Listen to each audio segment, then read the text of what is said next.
everyone, Novels Wonderland here. Thank you all for the love and support you've shown me and the channel. Tokyo Ghoul. I am Madara. Synopsis: He transmigrates into the world of Tokyo Ghoul, fusing with Uchiha Madara right from the start.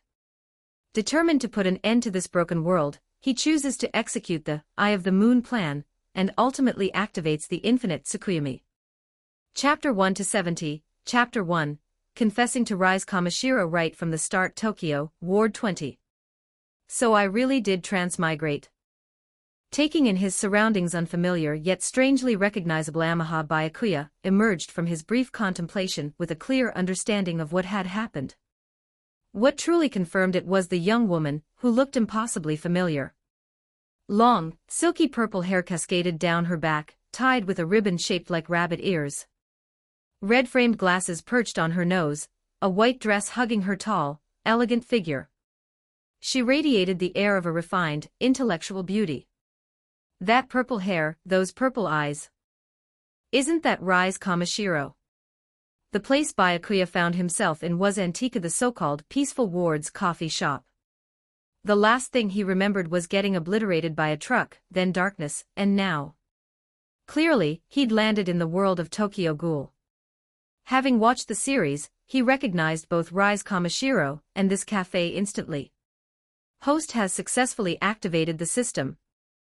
Default fusion, Uchiha Madara. A cold, mechanical voice suddenly echoed through his mind. A system interface materialized before his eyes. Host, Yamaha Byakuya. Identity, Human Fusion Target, Uchiha Madara. Fusion Progress, LV1, 0-100s. Equipment, None. Abilities, 1 Tomo Sharingan, Hashirama Cells. LV1, Taijutsu. LV1, C-Rank Ninjutsu. Fire Style, Great Fireball Technique, C-Rank Ninjutsu. Fire Style, Phoenix Flower Technique, C-Rank Ninjutsu. Fire Style, Dragon Flame Technique, D-Rank Ninjutsu. Body Flicker Technique. Fusion Points, 0. System Shop, Locked. Byakuya felt a surge of excitement. I actually got Madara's powers. And as his fusion progress increased, he'd surely unlock even more of Uchiha Madara's abilities. The system also fed him some additional information. Despite having transmigrated into this body, he now possessed legitimate Tokyo citizenship and fluent Japanese. The system could do anything, apparently. While Byakuya was still processing the interface, Rise Kamishiro glanced his way and smiled, a sweet, demure expression that practically radiated elegance. But he knew better. Behind that gentle, intellectual facade lurked a vicious ghoul, an S-rated binge eater. In this world, creatures called ghouls walked among humanity. Nearly indistinguishable from humans in appearance, they fed on human flesh, couldn't consume normal food, and possessed strength far beyond ordinary people. Most ghouls were already brutal by nature. Rise Kamishiro was among the worst of them. Host has activated a quest. Initiating divine selection. Option 1, ignore Rise Kamishiro's smile. Reward, 1 fusion point. Option 2, glare back menacingly and shout, "What are you looking at?" Reward, 10 fusion points. Option 3, walk over and confess your love to Rise Kamishiro passionately. Reward, 50 fusion points. Byakuya studied the 3 options for a moment, then made his decision. He stood up and walked straight toward her. Under Rise's slightly puzzled gaze, he spoke with utter sincerity, "Miss, from the moment I first laid eyes on you, I fell in love at first sight. God, I'm making myself cringe." His voice carried across the cafe, drawing the attention of nearly everyone present. They stared at him with expressions ranging from bewilderment to disbelief. What most people didn't realize was that the majority of customers here were ghouls. Occasionally, a human would wander in by mistake, but thanks to the rules set by the SSS-rated ghoul who managed Ward 20, no ghoul would harm humans who stumbled into the shop. Because they were all ghouls, they knew exactly what Rise Kamishiro truly was. Watching a human confess to this greedy, savage S-rated binge eater. Their internal reactions were nothing short of spectacular. Some ghouls already pitied the poor boy. His fate was going to be horrific. Byakuya felt the awkwardness acutely, but for 50 fusion points. A little embarrassment was nothing. He knew Rise inside and out. Confessing to her wasn't as mortifying as it might seem after all. She wouldn't reject him like a normal girl would. She'd just see him as food. No rejection meant less awkwardness.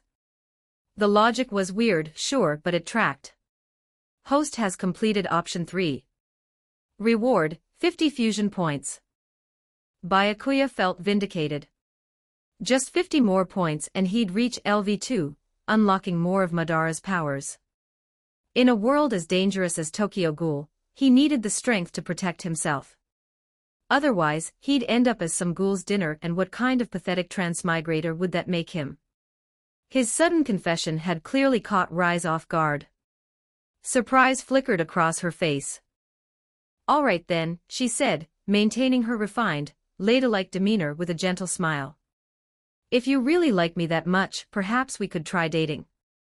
That was fast. Byakuya hadn't expected her to agree so readily. He'd assumed she'd play hard to get for a bit. She probably thinks I look delicious and wants to dig in as soon as possible. Whatever her reasoning, he knew her endgame. Rise Kamashiro's only goal was to devour him. "That's wonderful," Byakuya said, his expression brightening. "But I still don't know your name." Rise was acting. So was he. Sure, he'd already secured the fusion points. There wasn't much point in continuing to engage with her. But what if spending time with Rise triggered more divine selections and yielded even more points? That would make it worthwhile.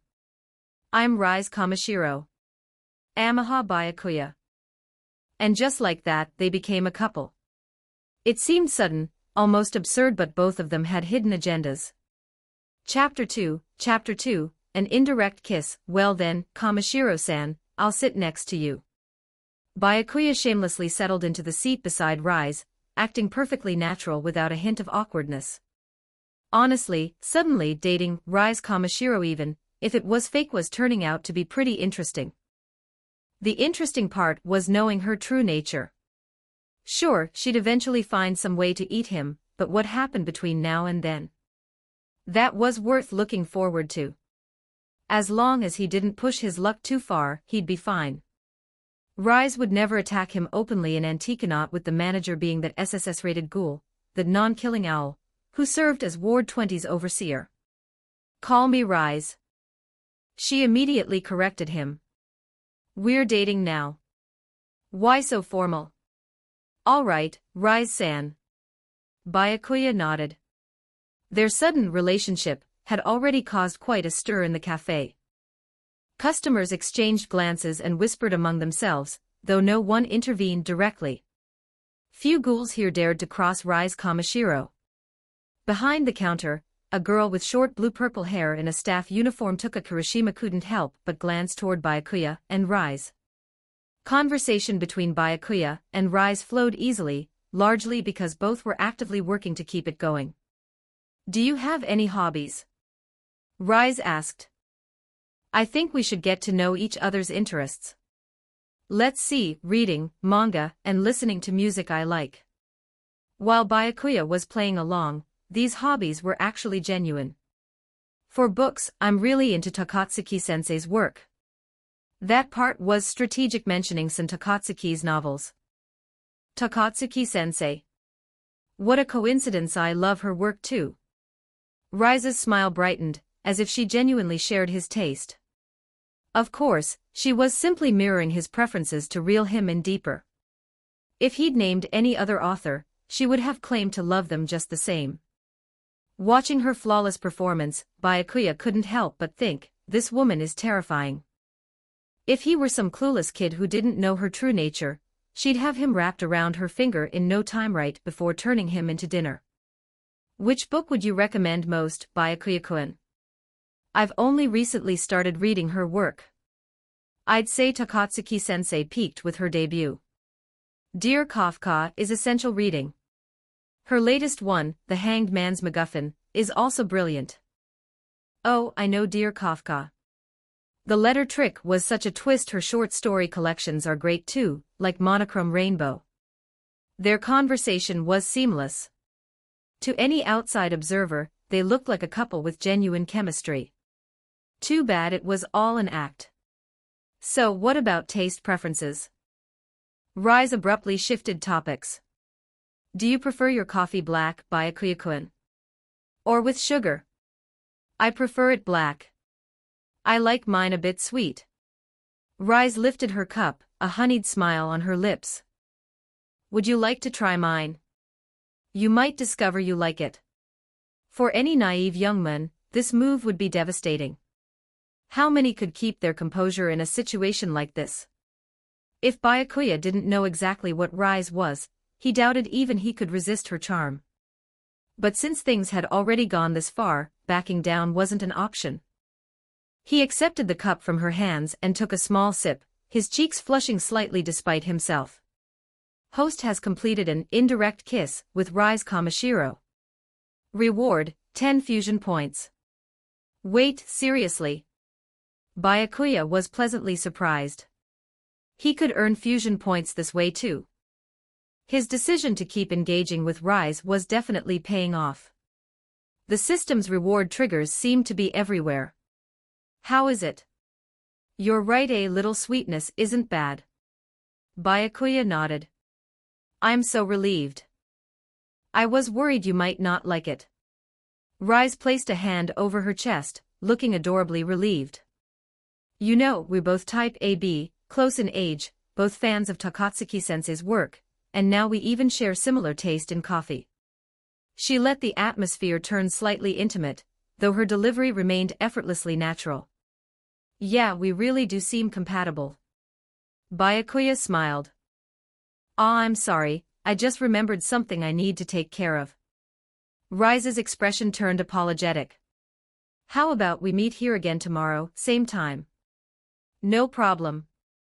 Then you have to come, Byakuya-kun. I want to learn so much more about you. She shot him a coy glance, the suggestiveness practically radiating off her. Byakuya recognized the classic push-and-pull tactic. If he were some inexperienced kid, he'd probably spend every waking moment until tomorrow thinking about her. With that, Rise departed. Walking out of Antiku, she maintained her serene smile, hands folded in front of her, clutching an elegant little handbag, the picture of refinement. But beneath that gentle exterior lurked the savage binge-eater. Right now, Rise was already planning how to toy with Amaha Byakuya. His unexpected confession had given her a delicious idea. What if I make this boy fall hopelessly in love with me first, then give him the surprise of his life? When she finally savored her meal, what kind of expression would he make? Just thinking about it was thrilling. Chapter 3, Tuka Kirishima. After Rise left, Byakuya stayed behind. No rush to leave. After all, this cafe was filled with major characters from the original story: manager Yoshimura, Tuka Kirishima, Yomo Rinji. Maybe he could trigger more system rewards. Not that he planned to bother or approach them directly. There was a bookshelf in the cafe, so Byakuya decided to grab something to read while finishing his coffee. Among the selection, he spotted several works by Sen Takatsuki. Given this timeline was slightly before the original story began, she was already a famous author. Byakuya was genuinely curious about her writing. After all, he knew exactly who the best-selling young author really was: the SSS-rated, one-eyed owl, Ito Yoshimura, leader of Aogirai Tree. That made her work very interesting to him. He selected her debut novel, Dear Kafka.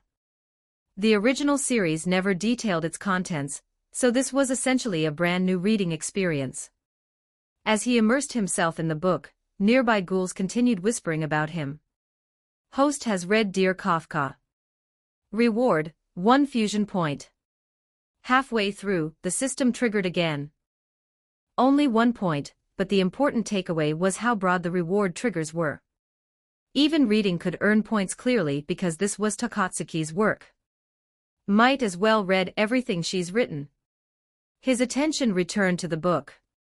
Even halfway through, Takatsuki's distinctive style was unmistakable. The oppressive atmosphere, the despair, the pessimistic worldview, the distrust of everyone and everything.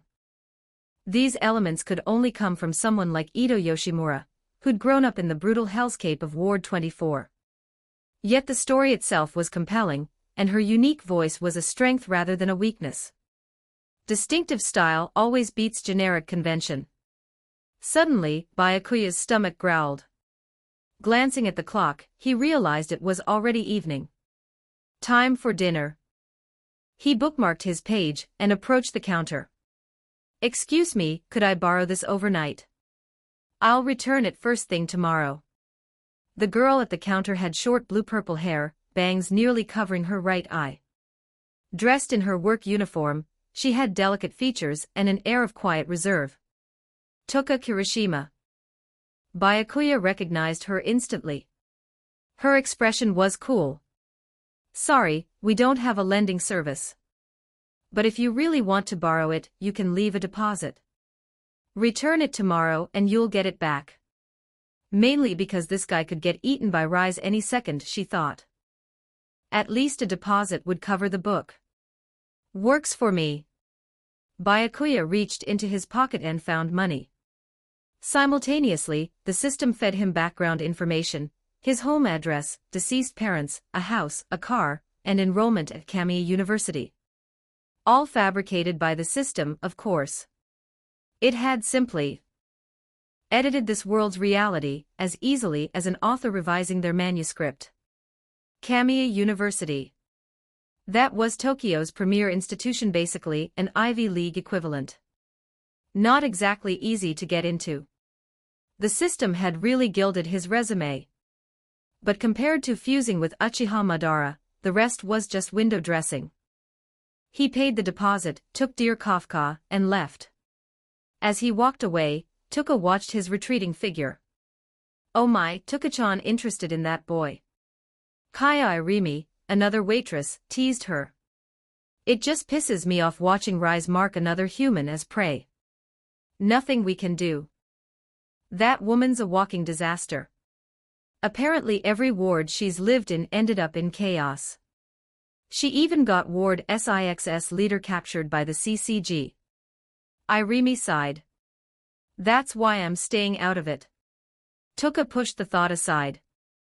Neither understood why manager Yoshimura tolerated someone like Rise. From an omniscient perspective, the answer was simple. Rise's true identity was as a breeder, for the Washu clan, the Yoshimura family's greatest enemy, and the primary antagonists of this world. If Yoshimura moved against Rise, the peaceful haven he'd worked so hard to build would be destroyed. So he turned a blind eye to her excesses. But Toka, Irimi, and the other staff knew nothing of Yoshimura's history with the Washus. His restraint was incomprehensible to them.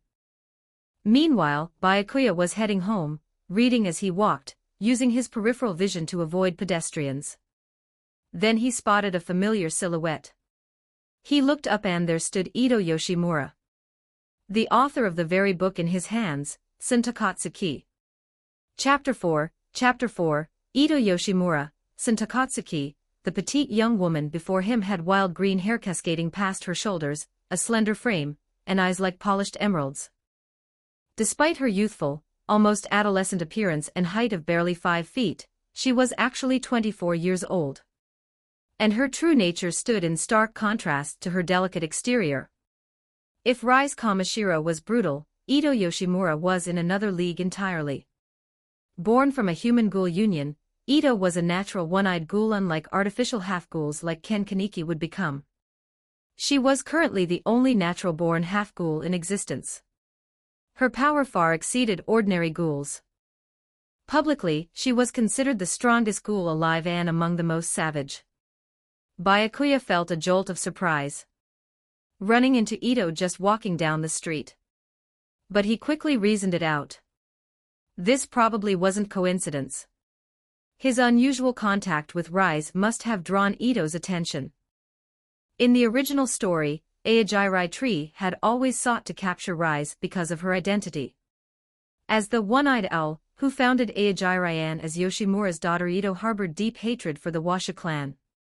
Naturally, she'd take interest in Rise, who held a special position within that family. "Hey there, you should watch where you're walking." Ito spoke first, her tone playful. Thanks for the warning. I'll be careful. Byakuya responded normally, showing no sign of recognizing her. Take care. Humming a cheerful tune, she strolled away. Just a passing stranger, apparently.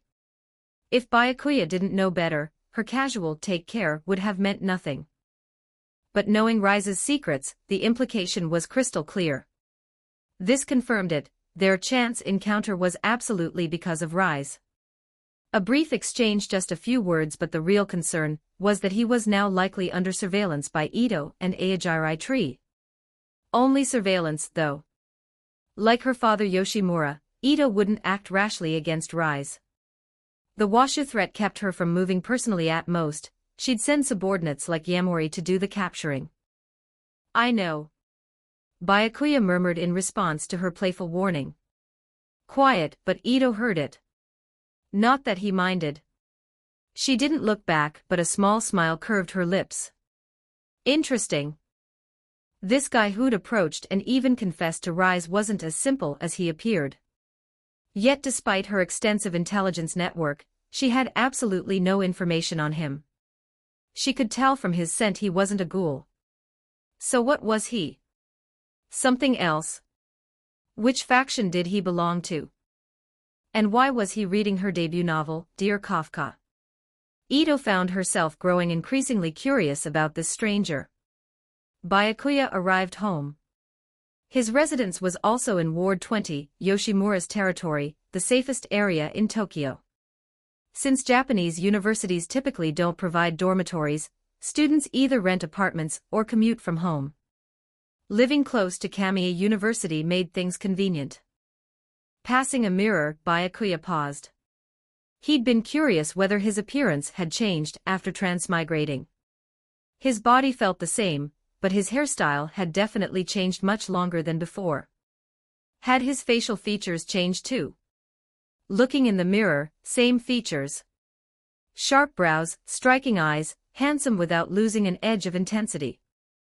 While his face didn't particularly resemble Madara's, his hairstyle was clearly from the same template, just shorter, roughly like Obito's Red Knight look without the trailing length. With that hairstyle plus Madara's Sharingan, even without identical features, the resemblance would be unmistakable. Speaking of which, his One-Tomo Sharingan had remained deactivated. He willed it active. Crimson flooded his irises, a single tomo appearing in each eye. Instantly, his vision and perception sharpened dramatically. Like having entirely new eyes. The Sharingan was fully integrated with him. He seemed to have inherited Uchiha bloodline traits, able to activate or deactivate it at will.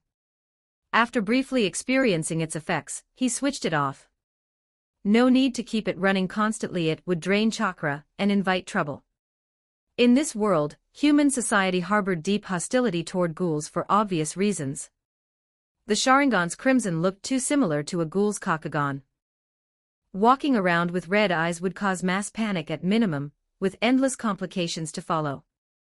After cooking himself dinner, Byakuya finished Dear Kafka that night before showering and going to bed. Host has finished Dear Kafka. Reward, 1 fusion point. The next morning. Before heading to school, Byakuya returned Dear Kafka to Antiku as promised. Since Tuka also had school, Manager Yoshimura himself handled the transaction. Your deposit in full. Please count it. Yoshimura smiled warmly, his tone gentle. No one would guess this kindly old man was the SSS-rated ghoul, non-killing owl, whose very name struck fear into humans and ghoul investigators alike. Chapter 5, A Date with Rise Kamishiro. Thank you. Deposit in hand, Byakuya headed to Kamiya University. Yoshimura knew perfectly well what fate awaited any human who got close to Rise. But he wouldn't intervene. To him, Byakuya was just an ordinary human. Though Yoshimura had long since abandoned harming humans, he wouldn't risk everything for a stranger. In the original story, his initial attitude toward Kaneki was the same. When Aojirai first captured Kaneki, Yoshimura was reluctant to mount a rescue. He only changed his mind later. And ultimately, that rescue mission accelerated both his own downfall and Antika's destruction. His initial reluctance was entirely understandable. Less than half an hour later, Byakuya arrived at Kamiya University on foot. First time here. He'd need to familiarize himself with the campus using signs and maps. According to the system, he was a literature major. Just follow the schedule and attend class. Since everyone was a new freshman, his sudden appearance wouldn't raise eyebrows even without system intervention. Classes were manageable, mostly liberal arts subjects, just listening and taking notes. He didn't know any classmates yet. Between classes, he reviewed his notes alone. Growing stronger didn't mean neglecting education. Even Toma, from a certain magical index, still had to attend school and cram sessions. By noon, his classes were done. In Japan, university freshmen and sophomores average only about 4 hours of class daily. Juniors and seniors have even less, which explained how Kaneki in the original story had so much free time to hang out at Antiku. Plan for the afternoon, lunch in the cafeteria, then meet Rise at Antiku. He hadn't forgotten yesterday's promise. After getting his food, Byakuya searched for an empty table difficult at peak lunch hour and finally found a 4-seater with no one else. He'd barely started eating when someone approached. "Excuse me, mind if I sit here?" Byakuya looked up. A young man about his age, with delicate, almost feminine features, a friendly smile, and a small mole beneath his right eye. Nimura Furuta. Byakuya's chopsticks paused momentarily. Furuta was indeed a Kamiya student at this point in the timeline, but running into him in a campus this large. Not coincidence. Based on what Byakuya knew, Furuta was currently monitoring Rise and probably already planning this steel beam incident. Since he was watching Rise, he obviously knew about Byakuya's fake relationship with her. In the original story, Kaneki had secretly admired Rise but never actually dated her. Byakuya, however, had confessed on day 1 and was now officially dating her. No wonder Furuta had come to investigate. "Of course, go ahead," Byakuya replied politely. He was curious what Furuta wanted. But Furuta simply sat down and ate. Nothing more. Host has shared a meal with Nimura Furuta. Reward, 1 fusion point. Well, at least he got something out of it. To both Ito and Furuta, Byakuya appeared to be an ordinary human who'd stumbled into Rise's orbit. They'd observe from a distance, at most no reason to say anything significant to him. That afternoon, Byakuya returned to Antiku. Rise had arrived before him. But what caught his attention more was someone sitting not far from her, a young man with a simple haircut, holding a copy of The Black Goat's Egg. Ken Kaneki. Not surprising. At this point in the timeline, Kaneki was nursing a secret crush on Rise and visited this cafe whenever possible just to catch glimpses of her. He must have been busy yesterday. Byakuya wasn't about to greet someone who didn't know him. He walked straight to Rise. "Sorry, Rise-san. Did I keep you waiting?" Given his student status and their similar ages, Rise-san felt most appropriate. "Not at all. I just got here myself." Her smile was soft and warm. Overhearing their exchange, Kaneki's attention immediately shifted. "What's going on? That cute girl seems really familiar with that guy." His book lay forgotten in his hands. He was clearly only pretending to read now, stealing glances their way. "By the way, Byakuya-kun, are you free this afternoon? If not, maybe we could go out together." Rise's voice turned hopeful. "I've heard that dates are the most basic way for couples to grow closer." "I'd love that. I've been hoping to spend more time with you, Rise-san." Byakuya agreed without hesitation. Hearing this, Kaneki's world shattered. He looked utterly devastated, struggling to process what he'd just heard. That cute girl is already someone's girlfriend. At that moment, Byakuya's system activated again. Host has activated a quest. Initiating divine selection. Option 1, ignore the dejected Ken Kaneki. Reward, 1 fusion point. Option 2, Discuss Takatsuki's works with Ken Kaneki, claiming to be a fellow fan. Reward, 10 fusion points. Option 3. March over to Ken Kaneki, shout "HEY", and tell him to keep his eyes off your girlfriend. Reward, 20 fusion points. Chapter 6, Poor Kaneki. Looking at the 3 options before him, Byakuya was rendered speechless by the third one. Knowing full well that Kaneki had a crush on Rise, the system wanted him to psychologically devastate the guy. That seemed excessively cruel. Sure, the third option offered the most fusion points, but Byakuya wasn't the type to blindly chase maximum rewards. Context mattered. Even back when he'd watched Tokyo Ghoul, he'd always felt Kaneki had a rough life from the very beginning. Having the system push him to emotionally destroy the guy, he couldn't bring himself to do it. The second option would have to do. It wasn't difficult anyway, just strike up a conversation with Kaneki about books. But now wasn't the time. Rise was already pulling him toward their date. Before leaving, Byakuya deliberately glanced in Kaneki's direction to avoid having the system counted as ignoring him. Kaneki, who'd been sneaking peeks their way, immediately noticed and averted his gaze in a panic. The last thing he wanted was the boyfriend catching him and causing trouble. Rise noticed Byakuya looking elsewhere. Something wrong? Not until they'd stepped outside did Byakuya answer, nothing much. I just felt like that guy was staring at you. Really? Rise tilted her head innocently. Byakuya-kun, you're not jealous, are you? There's absolutely no need to worry, Yuri, the only one I'm interested in. She was clearly trying to wrap him around her finger. Of course. I'd never doubt how you feel, Rise-san. Byakuya nodded. If only he could blush on command, he'd have given her the perfect shy, innocent expression. Walking together, Byakuya didn't reach for Rise's hand. Normally, a guy should take initiative in moments like this. But their relationship was fake, after all. Despite her habit of seducing men before devouring them, Rise had never actually let anyone touch her. She'd lure them in, then slaughter and consume them before things went too far. Compared to her usual pattern, agreeing to Byakuya's confession was already her most out-of-character move. Of course, that also meant if Byakuya were truly just an ordinary human, he'd end up suffering the most gruesome death of all her victims. Given Rise's personality, attempting to hold her hand would probably result in rejection, polite rejection, but rejection nonetheless. Maybe it was worth testing her reaction. It would also make his naive young man act more convincing. With that thought, he boldly reached for her hand. He played up the hesitation, that typical anxious back and forth of wanting to but not daring to before finally committing and taking her hand.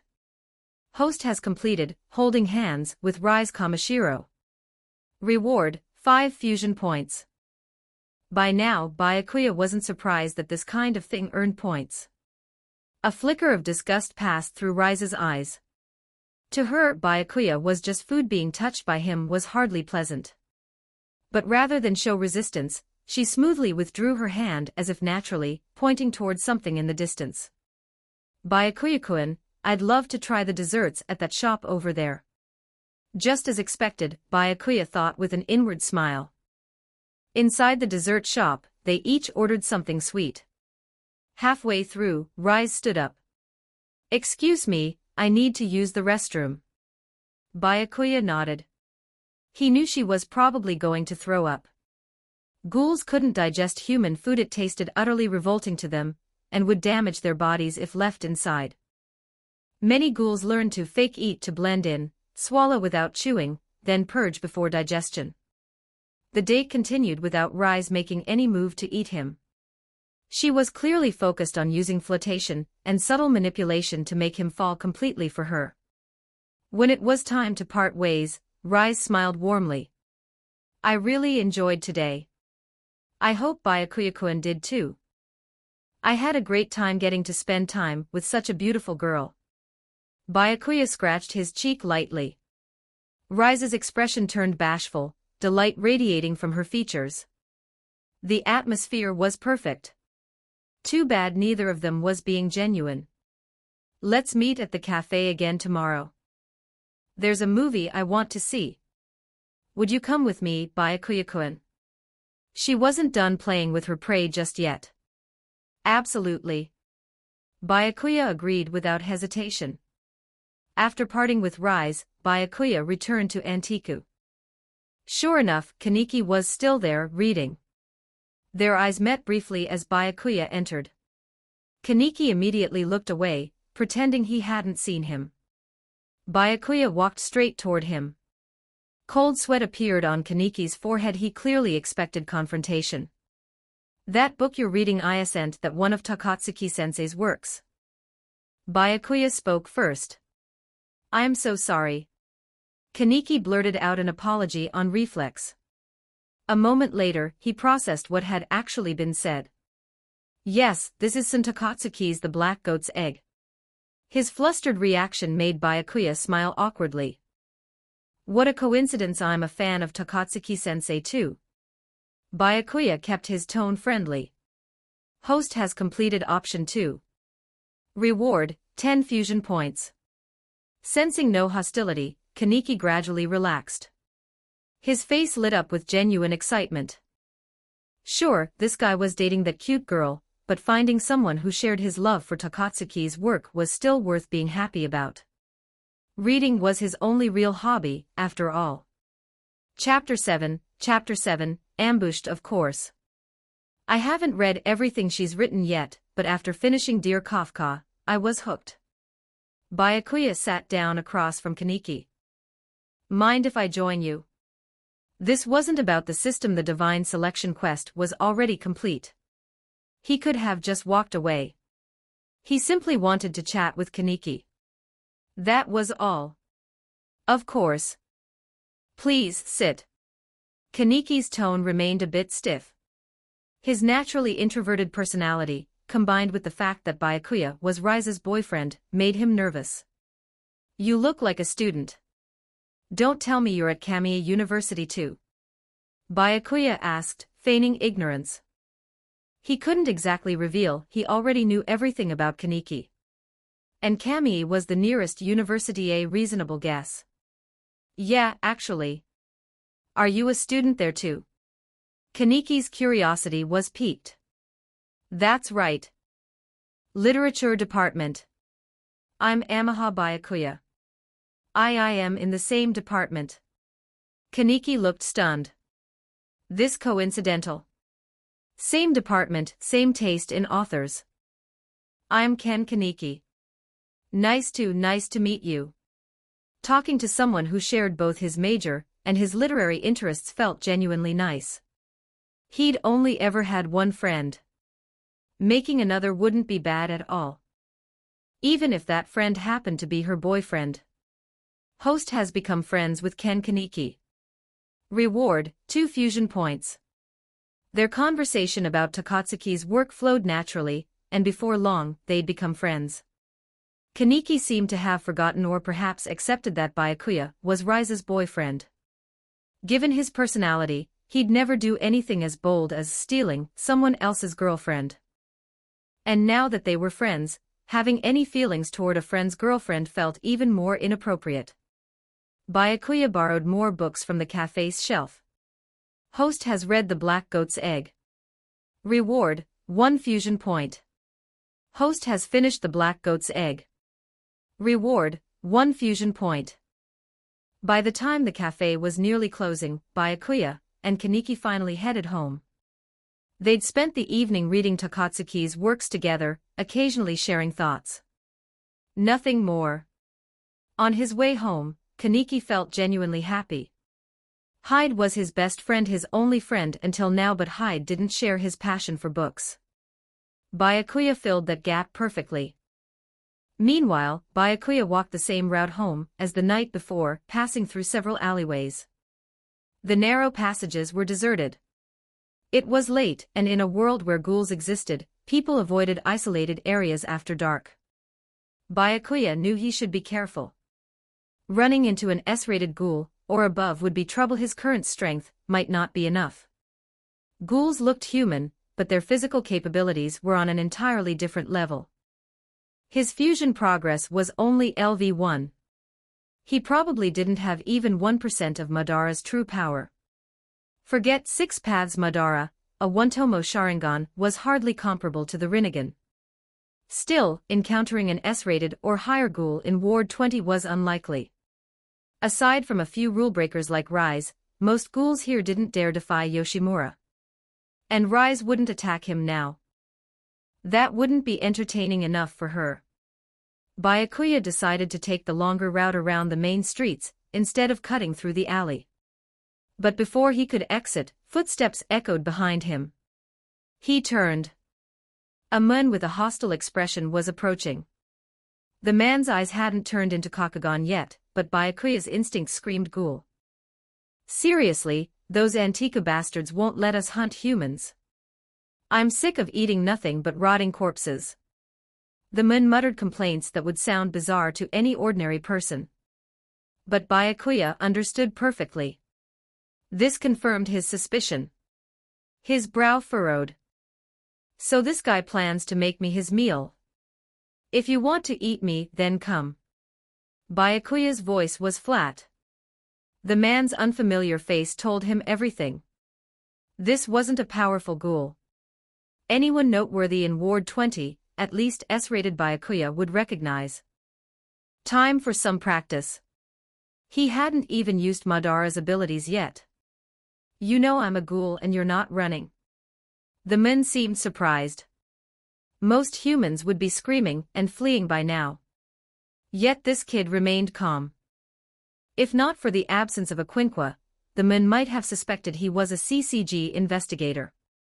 Bluffing. The man snorted and lunged.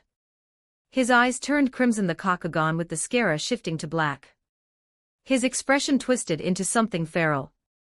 A dark green Akaku Kagun erupted from his tailbone, thick and tail-like, a ghoul's primary weapon for hunting. Byakuya's gaze hardened. His black pupils shifted to crimson. One-tomo Sharingan activated. Just as the moon was about to reach him, he noticed Byakuya's eyes had also turned red. His expression changed dramatically. His mind went blank. Chapter 8, Body Flicker and Great Fireball. The man's first instinct was to mistake the Sharingan for a Kakugan. Hence his momentary freeze. Ghouls could usually identify their own kind by scent.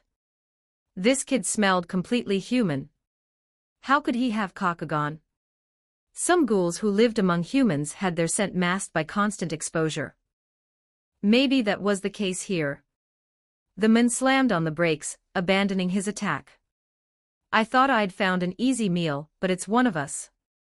He looked thoroughly disgusted. Ghoul flesh tasted nothing like human flesh.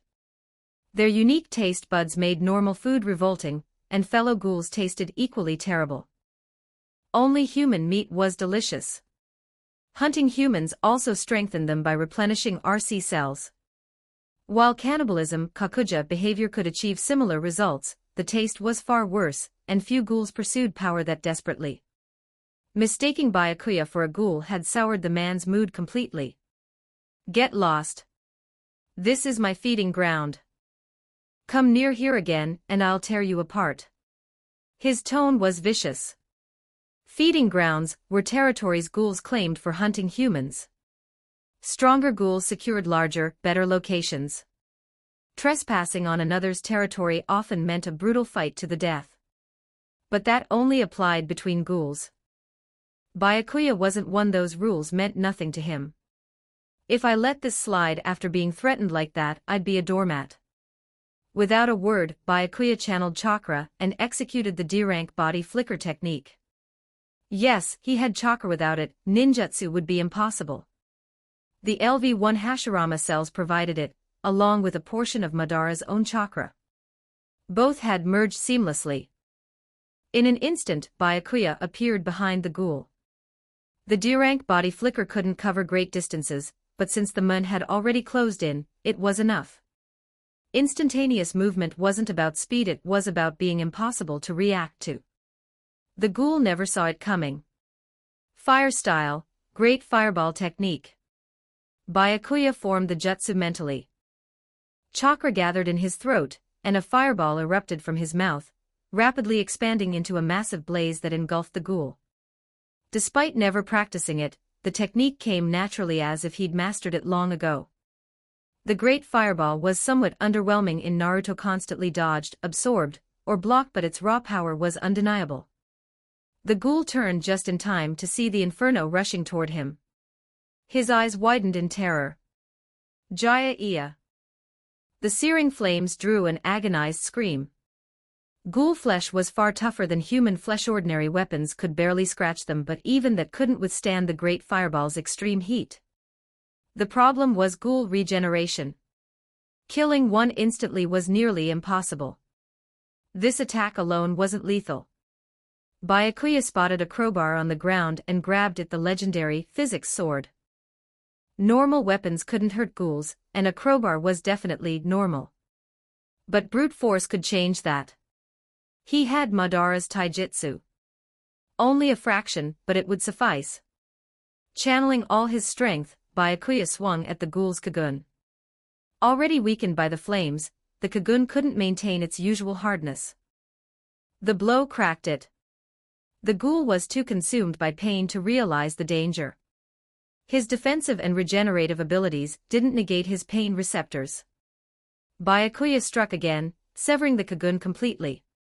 He discarded the crowbar and wielded the severed Kagun instead.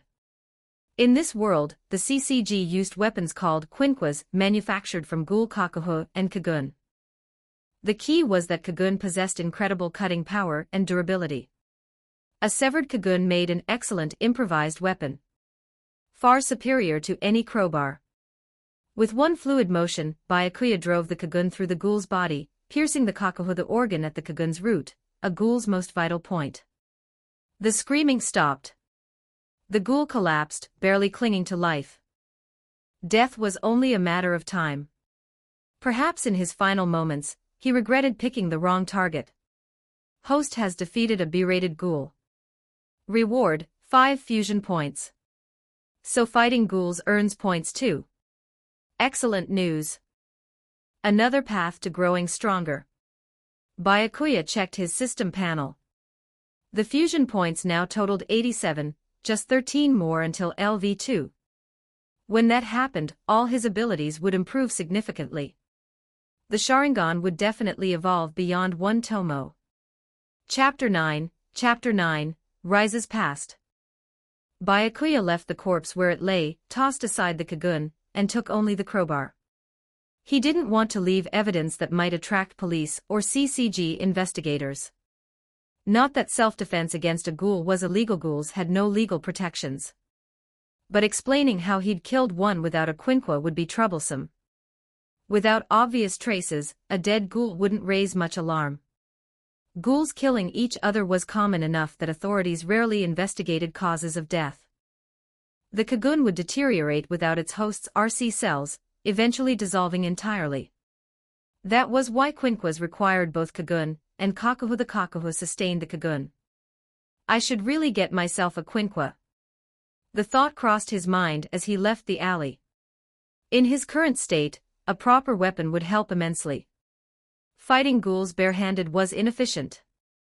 But obtaining a quinqua meant joining the CCG, the Commission of Counter-Ghoul, Tokyo's government agency dedicated to combating ghouls.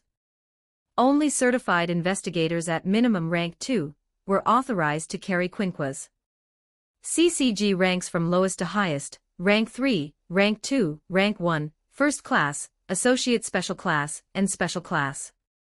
Below rank 3 were mere assistants, non-combat support staff without official ranking. Maybe I should visit the CCG soon. Ward 20, Movie Theater. After meeting at Antiku, Byakuya and Rise had made their way here. This world's timeline was roughly the late 2000s to early 2010s. Most people still used flip phones. Smartphones weren't yet ubiquitous, and movie theaters remained popular entertainment. Tickets purchased, they found seats near the middle. Byakuya wasn't particularly enthusiastic about cinema, but accompanying a girl, he'd sit through the whole thing. Regardless of everything else, Rise was still a girl. An extraordinarily savage girl, but still. Midway through, Byakuya noticed something about the film's core theme. It bore striking similarities to Rise's own life. The female protagonist suffered constant mistreatment from her family, valued only as a money-making tool, while her brothers received all the favoritism. The plot had just introduced a male lead who would presumably help her escape her toxic household. Byakuya knew Rise's real history. It was even more tragic than the movie's fiction. Rise was born into the Washa clan Ghoul family, arguably the most powerful in Japan. Her bloodline was exceptionally pure, containing undiluted Washa Ghoul genetics. In any cultivation novel, such purity would make her a treasured prodigy. But the Washas valued human bloodline. The more human blood a Washa possessed, the higher their status. Rise's pure Ghoul blood made her an outcast. Bloodline differed from the half-human, or half-Ghoul mixing principle. Most Ghouls carried some human genetics. Bloodline referred to something else entirely. Rise's low status meant she couldn't live with the main family. She was sent to a place called the Sunlit Garden. She couldn't even inherit the Washu name, remaining nameless until she later took Kamashiro as her surname. Worst of all, her pure bloodline, the very thing that condemned her, made her ideal as a breeder. A mother. In other words, a baby-making machine. The horror was self-evident. If her childhood friend Nimura Furuta hadn't helped her escape the Sunlit Garden, she'd still be trapped. Even now, the Washas were hunting her. If recaptured, escape would be nearly impossible. Yet she continued hunting humans, brazenly, recklessly casual about her situation. The credits rolled. Finally done. Everyone was right, it really was good. Rise sounded somewhat moved. Tear tracks were visible on her cheeks. Apparently the film had made her cry. Byakuya assumed it was an act and didn't comment. It was good, he agreed. Though the male lead was a bit too indecisive and weak. That's true. He waited until the very end to act. If he'd just eloped with her from the start, so much trouble could have been avoided. Rise concurred. Since it was a late showing, the movie ended past 9 p.m. Walking home, they continued discussing the film. That's when two girls in school uniforms passed them going the opposite direction.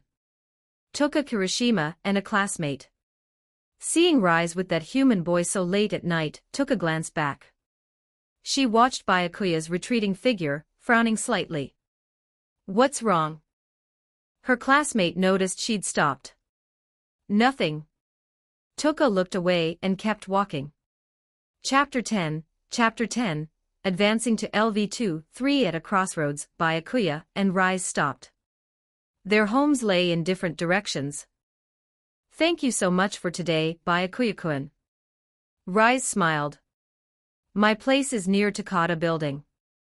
You know about those murders there recently? Her voice trembled with fear. Her expression turned uneasy. The killings. I heard it was a ghoul. Byakuya responded while thinking, here it comes. I've been so worried. I can barely sleep at night. Going home alone this late is terrifying. She was shaking slightly, face pale. The implication couldn't be clearer. This was practically explicit. Byakuya had planned to refuse. What came next would obviously be Rise revealing her true form and trying to eat him. He wasn't ready for direct confrontation yet. The CCG rated her as S-class. At his current level, facing an S-rated ghoul would be difficult. Then the system interrupted his thoughts. Host has activated a quest. Initiating divine selection. Option 1, refuse Rise Kamashiro's request. Reward, 1 fusion point. Option 2, expose Rise Kamashiro's true nature right now and mock her terrible acting. Reward, 10 fusion points. Option 3, walk Rise Kamashiro home. When she attacks, let her eat your flesh. Reward, 100 fusion points. Byakuya paused, considering the options. Then he changed his mind entirely. Then let me walk you home, Rise-san. If anything dangerous happens, I can protect you. The system's offer was too good. 100 fusion points, and the requirement wasn't even that demanding. Just let Rise take a bite. Endure some pain and it would be over. He had Hashirama cells. His regeneration was superhuman. Whatever flesh Rise ate would grow back. And he was confident he could escape afterward. The body flicker technique was perfect for situations like this. Wonderful. Having Byakuya-kun with me makes me feel so much safer. Rise beamed. As they walked, Byakuya spent all his accumulated points as a precaution. Host has used 87 fusion points. Fusion progress plus 87. Current fusion progress, LV1, 87 out of 100. He also wanted to see if progress changes brought immediate power increases. Advancing from LV1 to LV2 would obviously cause a major leap, but incremental progress within the same level. The answer came instantly, his physical abilities and overall strength noticeably improved. Changes were real-time, not just at level-ups. This gave him even more confidence against Rise. Walking through the nighttime streets, Byakuya and Rise chatted casually. Her earlier fearfulness had vanished. They feared no ghoul attacks. Every ghoul in Ward 20 knew Rise none would be stupid enough to interfere with her or her marked prey. Byakuya-kun. I really do love being with you. Tonight. Suddenly Rise pressed against his chest, her cheeks flushing with shyness. Please don't go. But a subtle detail, her hands rested on his chest, keeping their bodies from pressing too close. Oh okay. Byakuya feigned nervous excitement, while keeping his expression carefully controlled. He knew exactly what was coming. His arms wrapped around her, one at her waist, one at her shoulder, ensuring she couldn't reach anything vital. I like you so much that I want to. Before she finished, Rise's teeth sank into his shoulder. Her eyes flashed crimson. Kakugan activated. Searing pain shot through Byakuya. He gritted his teeth and endured. Rise didn't just bite, she tore away a chunk of flesh. Then she shoved him back. He deliberately stumbled and fell. If one bite wasn't enough for the system, he'd let her have another. Until then, he'd keep playing the naive victim. Host has completed option 3. Reward, 100 fusion points. One bite was sufficient. The moment the points registered, Byakuya used them immediately. Host has used 100 fusion points. Fusion progress plus 100.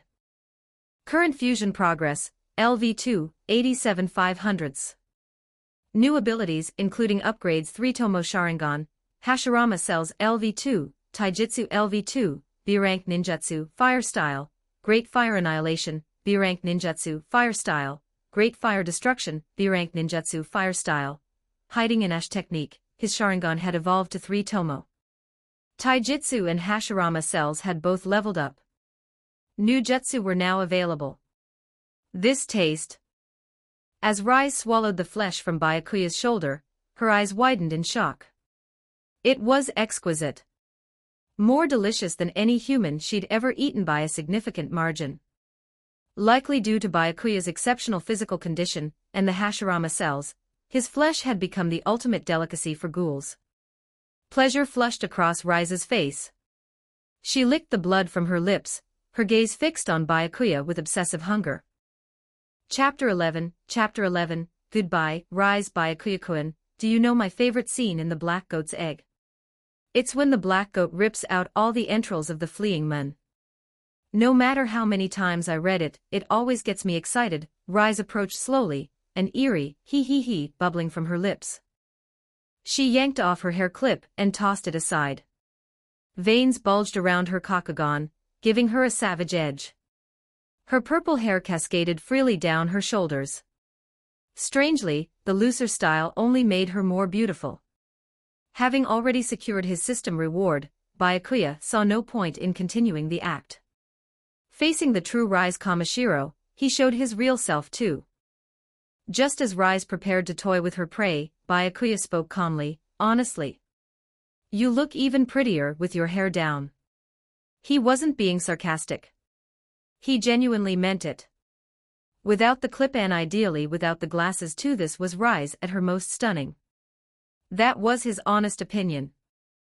Rise paused, momentarily caught off guard. Normally, her victims would be panicking and fleeing by now. Yet this one stood there completely composed.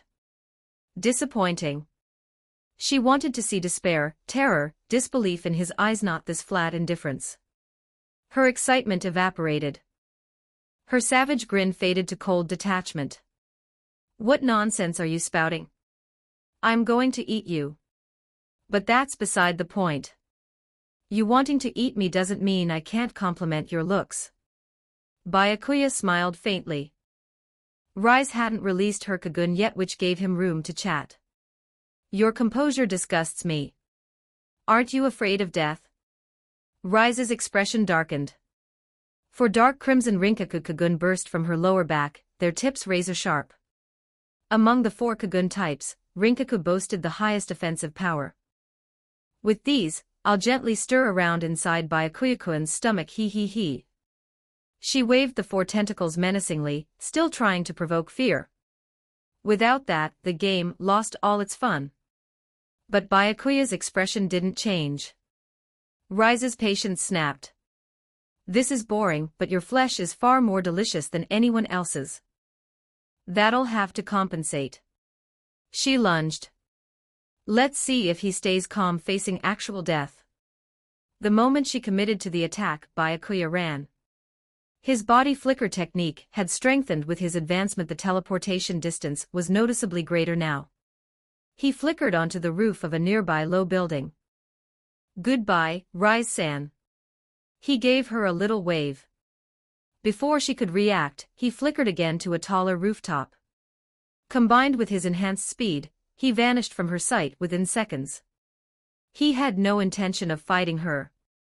Without a quinqua, taking on an S-rated ghoul was more trouble than it was worth. Besides, Rise's S rating was just the CCG's threat assessment based on danger level, not pure combat strength. A ghoul could be incredibly powerful but wouldn't receive a rating unless they'd harmed humans. Rise possessed the purest Washu bloodline. Her potential was terrifying, especially her Kakuho and Kagun, which produced extraordinary results when transplanted into others. In the original story, she never got to demonstrate her full strength. She was captured at the very beginning and used as an experimental donor. By the time Rise processed what had happened, Byakuya was already gone. Rise bit her thumbnail in frustration. That goodbye of his had really pissed her off. A perfectly good meal had just flown away. But his display of ability made her curious. A normal human couldn't move like that. And his earlier composure, as if he'd known all along she was a ghoul. Putting it together, Rise concluded Byakuya was definitely not ordinary. Not a ghoul investigator either, so then. Lost in thought, she suddenly noticed a strange shadow on the ground at her feet. She looked up instinctively. Several massive steel beams were plummeting straight toward her. Already distracted, she had no time to dodge. The heavy beams, accelerated by gravity, crushed her body into something barely recognizable. Rise lost consciousness. But she wasn't dead. The thunderous impact echoed across a wide area, like an explosion. Byakuya, who hadn't gone far, heard it immediately. He realized instantly what had happened. The system chimed in his mind. Host has activated a quest. Initiating divine selection. Option 1. Ignore the steel beam incident and go home to sleep. Reward, 1 fusion point. Option 2. Go back and rescue Rise Kamashiro, preventing the aftermath of the steel beam incident. Reward, 10 fusion points. Option 3. Return to the scene and lie next to Rise Kamashiro, pretending to be unconscious. Voluntarily undergo Dr. Kanu's artificial half-ghoul experiment. Reward, 50 fusion points. Chapter 12, Saving Rise Kamashiro. Byakuya hesitated over the three options. From a purely rational standpoint, option 1 was clearly the best choice. Option 2 would antagonize Nimura Furuta. Option 3 was even more foolish. Byakuya already had powers from fusing with Uchiha Madara. Becoming an artificial half-ghoul would be redundant at best. It wouldn't help him much, and the risks were enormous. In the early parts of the original story, Dr. Kanu conducted over 1,000 experiments using Rise as a donor. Only 3 subjects survived, Ken Kaneki, and the twins Kurona and Nishiro Yasuhisa. They became artificial one-eyed ghouls, a success rate of 0. Byakuya wasn't about to risk death or permanent disability for 50 fusion points. The failure rate was astronomical. As for option 2, the reason it would anger Furuta was because he had orchestrated the entire Steel Beam incident. According to Furuta's own account in the original story, he'd helped Rise escape the Washu clan. But after gaining freedom, she'd completely ignored him, preferring to seduce and devour men instead. So Furuta took revenge, engineering the incident to turn her into a suffering experimental subject. On the surface, it seemed like petty jealousy from a possessive personality. But Byakuya suspected that was just an excuse. Looking deeper, Furuta had long since given up on this world. Even if Rise had behaved differently, his plans would have proceeded regardless. His goal was simple: destroy the world. Joining the clowns, making Rise an experimental donor, everything was preparation for creating Dragon. He'd even manipulated events in the later story to push Kaneki toward becoming king. Though he appeared to oppose Kaneki until the end, certain details suggested he'd prepared for 2 possible outcomes from the start. 1. Use Dragon to destroy the world, transforming all humans into ghouls through Dragon's toxin. 2. Lose to Kaneki, who would kill Dragon and become the one-eyed king and savior, establishing a fragile peace between humans and ghouls. Furuta probably preferred total annihilation. Turning all humans into ghouls would certainly resolve the human-ghoul conflict. Food problems could be worked out later. Of course, this was all Byakuya's speculation. No concrete proof. Regardless, Furuta needed to create Dragon. Both outcomes required it. The only viable donor was Rise, the purest Washu bloodline, because only Washu blood could produce Dragon. Plus, an artificial half-ghoul carrying her genetics was necessary. History recorded one natural-born half-ghoul, the original one-eyed king, the only one who'd successfully become Dragon. Furuta was replicating that process. Rise was an essential sacrifice. As for Furuta's personality being genuinely petty, hard to say. If he truly had such possessive tendencies toward Rise, Kaneki would have died during the Steel Beam incident. Eliminating a background-less rival would have been effortless for Furuta. In summary, saving Rise now would interfere with Furuta's Dragon plan and make an enemy of him. Still can't just leave her. After careful consideration, Byakuya decided to go back. He acknowledged his double standard.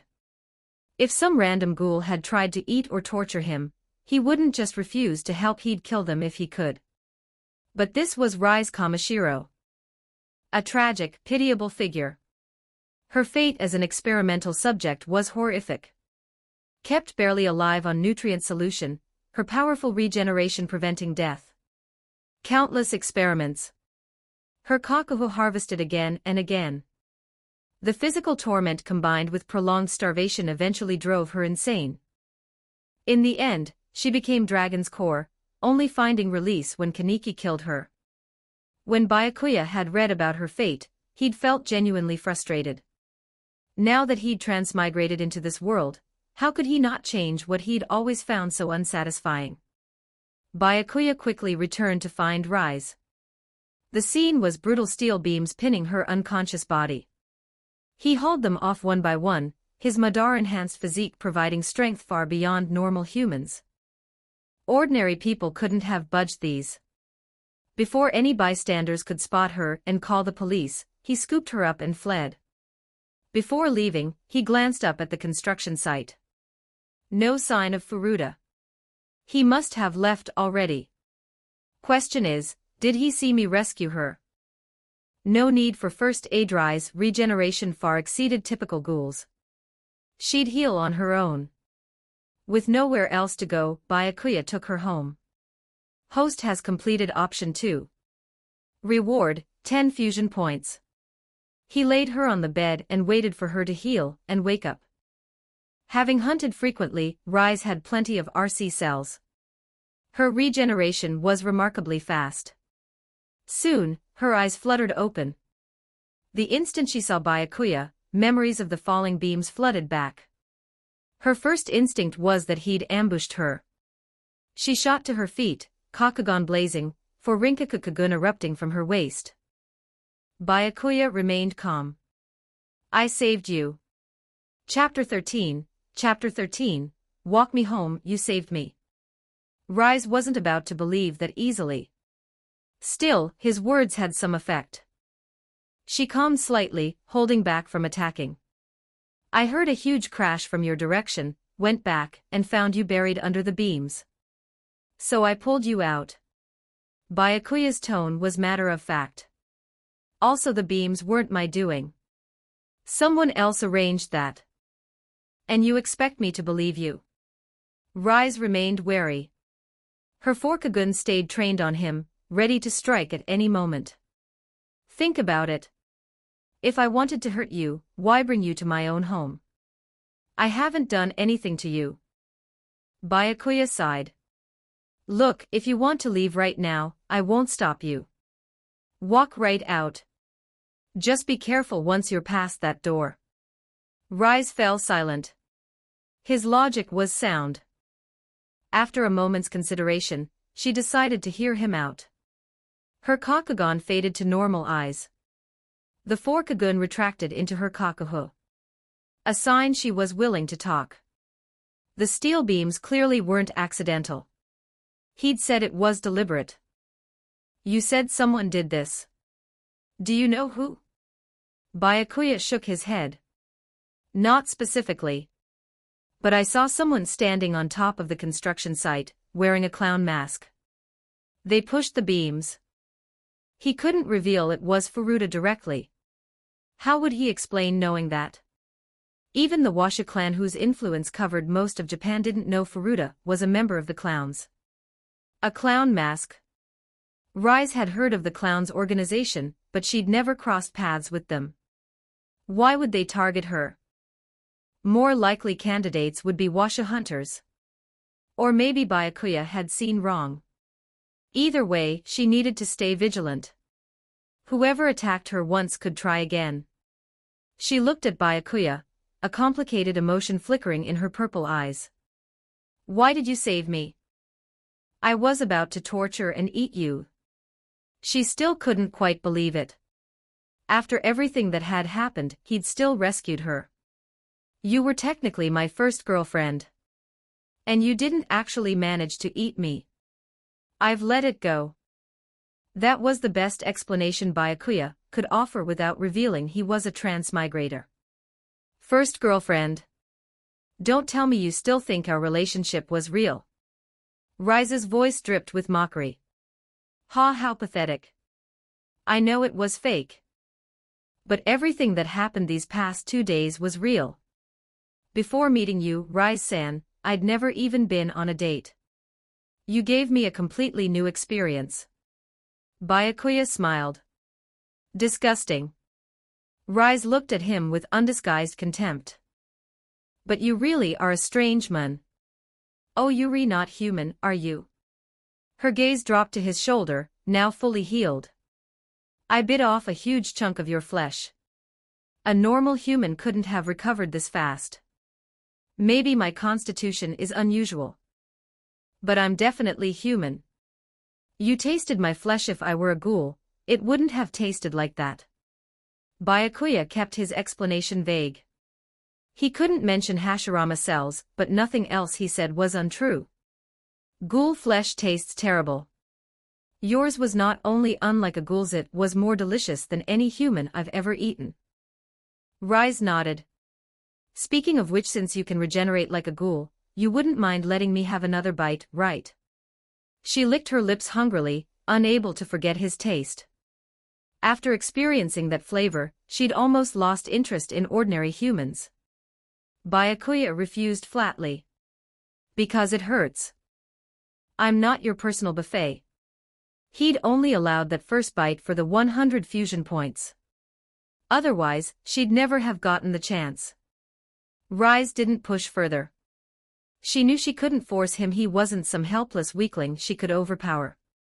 But she hadn't given up. If an opportunity arose, she'd definitely claim that delicacy again. For now, she needed to leave. Her injuries weren't fully healed, she needed rest. As she passed Byakuya heading for the door, he suddenly spoke, "Wait."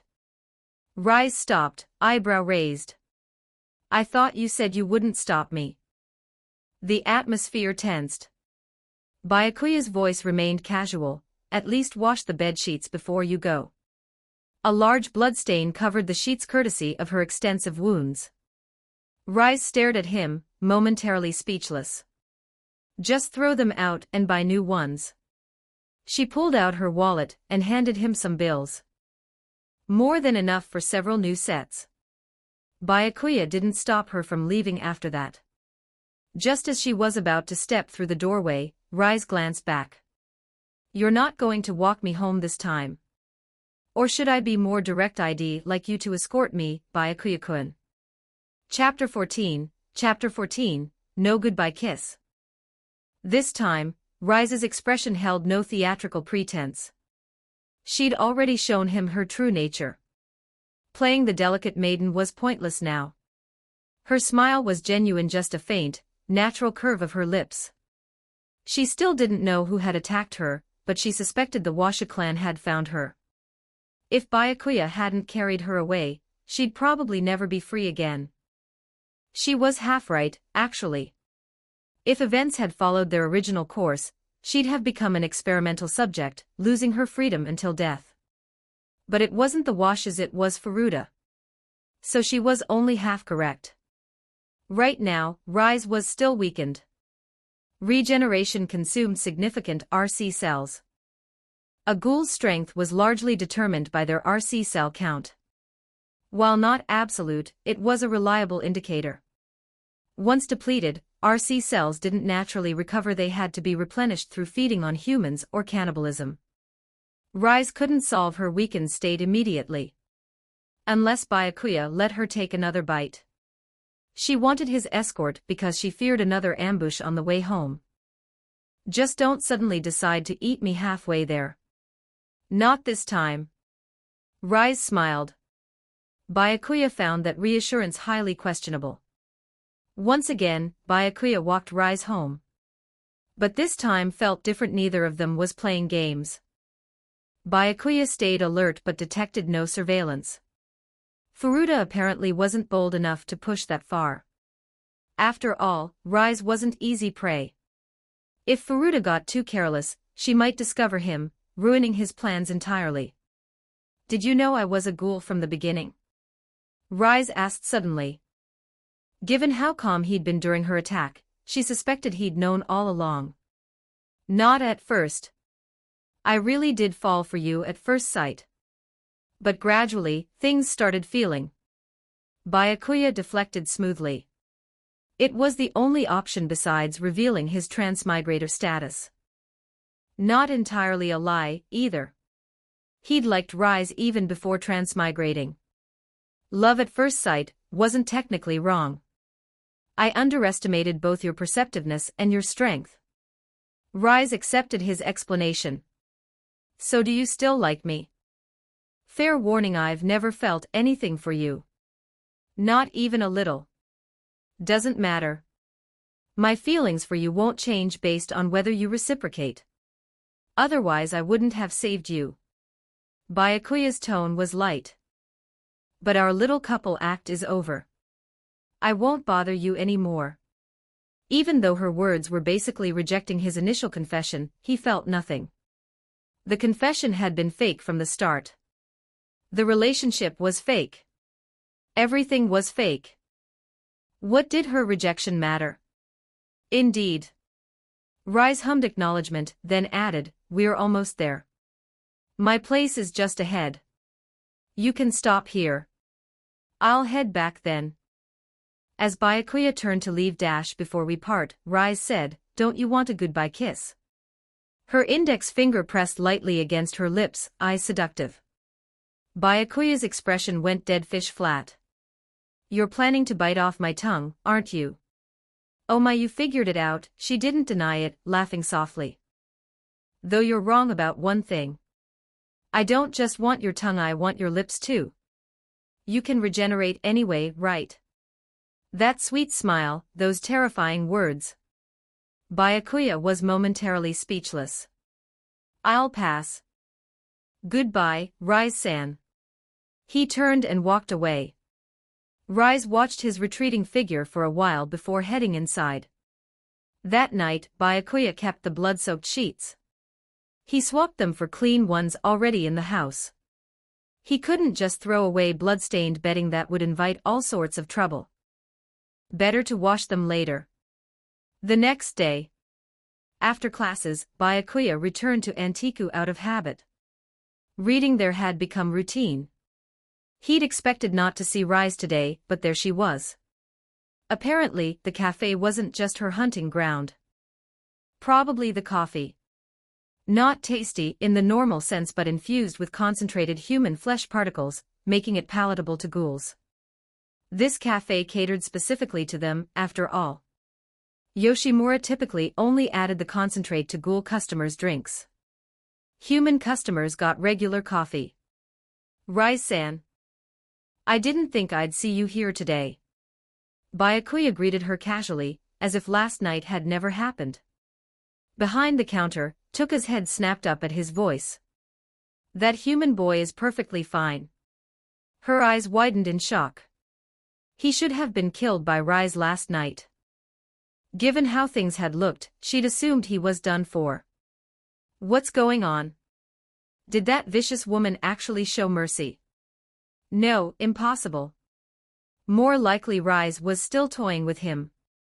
Chapter 15, Let me have another taste. Byakuya caught Tuka's startled gaze from the corner of his eye. Her reaction wasn't surprising. She'd probably written him off as dead the moment she saw him walking with Rise last night. Byakuya-kun thought I wouldn't come. Rise smiled. I figured you'd have moved on to a new location by now. Byakuya sat across from her naturally, as if they were still a couple. Not that sitting together like friends was weird either.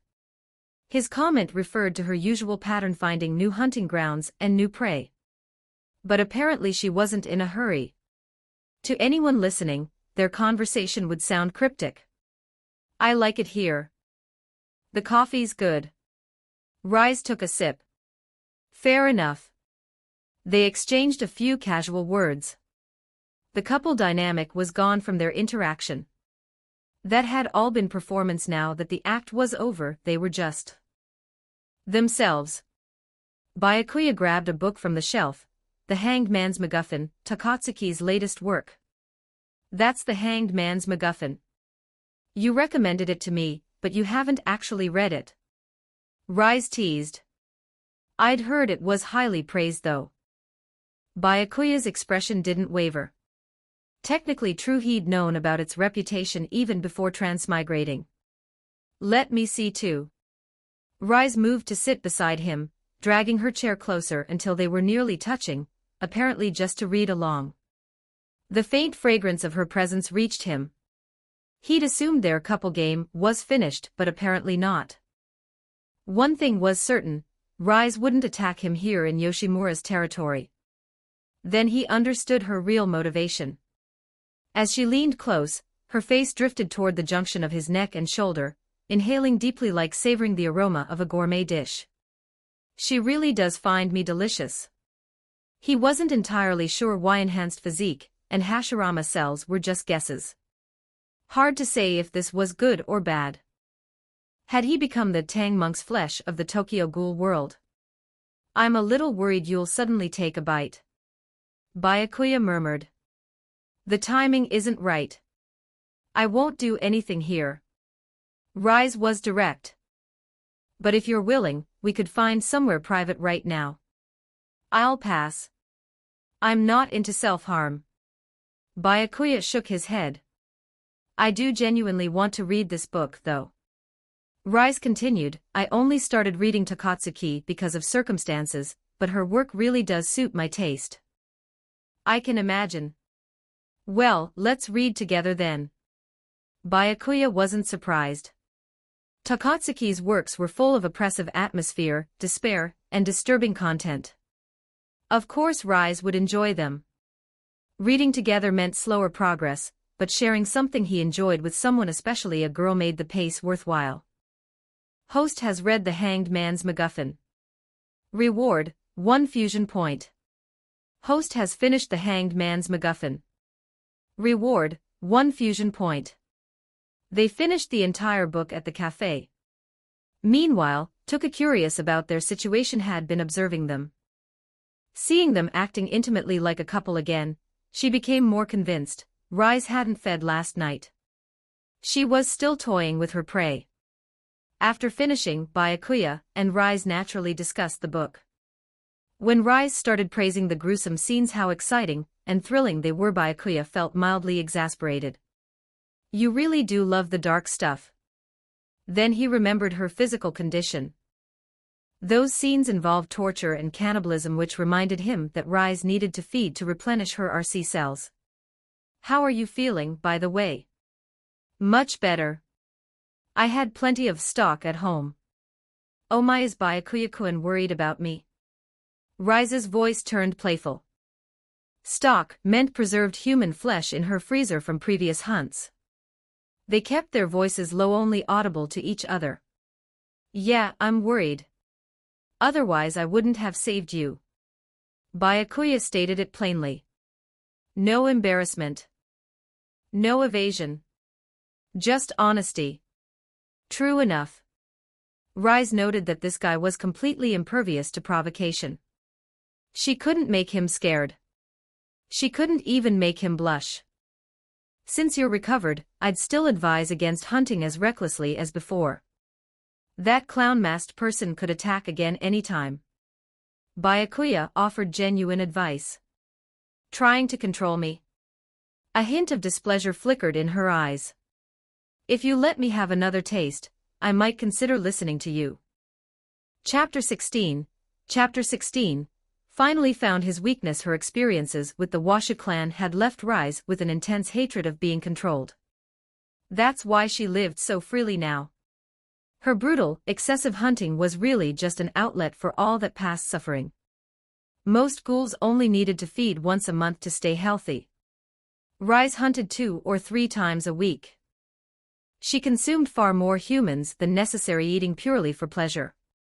That's why they called her the binge eater. Yet despite all that indulgence, she never pursued power. A waste of her supremely pure Washu bloodline. But even with her hatred of control, her obsession with Byakuya's body was winning out.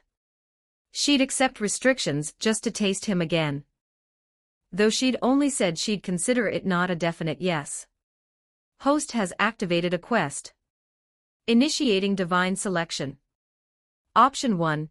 Refuse Rise Kamashiro's demand and stop interfering with her hunting. Reward, 1 fusion point. Option 2.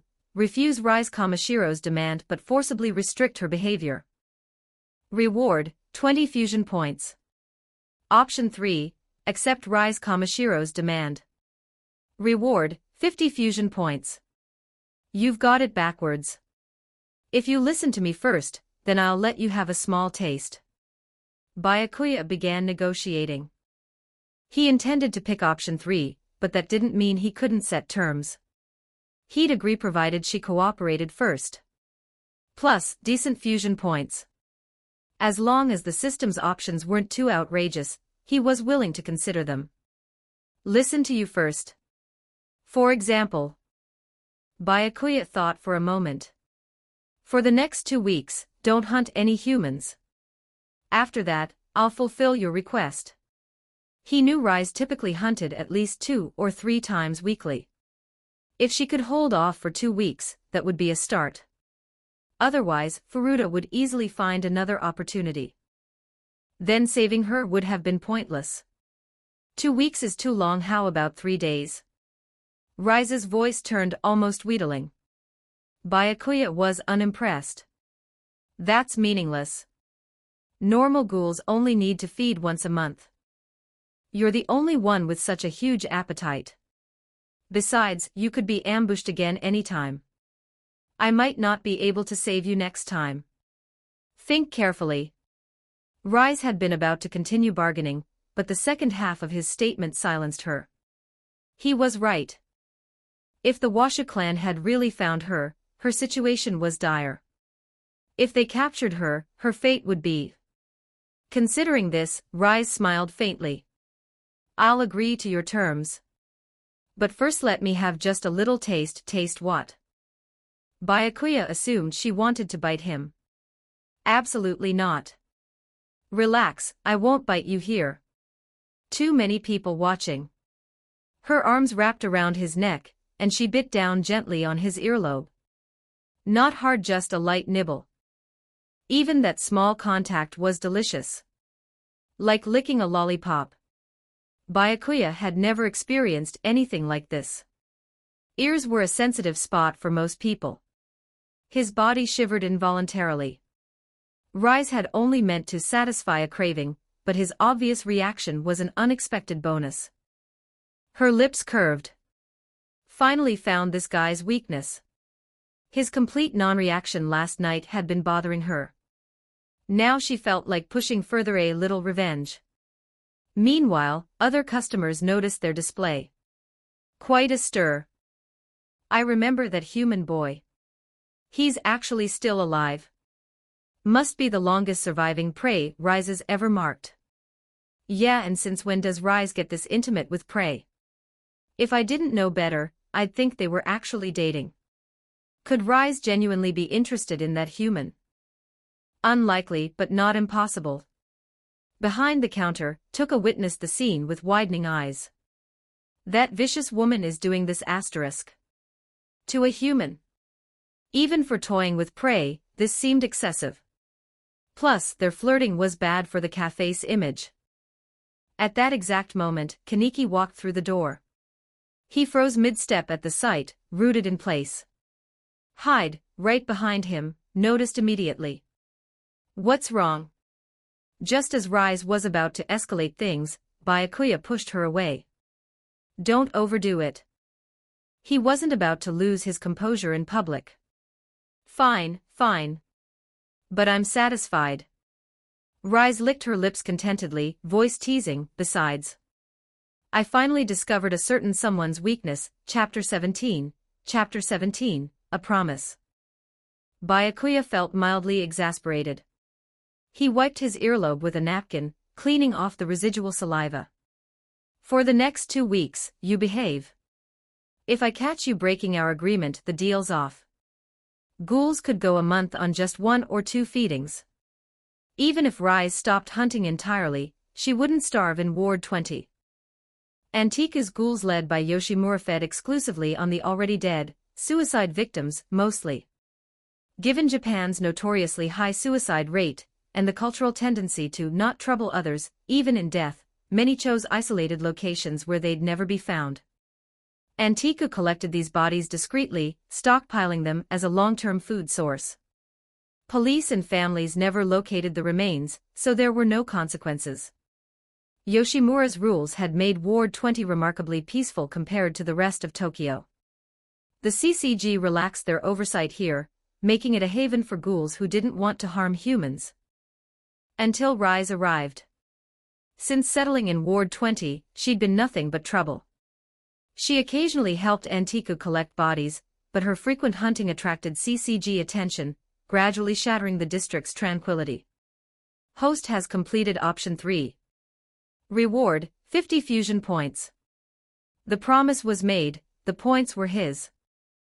Meanwhile, Kaneki had recovered and found an empty seat, trying to act normal. Kaneki, what happened back there? And why's your face all red? Hyde sat across from him, noticing the flush. The yellow-haired boy with orange headphones around his neck was Kaneki's best friend, Hideyoshi Nagachika. And nothing. Only then did Kaneki realize he was blushing. He definitely couldn't explain what he'd just witnessed. Hyde seemed to let it go. Anyway, Kaneki, that cute girl at the coffee shop you mentioned. Which one is she? He scanned the room, searching for anyone matching Kaneki's description. Wait, keep your voice down. Kaneki frantically shushed him. And stop looking around. Oh, is it her? Hyde pointed first at Tuka, then at Rise. Those two were the only ones matching cute girl in a coffee shop. Kaneki's cheeks reddened further. He stared at the table, refusing to answer. Hyde clearly understood. Kaneki's reaction confirmed it was one of them. An idea struck. He raised his hand. Excuse me. Could the waitress come here, please? Tuka turned and approached. Coming, how can I help? One cappuccino for me, and another for this guy. Hyde ordered, then asked smoothly, and what's your name?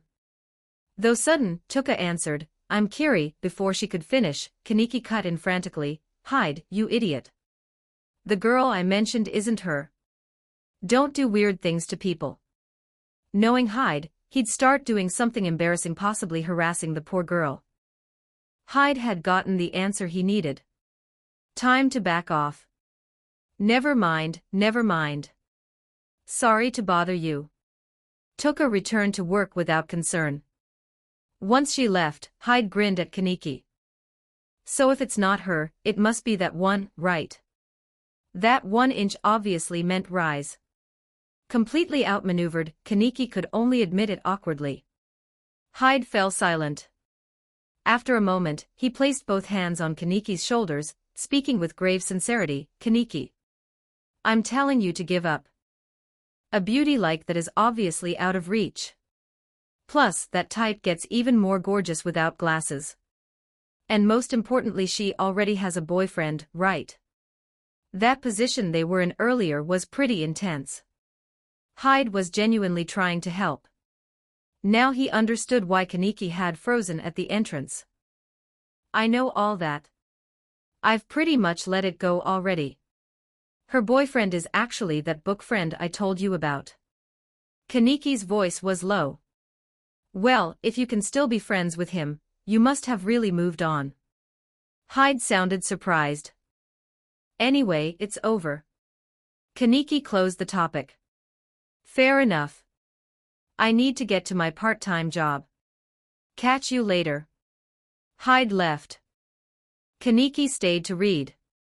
He'd been coming here to enjoy coffee and books long before he ever noticed Rise. Nearby, Rise had naturally observed Kaneki and Hyde's little exchange.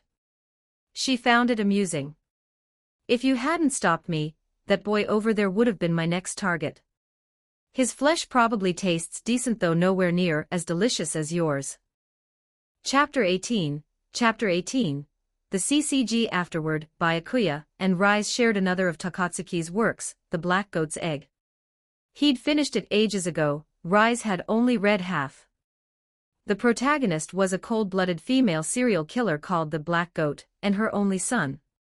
Initially, the son despised his mother's actions but gradually discovered similar violent urges awakening within himself. Seemingly fiction, but Takatsuki had written it as a direct parallel to herself and her father. The female killer was Yoshimura. The son was Ito, just with swapped genders. Hard to imagine what Yoshimura felt reading it. I need to go. I've got something to take care of. Goodbye, Rise-san. Byakuya stood to leave. Okay, goodbye. Rise smiled. After he left, she stayed until closing time, reading to pass the time. 2 weeks without hunting meant boredom. Books would help. Kamishiro-san, we're closing soon. Tuka, now changed from uniform to school clothes, reminded her. Sorry. Lost track of time. Rise's apologetic smile seemed genuine enough. By the way, Tuka didn't particularly want to interact with Rise, but couldn't help asking, have you changed lately?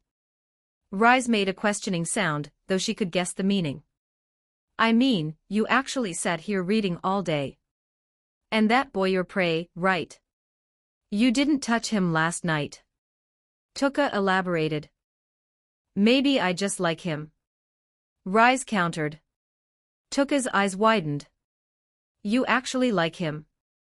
Unbelievable. Someone like Rise falling for a human. Of course, that's a lie. Rise had been playing her the whole time. Can't tell you the details. Anyway, good night, Kirishima-san. She strolled out, humming. Tuka felt annoyed but had no recourse. Walking home, Rise stayed alert for ambushes. Her thoughts drifted to Byakuya. She didn't like him in the romantic sense, but his body, that obsession was real. She wanted to devour him right now. Unfortunately, 2 more weeks. But the enforced fasting would make the eventual feast even sweeter. Just imagining freely savoring his flesh made her hum a cheerful tune. Earlier that afternoon. After leaving Antiku, Byakuya headed directly to Ward 20's CCG branch. Tokyo had 24 wards. Aside from Ward 24, each had a CCG Commission of Counter Ghoul office. Ward 1 held headquarters. Wards 2 through 23 were branch offices. Ward 24 had no CCG presence because it wasn't a normal district. No humans lived there. It was a ghoul stronghold, essentially an underground labyrinth. Arriving at Ward 20's branch, Byakuya entered the lobby and walked toward the RC gate. RC gate, a scanner detecting RC cell levels. The biggest difference between humans and ghouls, aside from Kakugan, Kagun, and Kakuho, was RC cell count. Humans typically ranged between 200 to 500. Ghouls started around 1,000, with powerful ones reaching several thousand or even tens of thousands. This stark difference allowed the gates to identify ghouls. Currently, RC gates existed mainly in government facilities like the CCG. If they became widespread, ghoul survival in human society would collapse. Hey, you can't just walk in. This is the CCG, not a police station. A staff member intercepted him. Outsiders weren't allowed inside, lobby consultations only. I know what this place is. I'm here because I want to become an investigator. Byakuya stated directly. Become an investigator? You look like a student. Go back to school. This job's too dangerous. The man's tone was impatient but well-meaning. Though just administrative staff rather than an actual investigator, he knew the casualty rates. Deaths were constant. Investigators fought monsters, not ordinary criminals. Anyone with a conscience wouldn't recommend this career, especially to students. The entry requirements were stringent too. This was a government position. Insufficient ability meant rejection. Thank you for the concern, but my mind's made up. Byakuya's voice was firm. Registration's over there. Whether you're accepted depends on your own abilities. The men stopped arguing. Thank you. Byakuya filled out an application for either the Ghoul Countermeasures Institute or the Ghoul Investigator Training Academy. Host has activated a quest. Initiating divine selection. Option 1, join the Ghoul Countermeasures Institute and complete 1 year of training. Reward, 10 fusion points. Option 2, join the Ghoul Investigator Training Academy and complete 2 years of training. Reward, 20 fusion points. Option 3, skip all training institutions entirely by establishing an outstanding ghoul extermination record. Reward, 40 fusion points. Chapter 19, Kurona and Nishiro Yasuhisa. The application form offered 2 choices. The Ghoul Countermeasures Institute, or the Ghoul Investigator Training Academy, both trained investigators. The core difference, standard training versus elite training. The institute had a 1-year program for regular investigators, focusing on handguns and rifles. Graduates became rank 3 investigators assigned to branch offices in wards 2 to 23. The academy, commonly called the Academy, offered 2 years of elite training, emphasizing quinqua usage alongside firearms. Graduates earned Rank 2 status, and were assigned to Ward 1 headquarters. Each had pros and cons, shorter duration and lower difficulty, but less depth and lower starting rank, versus doubled time, and higher difficulty but better training, and higher starting position. None of that mattered to Byakuya. He planned to skip the whole process. Wait a year or two. Not happening. He selected the academy anyway. Strategic reasoning. Academy students received training quinquas. With a quinqua, building an impressive combat record would be much easier. Application submitted, he'd just wait for a response. The CCG worked fast. The next morning, a paper letter arrived. Opening it confirmed his acceptance. Approval was easy. Paying tuition got you in. Government programs kept fees reasonable. The real question was whether you could graduate.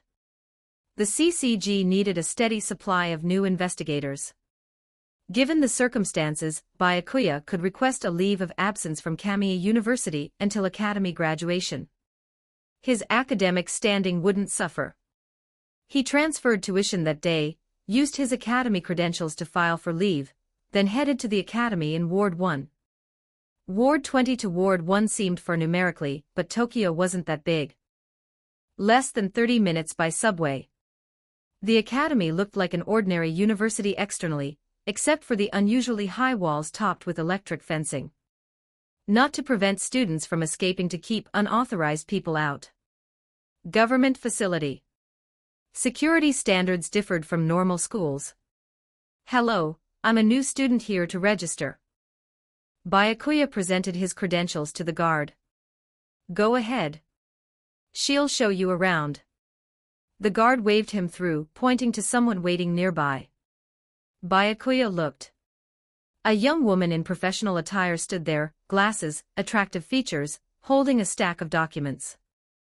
His guide, apparently. You're Amaha Byakuya, correct? I'm Suzuki, the dean's secretary. Pleased to meet you. Her tone was cool but polite. Yes, I'm Amaha Byakuya. Follow me.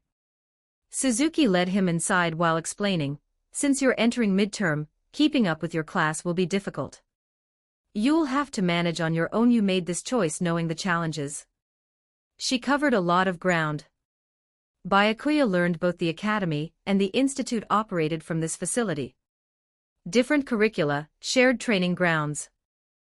Suzuki showed him around, introducing various locations. During the tour, Byakuya spotted familiar faces. Kurona Yasuhisa. Nishiro Yasuhisa. Juzu Suzuya. Toru Mitsuki. He suddenly remembered at this point in the timeline, these individuals were indeed investigator trainees. After graduation, they'd become official CCG investigators. That covers everything essential. Any questions, come find me. You can join your class starting now. Suzuki finished and left him to his own devices. Checking the schedule, Byakuya found a theory class starting in minutes. Fundamentals of Ghoul investigation. He headed to his assigned classroom. Everyone there was a fellow trainee from his intake. The instructor had just arrived and introduced the new student. We have a new classmate today. I hope everyone will get along with him. The instructor gestured for Byakuya to introduce himself. Byakuya wrote his name on the blackboard with practiced ease, then gave a brief introduction. I'm Amaha Byakuya, from Ward 20. My hobby is reading. I aspire to become a Ghoul investigator. Thank you. There's an empty seat over there. Please sit, Amaha-san. Unlike university, this was a fixed classroom with assigned seating. His intake only had a few hundred students, easy to divide into classes, without the rotating lecture halls of a university. Understood. Byakuya nodded and walked to the indicated seat. Back row, window seat. Quite nice, actually. Coincidentally, Kurona and Nishiro Yasuhisa were not only in his class, but sat directly in front of him and to his right. Chapter 20, the twin sisters' single desks meant no seatmates. Byakuya and the Yasuhisa twins were just neighbors. Nice to meet you. He offered a token greeting.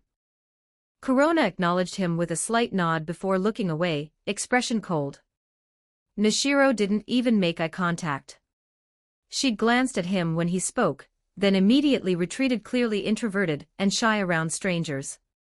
Their hair colors matched their names. Corona's hair and dress were black, Nishiro's were snow white. As identical twins, their features were virtually indistinguishable, delicate and cute.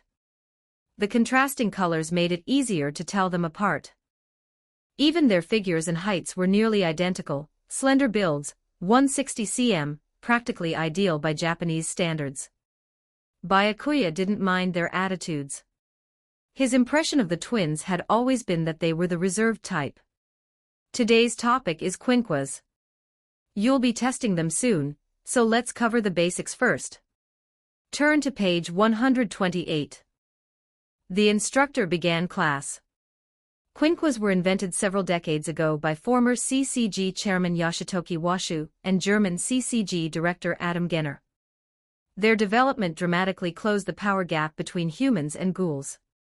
Kagun are the primary material for quinquas. They're harvested from ghouls, but the extraction method has strict requirements. The kagun must be fully released, then removed along with the intact kakuho. Only then does it meet manufacturing standards. Since quinquas are dead rather than living kagun, they lack growth potential, flexibility, and extension. However, they offer superior control and stability. As technology advances, quinqua modifications continue improving. The theory class lasted 45 minutes. Reasonable duration. Most of the content Byakuya already knew, but he listened patiently and respectfully. As the instructor mentioned, after a short break came practical training. The combat instructor was a proper investigator assigned by the CCG, typically rank 1. Byakuya noted their instructor wasn't Tokage, just some unfamiliar investigator. Tokage was the interrogator who'd tortured Yamori, Jason, so brutally that he'd snapped mentally, inheriting Tokage's sadistic personality and cruel techniques. That included the finger-cracking habit and the infamous line, "All the unfairness in this world stems from the inadequacy of the one being unfair." Yamori passed those on to Kaneki later. Tokage was practically the root of all that evil. You haven't used quinquas yet. For your first experience, we'll start with specialized firearms similar in concept. The combat instructor had prepared enough weapons for everyone. Various types, handguns, rifles, submachine guns, and more. Pick whatever interests you. These are standard firearms, but the bullets are specially manufactured from kagun. Ordinary bullets barely affect ghouls. The instructor demonstrated while explaining. These are mass-produced anti-ghoul bullets called Q bullets. 4 types exist, corresponding to the 4 kagun types. He extracted some bullets from a magazine to show them. Elite investigators used proper quinquas, but quinqua authorization was strictly controlled. Investigator assistants and rank 3 investigators couldn't use them. They were limited to these specialized firearms. Byakuya grabbed a handgun resembling the famous Desert Eagle. If only the system gave him infinite ammo, a classic post-apocalyptic novel cheat. Desert Eagle plus unlimited bullets. Get familiar with them first, then start target practice. The instructor continued, I don't expect accuracy right away. Just learn proper grip and stance. He went around correcting each student's form. Then they fired at distant targets. Stationary targets, not moving ones, no need to start at maximum difficulty. Byakuya had never fired a gun before. The instructor helped adjust his grip. But aiming and shooting. That was his forte. Even without activating his Sharingan, his vision and perception far exceeded normal humans. He lined up the fixed target, roughly calculated wind and gravity, though those factors barely affected handguns, and fired. He checked the result, roughly 9th ring, almost 10th. Not perfect but excellent for a first attempt. The instructor had just finished correcting Byakuya's stance, and watched his shot. Seeing 9th ring, his eyes widened. Impressive talent. Hitting that on your first try is remarkable. He immediately praised Byakuya. This student had struggled with basic grip moments ago, clearly inexperienced with firearms. Achieving this demonstrated genuine gift. Chapter 21, Get Good 1058 words. You're too kind, instructor. Byakuya replied modestly. Keep up the good work. I have high expectations for you. The combat instructor clapped Byakuya on the shoulder encouragingly. Marksmanship scores were one of the key assessments for graduation. If Byakuya performed well in other areas too, he had a real shot at graduating as the top-ranked student in his class. The instructor made a mental note to keep an eye on this particular trainee. Producing a top graduate would certainly benefit his own career, meeting performance targets and earning a bonus never hurt. That guy must have just gotten lucky, right? I only scored a 6, and I was using a rifle. I heard pistols are way harder to shoot accurately. I did a bit better, got a 7. But yeah, a 9 with a pistol is pretty ridiculous. Isn't he the new guy who just transferred in today? I'm betting it was a fluke. If it wasn't luck, then he's seriously something else. Several trainees openly doubted Byakuya's marksmanship results. After all, lucky shots happened all the time.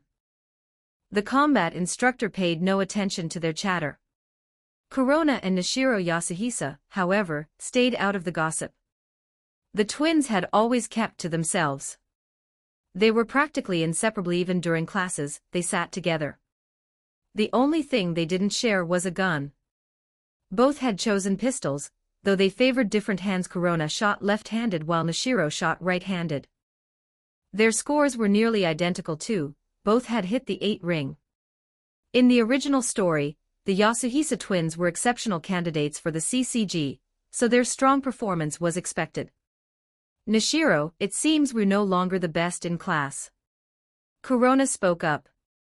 But he might not be better than us in other areas. Nishiro replied, her expression neutral. The twins had been the top performers in their class until this newcomer named Amaha Byakuya appeared, and outshot them on his very first day. They couldn't help but take notice. Meanwhile, Byakuya was preparing for his second shot. A 9 wasn't good enough. He wanted to hit the 10 ring. Gripping the pistol single-handed in his right hand, he turned sideways, kept his arm extended, and held his breath to minimize body sway. With his strength, recoil was hardly a concern. His second shot landed close to the 10 ring, but not quite there. It wasn't until his third shot that he finally hit dead center. 110-29s, an undeniably impressive result. Many trainees had been watching Byakuya closely, curious about his performance. 3 consecutive shots within the 9 ring, and one of them was a perfect 10. There's no way that's all luck. Yeah, the guy's actually got skills. Who knew the new transfer would turn out to be a shooting prodigy? I really hope he didn't hear me doubting him earlier, that would be awkward. Byakuya's 3 shots silenced all the skeptics. Only Kurona and Nishiro seemed unconvinced. They each fired 2 more rounds, determined to surpass his score. Not only did they fail to beat him, but their follow-up shots were worse than their first attempts. Kurona's second and third shots scored 8 and 6 respectively. Nishiro managed 2 7s. Haste makes waste, as they say. Byakuya had a cheat-like system boosting his abilities. The harder the twins pushed, the worse their results became. The combat instructor did praise their solid performance afterward, but the sisters couldn't find any joy in it. Host has triggered a quest. Initiating divine selection. Option 1, pretend you noticed nothing and avoid getting involved with Kurona and Nishiro Yasuhisa. Reward, 1 fusion point. Option 2, show your gentle side and personally teach them shooting techniques. No pressure if it doesn't work. Reward, 10 fusion points. Option 3, walk up to them and taunt them with "Get Good." Reward, 50 fusion points. Byakuya stared at the 3 options floating before him and fell silent for a moment. Don't ask why. The system was just too generous. He walked over to where Kurona and Nishiro stood. Under their puzzled gazes, he spoke coolly, "Host has completed option 3. Reward, 50 fusion points." Hearing the system confirm his reward, Byakuya promptly turned and headed back to his original spot. The twins froze for a second, needing a moment to process what he'd just said. Then their pretty faces flushed with anger. "What did you just say?"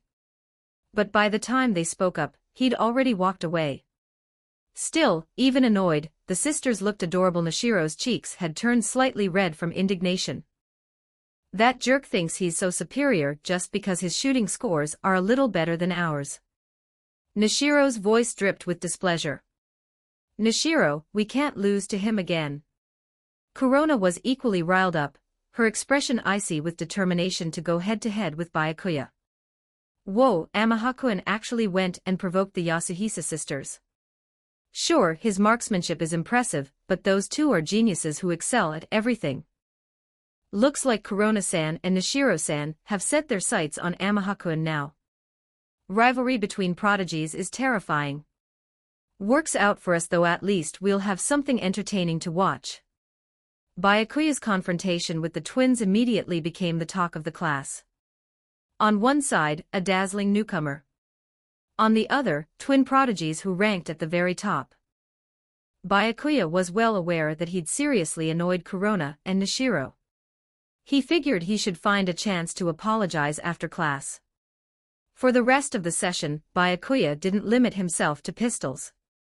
He tried out rifles, sniper rifles, the whole arsenal. But these firearms felt like toys to him. The real prize was the quinqua, though that would have to wait for the next practical session. As noon approached, Byakuya decided to eat at the academy's cafeteria. Between both training programs, there weren't that many students total, so the cafeteria was fairly small. With everyone eating at the same time, it got pretty crowded during lunch hour. Byakuya had arrived relatively early and secured a table to himself. Soon the cafeteria filled up almost completely. Latecomers had no choice but to share tables with others. That's when Kurona and Nishiro found themselves without seats. When they spotted the only table with 2 empty spots occupied by a certain annoying individual, they had no choice but to suppress their irritation and sit down across from Byakuya, slight frowns on their faces. Chapter 22. Chapter 22. You belong to me. Seeing Kurona and Nishiro sit across from him with cold expressions, Byakuya felt a twinge of awkwardness himself. He hadn't meant to mock them maliciously. While it wasn't malicious, it was definitely intentional. The twins said nothing, acting as if Byakuya across from them was invisible, like he was just empty air. "Sorry about that. I was just running my mouth earlier. I didn't mean anything bad by it." When an apology was warranted, Byakuya gave one. He didn't consider it beneath him. Both sisters looked genuinely surprised. They hadn't expected him to actually apologize, and so quickly, too. "It's too late for that now. Your provocation earlier, Nishiro, and I have already accepted it." Kurona's tone remained cold. There was no way she and Nishiro would just pretend the whole thing never happened. The rivalry had been established. They were determined to compete with Byakuya to the end. Though the twins' attitudes hadn't exactly warmed up, at least they weren't treating him like he didn't exist anymore. His apology had accomplished something. All right then. Byakuya didn't push further. He simply lowered his head and continued eating. "Kurona. I'm Yasuhisa Kurona." Suddenly, Kurona spoke up. Byakuya looked up, confused. "I'm telling you to remember the name of your rival, Yasuhisa Kurona." Her tone stayed cool. Compared to her sister, Nishiro seemed less composed about it, a hint of embarrassment in her voice. I am Yasuhisa Nishiro. I introduced myself during class earlier, but I'll say it again properly. I'm Amaha Byakuya." Byakuya said, then added, "Though if I call both of you Yasuhisa-san, it might get confusing. That could be a problem. In Japan, classmates typically addressed each other by surname. Using someone's given name was reserved for close friends, like calling him Byakuya-kun or just Byakuya. Just use our full names. Kurona didn't care much for such formalities. Works for me. Byakuya nodded slightly. After that, there wasn't much more conversation between him and the Yasuhisa sisters. Once they finished lunch, everyone went their separate ways. The afternoon consisted of theory classes, which ended early, similar to his schedule at Kamiya University. Trainees typically stayed behind for additional self-directed physical training. The academy provided room and board, though students could choose to live off-campus if they preferred. Byakuya left early. He saw no point in staying for standard physical training at his current level, it would barely make a difference. He took the subway home and rested for a while, then decided to drop by Antika despite the late hour.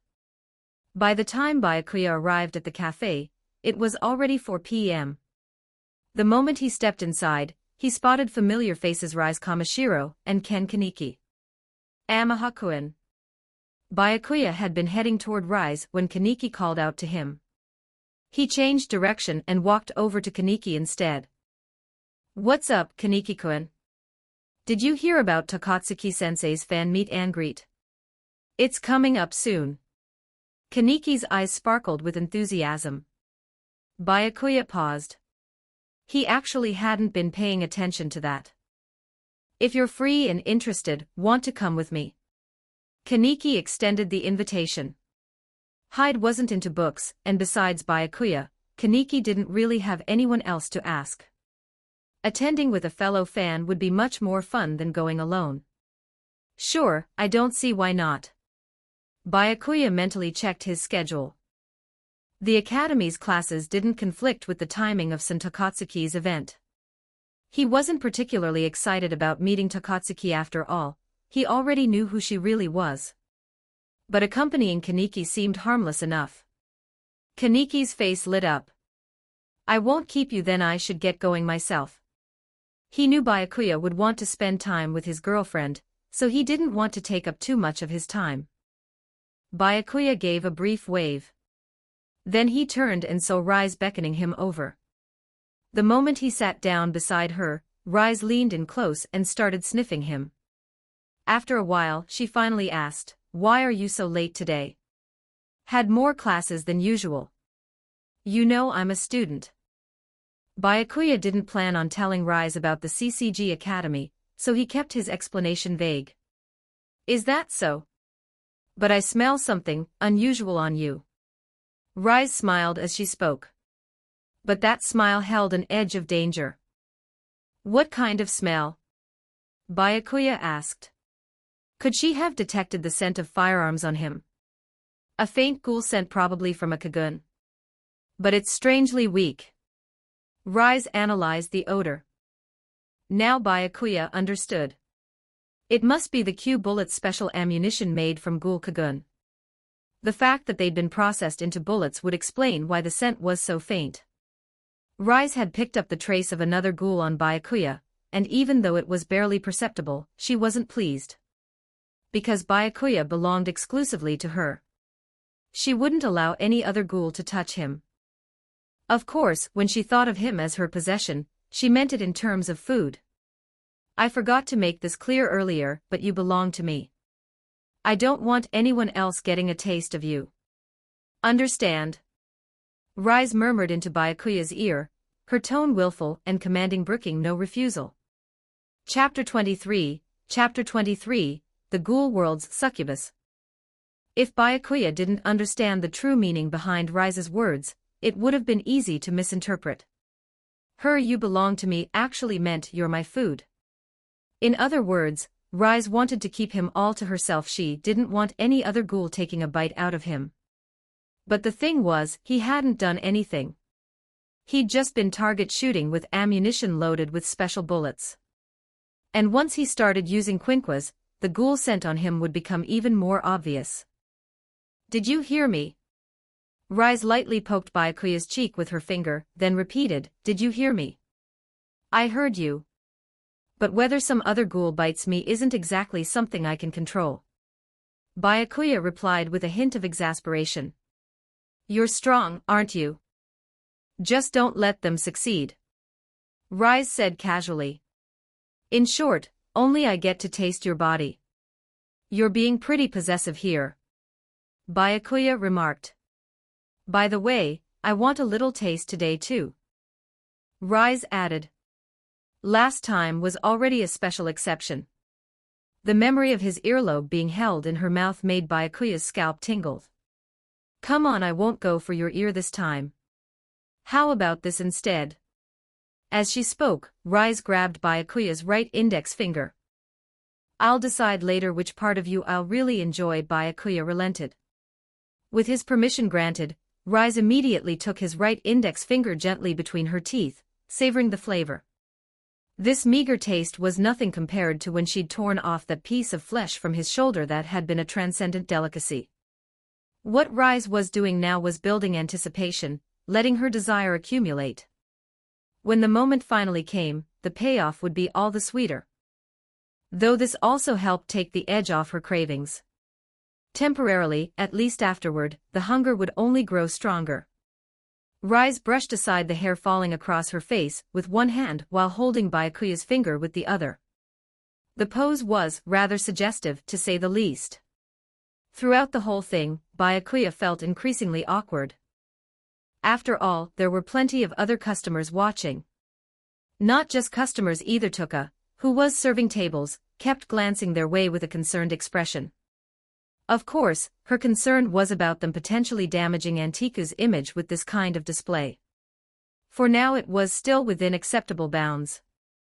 But if Byakuya and Rise took things any further, Tuka would have to step in and remind them. All right, that's enough. Seeing that Rise showed no sign of letting go, Byakuya had to speak up. Rise reluctantly released his finger.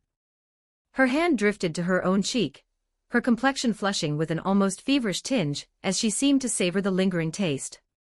Even this small indulgence satisfied her more than any human she'd ever hunted. The reason was simple: Byakuya's constitution and his Hashirama cells had both strengthened since Rise first tasted him. They'd undergone a qualitative transformation from level 1 to level 2. Meaning Byakuya's flavor had also transformed. Even just his skin in a ghoul's mouth was incredibly enticing. Byakuya suddenly had a troubling thought: at this rate, he'd eventually become some kind of succubus in the eyes of ghouls. That wasn't exactly a good thing. Ghouls would literally chase him down to take a bite. This wasn't the kind of succubus treatment that came with any perks. After a while, Rise finally finished savoring the moment. That bookworm boy earlier, he invited you to San Takatsuki's fan meet and greet. Rise suddenly changed the subject. Yeah, why? Byakuya knew immediately that bookworm meant Kaneki. Nothing much. I'm just a little curious now. I want to see what this Takatsuki-san person is like. Rise said. Takatsuki's works appealed to her taste perfectly. Almost all of them were dark and intense. She particularly loved those gruesome passages. So naturally, she'd become curious about the author herself. Sure, come with me then. Byakuya agreed. He'd just have to apologize to Kaneki later. Watching Byakuya show up with Rise in tow, Kaneki would probably feel that sting pretty badly. But there wasn't much he could do about it. He'd just have to make it up to Kaneki somehow. Tuka-chan, Kamishiro-san seems much calmer lately, don't you think? At the front counter, Kaya Irimi struck up a conversation with Tuka about Rise. Irimi was another Antiku employee, a tall, mature woman with an elegant, refined presence. But her true identity was Black Dog, an SS-rated ghoul. She really has been more settled. That guy is probably her prey, but it's been days, and she hasn't done anything to him. That's completely unlike her usual habit of frequent feeding. Tuka couldn't help but reflect. And the way they interact, it doesn't look like she's just planning to eat him. Is Kamishiro-san really that good an actress? Didn't she mention before that she likes him? Could that be the reason? Irimi asked. She said that was fake. And besides, it's hard to imagine someone like her actually falling for a human. Her not devouring every human she meets would already be a miracle. Toka shook her head. You never know. Kamashiro-san is still a young woman, after all. Being too shy to admit her feelings, or falling in love with a human neither would be that strange. I've heard plenty of stories about ghouls and humans falling in love. Irimi said. Nearby, Yoshimura could hear their conversation. His expression remained unchanged, that gentle smile never wavering, though what he was thinking inside was another matter entirely. After all, Yoshimura himself was a ghoul who had loved a human. By the way, Toka-chan, Irimi smiled, you're at that age too. Is there any boy you like?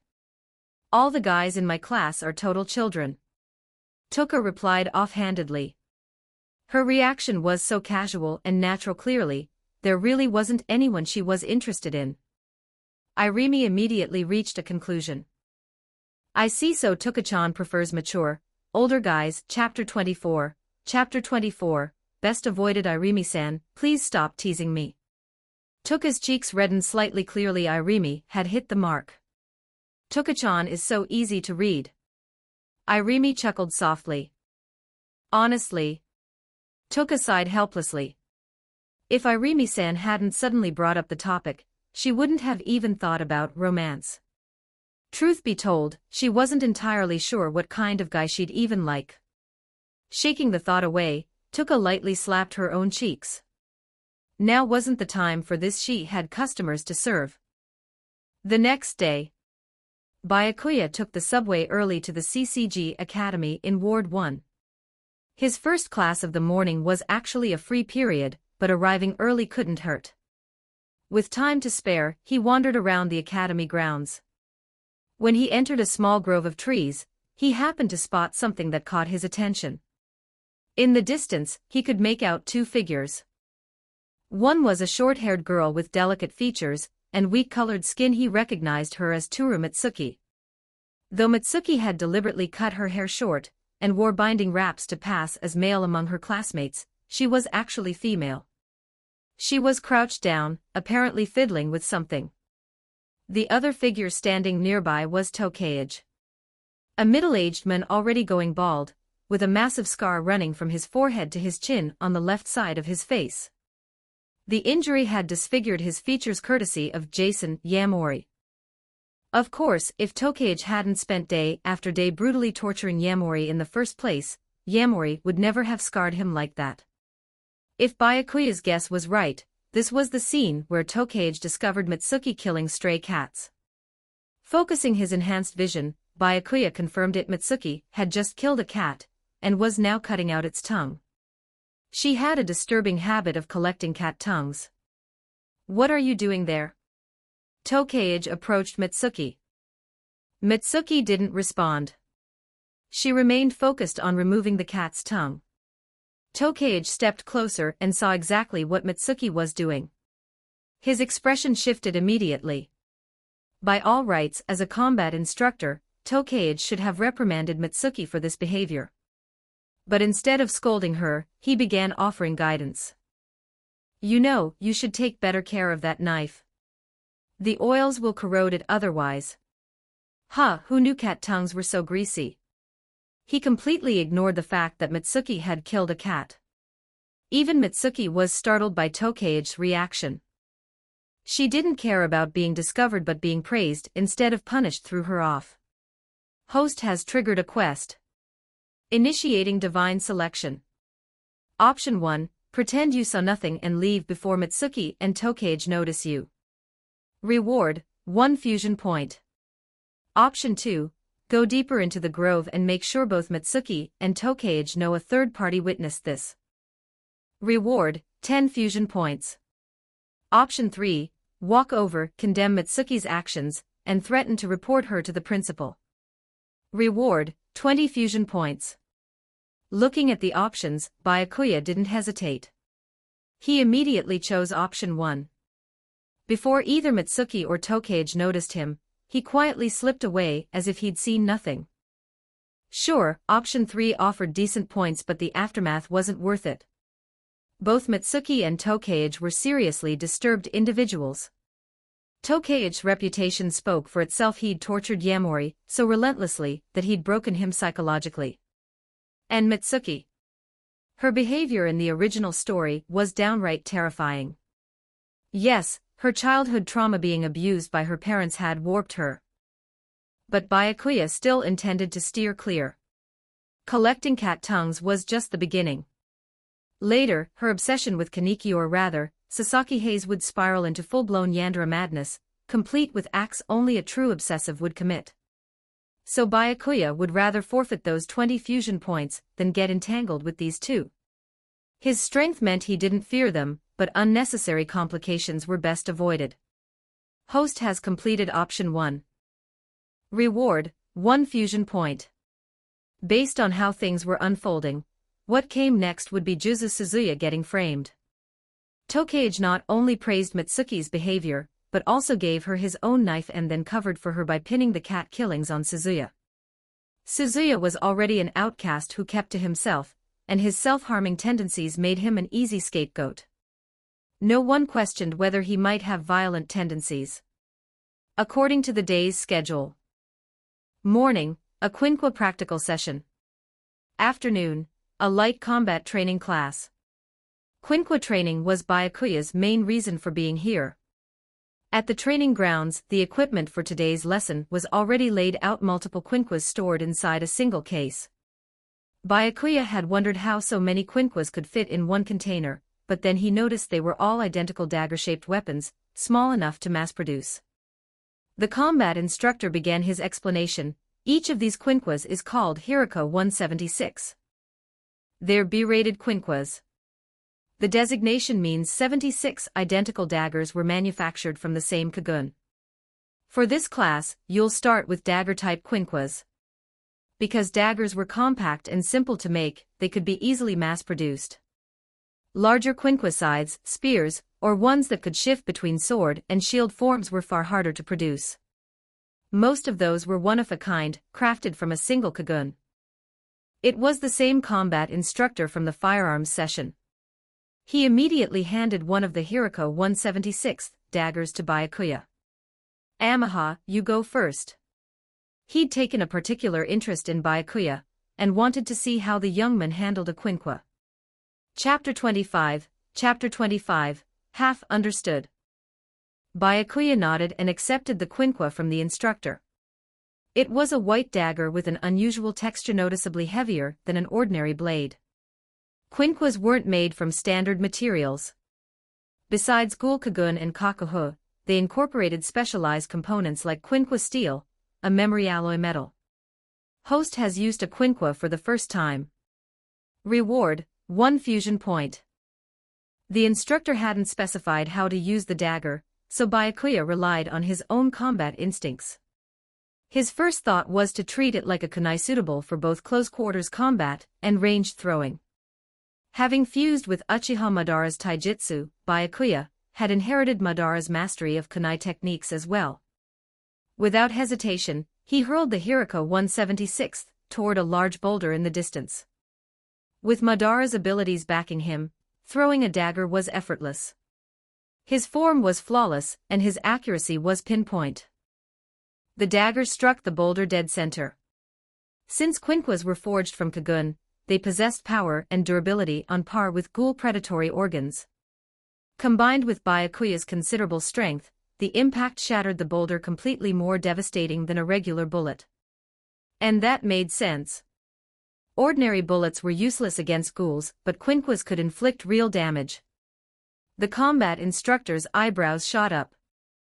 The other trainees stood slack-jawed. Corona clicked her tongue softly. Watching Byakuya's performance, she already knew, today, she and Nishiro would be overshadowed by him yet again. Corona, he really is impressive, Nishiro murmured, her expression neutral. To do that on his first time using a Quinqua. I'll admit he's strong in this area, Corona replied coolly. But these aren't the only things that determine final rankings. You've trained with daggers before, haven't you? The instructor's voice carried a note of admiration. I've practiced with similar weapons. Byakuya nodded. He'd inherited Madara's abilities, so anything Madara had trained in was essentially part of his own experience now. Otherwise, explaining his textbook-perfect technique would be impossible. Raw talent alone couldn't account for it. Excellent.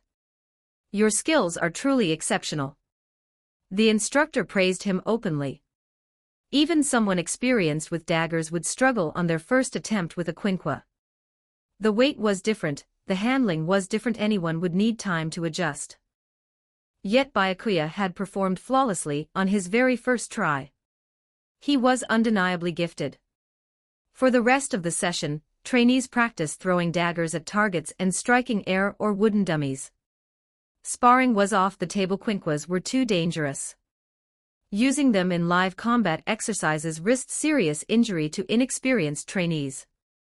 Byakuya excelled in every drill, whether close combat or ranged throws, thanks to Madara's inherited abilities. As the class wound down, Byakuya approached the instructor. "Sir, would it be possible for me to keep this quinqua? The Hiriko 176th feels really natural in my hand. I'd like to hold onto it." His goal was simple: obtain a quinqua of his own. The instructor scratched his head. That's not permitted under the rules. Trainees can only use quinquas during class. Outside of that, they're generally off limits. Byakuya wasn't surprised. He'd only been testing the waters. After all, even active CCG investigators didn't automatically qualify for quinquas. Not everyone had clearance to carry one. Seeing Byakuya's interest, the instructor who'd already been paying close attention to him gave the matter some thought.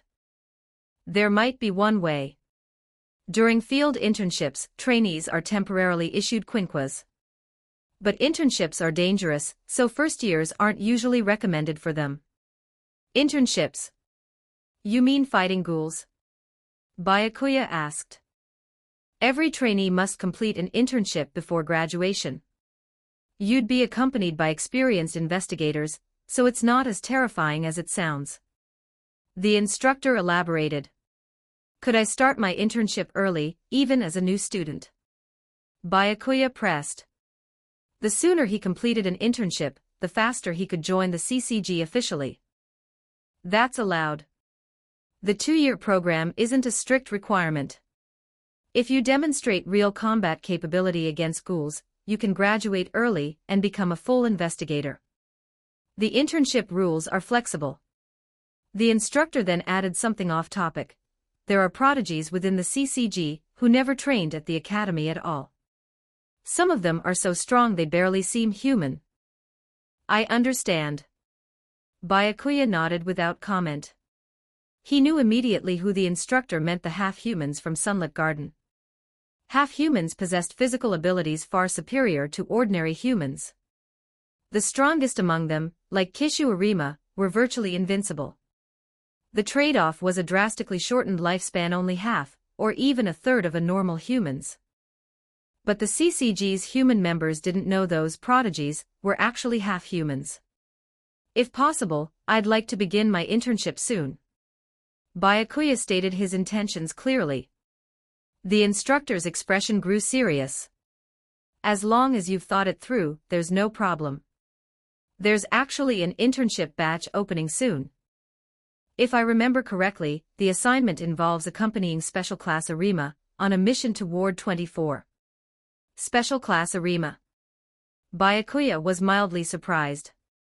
He hadn't expected to encounter Kishu Arima this quickly. The instructor nodded, reverence evident in his eyes. That's right, the White Reaper, the undefeated ghoul investigator, Kishu Arima himself. An internship under his supervision would be significantly safer. Chapter 26. Chapter 26.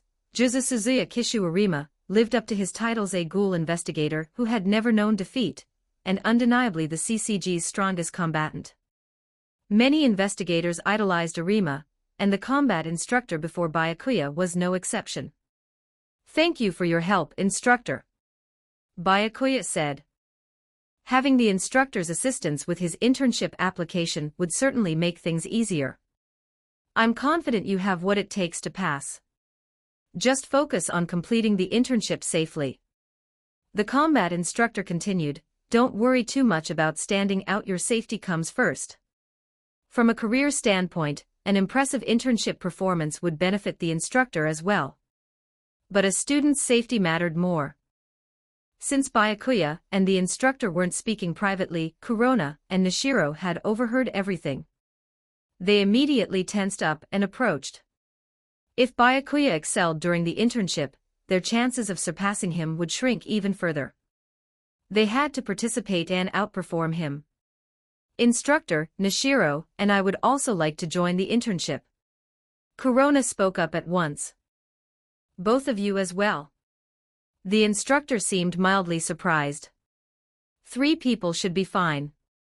I'll try to secure the spots." Under normal circumstances, first-year students at the Ghoul Countermeasures Institute would only be assigned internships near the end of their program, while academy students did theirs at the end of their second year. Early internships were exceptions-limited slots that required formal applications.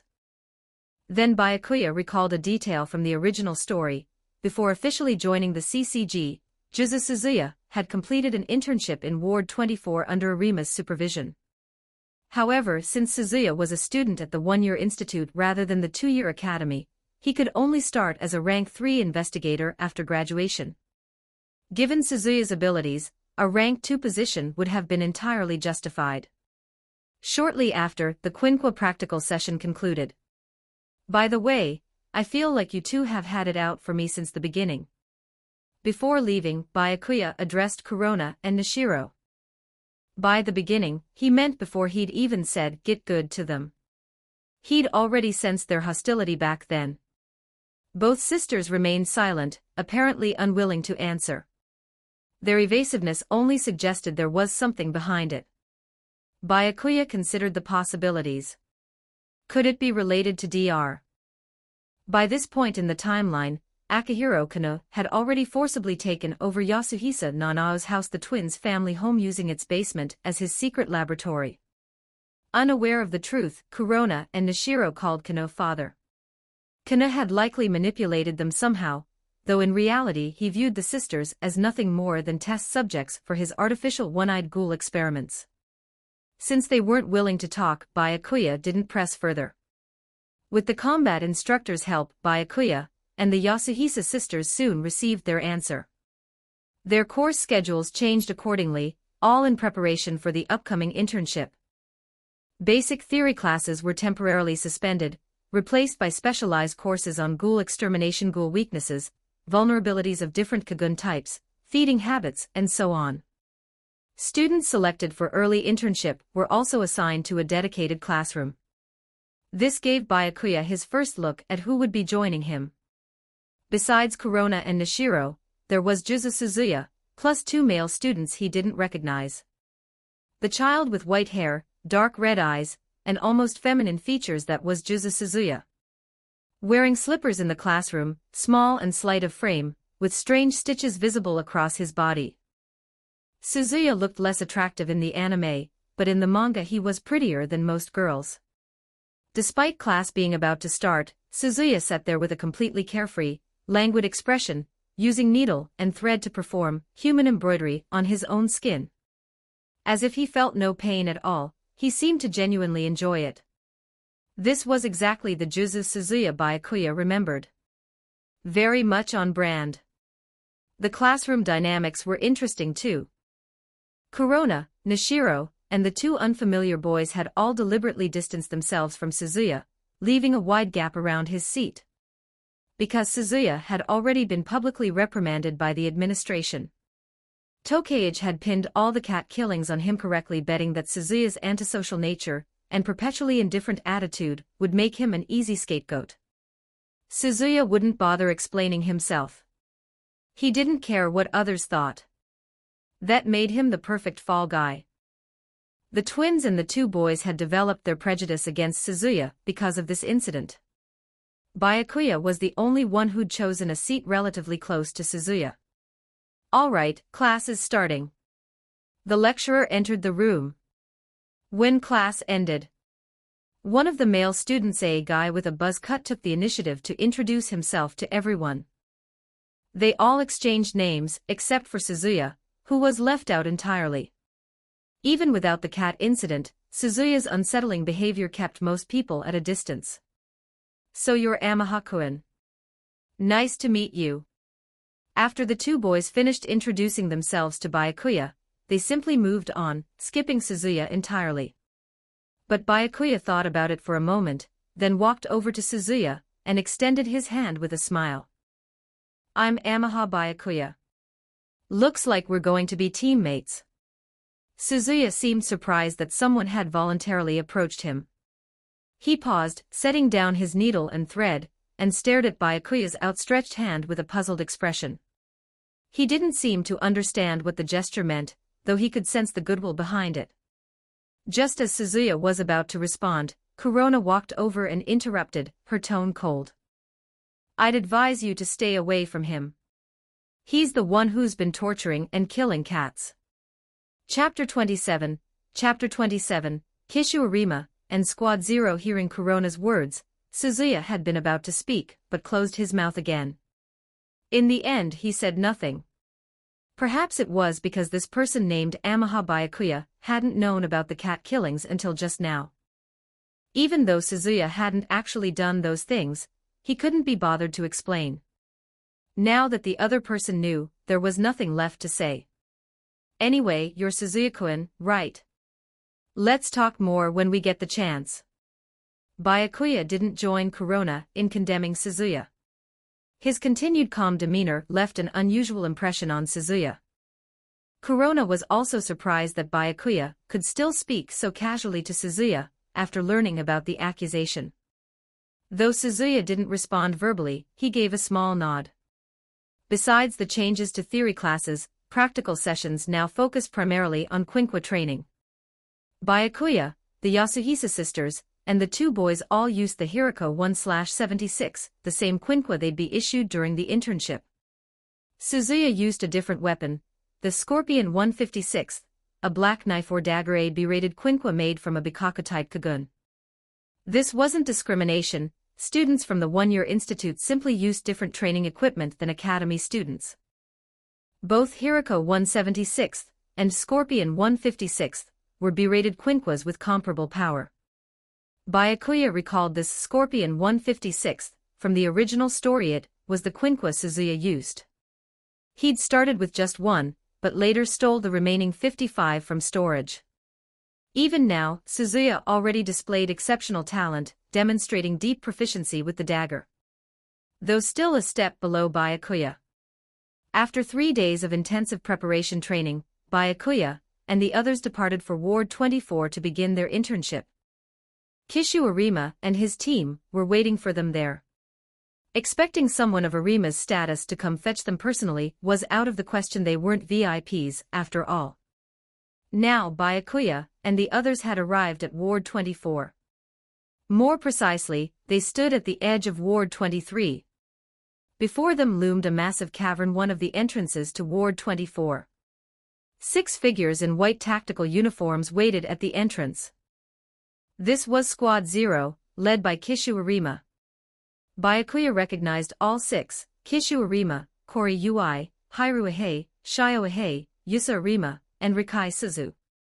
Take Hirako hadn't joined Squad Zero yet during this period.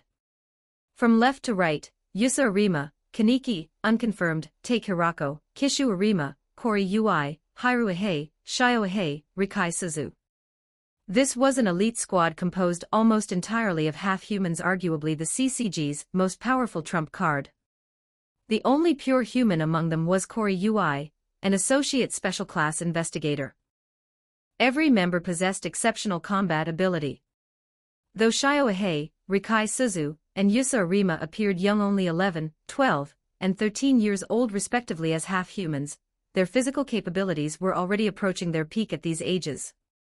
Half-humans had drastically shortened lifespans. By around age 20, they actually entered a period of declining strength. You must be the interns. Let me count. 1, 2. 6 people. Looks like everyone's here. Kori Ui spoke first. Kori Ui had somewhat feminine features, with slightly long black hair. He stood around 170 centimeters, with a well-proportioned build, though he was definitely male. Still, Koriyui was tame compared to Shio Ahei. If Koriyui looked somewhat like a girl, then Shio at this age could easily pass for an adorable little girl. Delicate, pretty features framed by pale blue-white hair. A petite frame barely over 150 centimeters. The white tactical uniform gave him an air of refinement, but he was actually a boy. Rikai Suzu's features resembled Koriyui's somewhat, even sharing a similar hairstyle, though his hair was purple. Being younger, he only stood about 160 centimeters. Yusa Arima matched Rikai's height and build. He shared the surname Arima with Kishu, had refined features, and wore a somewhat gloomy expression, though he was actually a quiet, gentle young man.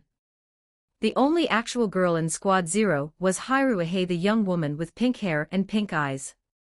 Slender and graceful, her exquisite features possessed an almost bewitching beauty. Haru Ahei. And then there was Kishu Arima himself, Squad Zero's captain, and the strongest ghoul investigator alive.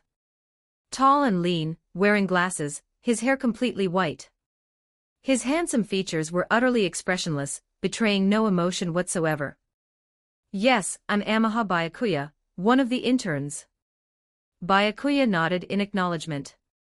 The Yasuhisa sisters and the others followed with their own introductions. "I'm Yasuhisa Kurona." "I'm Yasuhisa Nishiro." "Suzuya Juzu." Koriyui verified that the names matched his roster. "Since everyone's here, follow us inside." With that, Byakuya and the others followed Squad Zero, led by Arima, into Ward 24. As mentioned before, Ward 24 wasn't a normal district. Beyond the cavern entrance lay a seemingly endless underground labyrinth that spiraled ever deeper into the earth. Koriyui, apparently designated as their guide, spoke up again. "Look at the structure of this labyrinth. Can anyone guess what these walls are made of?" The labyrinth twisted and wound in every direction. The walls weren't made of ordinary material, they were flesh walls, a grotesque amalgamation of colors that would unsettle anyone with a weak stomach. "Kagun." Byakuya answered first. As a transmigrator, he naturally knew all about Ward 24. Every wall in this labyrinth was created by ghouls using their Kagun. The principle is similar to how quinquas are made, except this technology was developed by ghouls. We haven't been able to crack it, which is why exploring Ward 24 has been so difficult. Koriyui elaborated further, then praised Byakuya. "Amaha Byakuya, your analytical ability is impressive.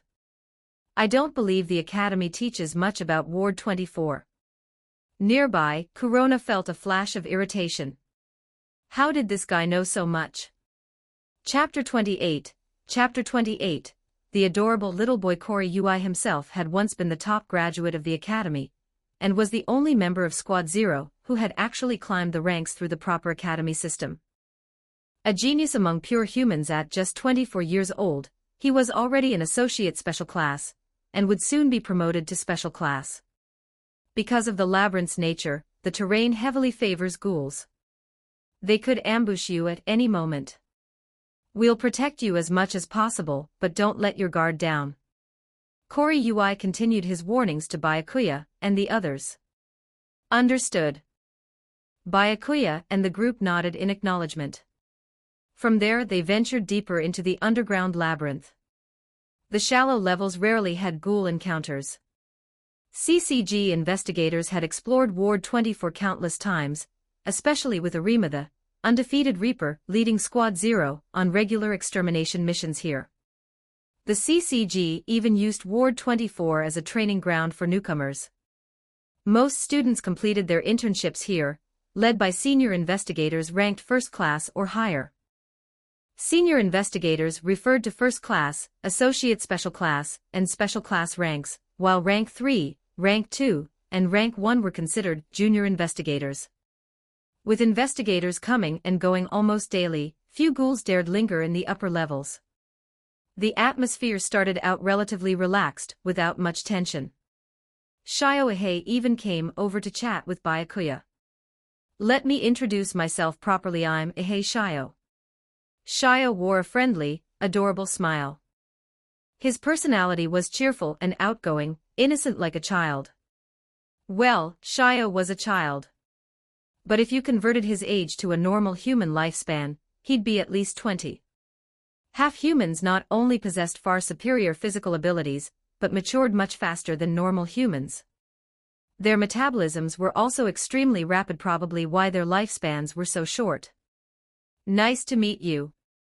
How should I address you? Byakuya suddenly realized he wasn't sure what to call Shio. Given Shio's young age, Ihei-san would sound strange. The original story hadn't mentioned Shio's investigator rank either, otherwise, First Class Ihei, or Rank 1 Ihei, would be the proper form.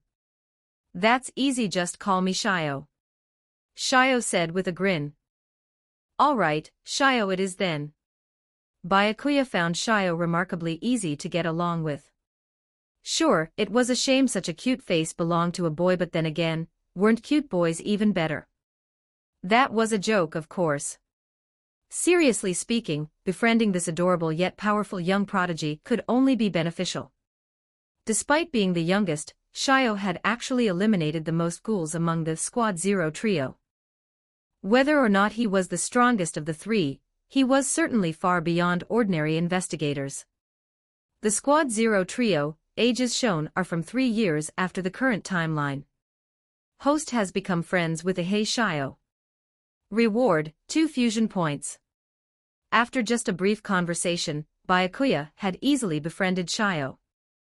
Rikai Suzu was the quiet type, and Yusa Arima had a reserved, introverted personality. Neither would initiate small talk with someone they'd just met. Just then, Arima suddenly raised his hand, signaling everyone to stop. They all halted immediately. Ghouls ahead. Arima said, his tone flat. But he showed no intention of engaging. The white briefcase in his hand, the specialized container for quinquas, remained closed. Byakuya had already spotted the ghoul silhouettes lurking in the darkness ahead. He counted 3. Kori Ui immediately addressed the interns, those ghouls are yours to handle. Pair up and work in teams. We'll intervene if anything goes wrong. CCG protocol typically paired senior investigators with junior ones. For example, Rank 1 investigator Kotaro Amon was partnered with First Class Kuriomato. This exercise was meant to help newcomers adapt to coordinating with partners in combat. Corona would obviously pair with Nishiro. The 2 boys were more familiar with each other and teamed up as well. That left Byakuya and Suzuya. They had no other choice.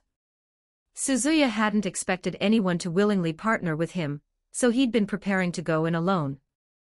But then Byakuya spoke up, Suzuya-kun, we're partners now. When we engage, I'll leave that one's back to you.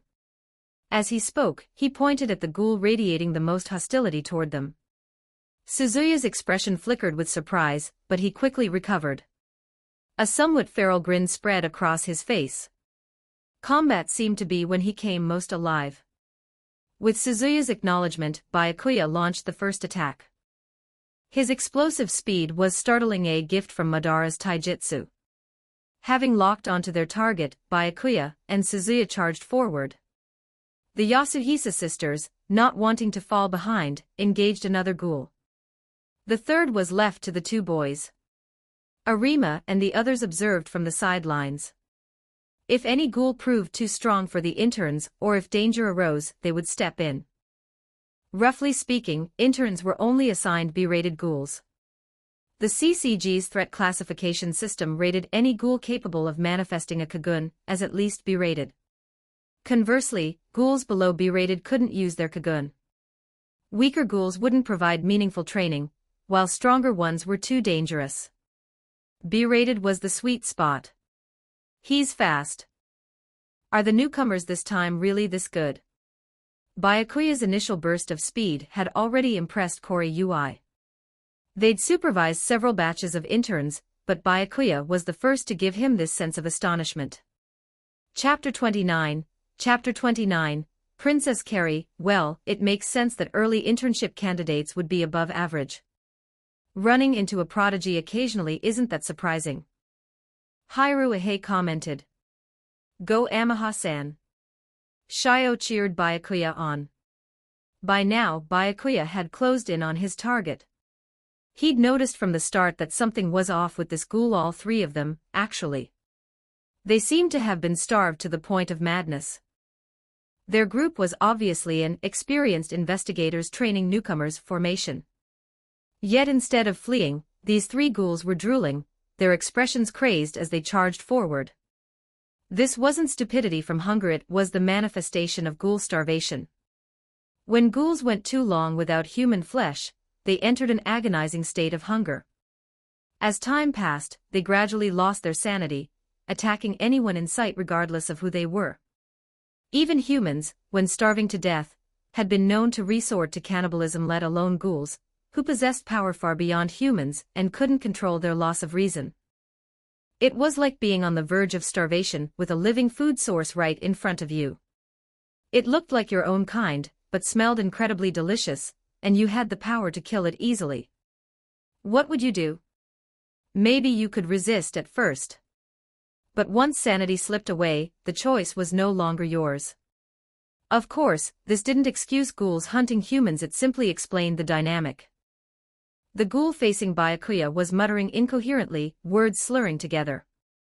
Its Kakugan were more grotesque than a normal ghoul's, and the Rinkaku tentacles emerging from its waist writhed erratically, a sign of madness. Not every ghoul was as fortunate as those in Ward 20, where Yoshimura had created a sanctuary.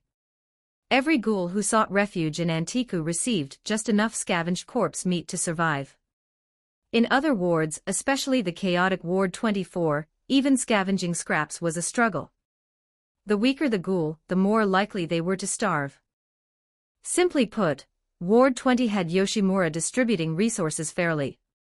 Everywhere else was survival of the fittest, fail to claim food, and you might become food yourself. As for cannibalism among ghouls, that only caused RC cell levels to spike, increasing strength. It didn't solve hunger. The original story never explicitly stated this, but logically it had to be true. Otherwise, ghouls could just eat each other indefinitely. You bite me, I regenerate quickly, then I bite you, you regenerate, rinse and repeat. If that worked, ghouls would never have food problems. The key was that ghoul cannibalism specifically meant consuming another's kakuho, the organ storing RC cells. Eating the kakuho meant absorbing those RC cells, which strengthened the consumer. Regular flesh didn't count. Byakuya easily dodged the ghoul's frontal attack, closed the distance, and with his right hand gripping the Scorpion 176, in a reverse grip, drove the dagger straight into one of the ghoul's kakugan. That I went blind instantly. The ghoul screamed in agony. Suzuya wasn't as fast as Byakuya, but still moved quicker than most. He'd caught up by now. Following Byakuya's earlier instructions, he seized the moment while the ghoul was blinded and distracted, circling behind to hurl his dagger. Against a stationary target, hitting the kakuho was easy for someone of his skill. The Scorpion 156 pierced through the ghoul's tough skin and struck its greatest weakness, the kakuho. Once a ghoul's kakuho was critically damaged, it lost virtually all combat ability. Even its regeneration would shut down, since that power stemmed from the kakuho itself.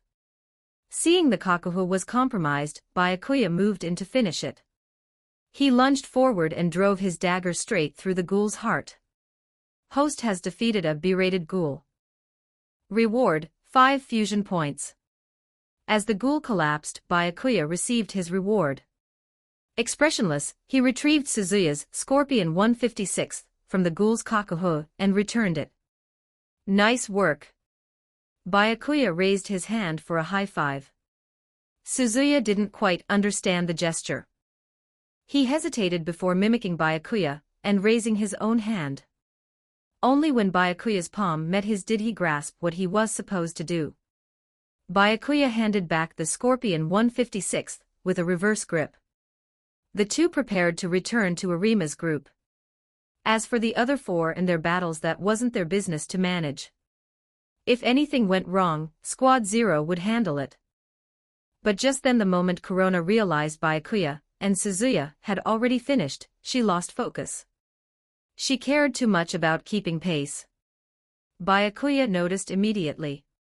Kurona had actually gotten distracted mid-battle, glancing his way. Worse, the ghoul she and Nishiro were fighting was about to exploit that opening. Kurona probably couldn't dodge in time. Unfortunately, Nishiro was also poorly positioned to intercept. In that instant, Byakuya and Arima moved almost simultaneously. Byakuya chose the direct approach, rushing in, scooping up Kurona, and retreating immediately. Arima opened his other briefcase, a black and gold one, and drew out Narukami, an S+, rated Ukaka Quinqua. As Byakuya swept Kurona up in a princess carry and pulled back, a bolt of lightning streaked past him and struck the ghoul. Violent electrical energy rampaged through the ghoul's body. The devastating power extinguished its life signs in an instant. Everything happened so fast that Kurona only now processed what had occurred. When she realized Byakuya was holding her in a princess carry, her pupils dilated, and a blush crept across her cheeks. Chapter 30, Narukami. When that bolt of lightning came from behind, Byakuya's sharp reflexes made him glance back instinctively. He saw Arima holding Narukami in its canon form. Narukami was a high-grade Quinqua with an overall rating of S+. Unlike Byakuya's simple B-rated weapon, Narukami could freely switch between 3 attack modes: cannon mode, fires long-range electrical bolts. Pincer mode, releases multiple spherical electrical projectiles. Blade mode, concentrates electricity at the sword's tip for devastating melee strikes. A versatile, extremely lethal high-grade Quinqua that Arima used as his primary weapon. To date, no ghoul had survived Narukami's attacks. This Quinqua was made from the Kagun of Toka Kirishima's mother, Hikari Kirishima. Hikari's maiden name was Yomo Hikari. She was Rinji Yomo's older sister. Both siblings possessed RC cells with a unique electrical property, a special talent that set them apart from ordinary ghouls. The exact mechanism was unclear. Just as Tatara of Aogiri tree had a special flame attribute, it might be some kind of genetic mutation. Toka and Ayato Kirishima hadn't inherited their mother's electrical abilities. Still marveling at Narukami's terrifying power, Byakuya momentarily forgot to put Kurona down. Kurona didn't show much resistance either. Her body had gone stiff, her cheeks slightly flushed, a mix of shock and embarrassment on her face. She understood Byakuya had acted to save her. She wasn't the type to be unreasonable, and she certainly wouldn't do something like slap him in a knee-jerk reaction. But still, he'd been holding her for quite a while now. Her hands had nowhere to go. Her mind was so scrambled she could barely feel her own arms. Finally, she couldn't hold back. How long are you planning to hold me like this? Sorry. Byakuya immediately set her down. You don't really need to apologize. Kurona murmured quietly. Nishiro rushed over, worry written all over her face. I'm fine. But I ruined things for us. Kurona's voice was heavy with self-reproach. She'd nearly gotten herself killed by a ghoul, and had to be rescued by Byakuya. That meant both she and Nishiro had failed. And it was her fault Nishiro failed too. That doesn't matter. I'm just glad you're okay, Kurona. Nishiro cared far more about her sister's safety than whether they'd succeeded. Byakuya returned to where Arima stood, with the Yasuhisa sisters following behind. Embarrassed by their poor performance, both kept their heads slightly lowered. Arima still hadn't returned Narukami to its briefcase. The other pair of boys wasn't faring well either. I think I might have been unnecessary just now. Byakuya smiled awkwardly. Given how perfectly timed Arima's Narukami strike was, even if Byakuya hadn't grabbed Kurona, the ghoul wouldn't have had a chance to hurt her.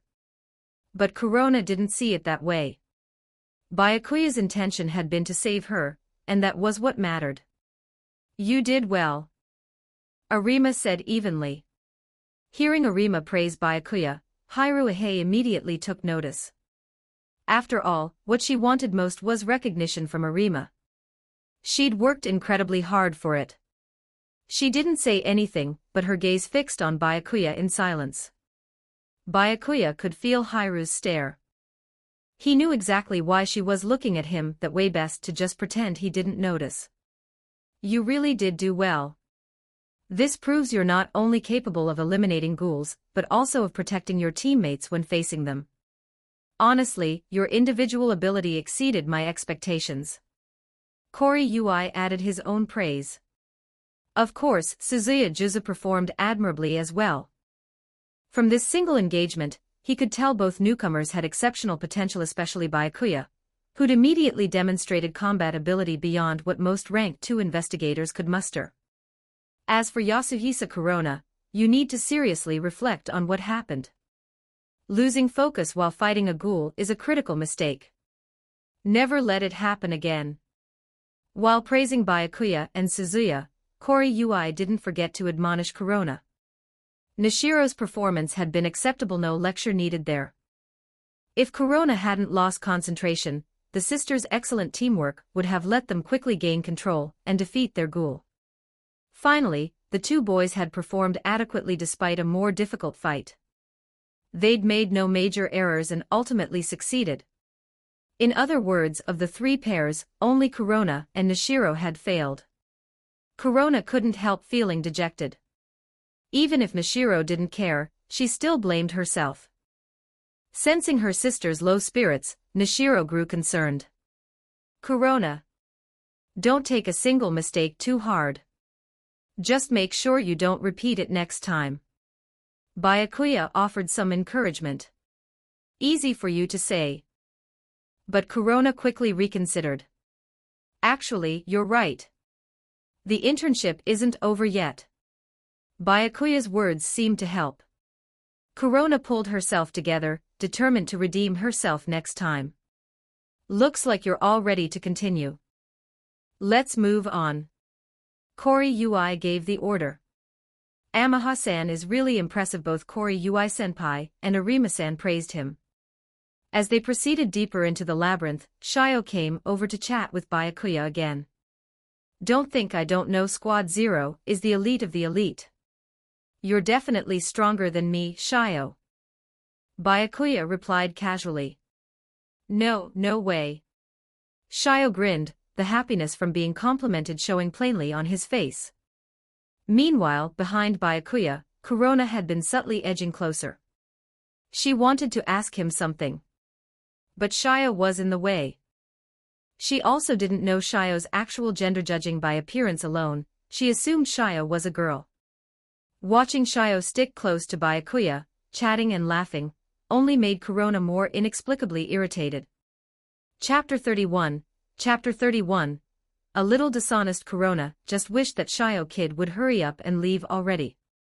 Corona, you seem really fixated on that guy. Nishiro had noticed her sister's odd behavior and leaned in to whisper. Only a twin sister would be that perceptive. Most people wouldn't pick up on it.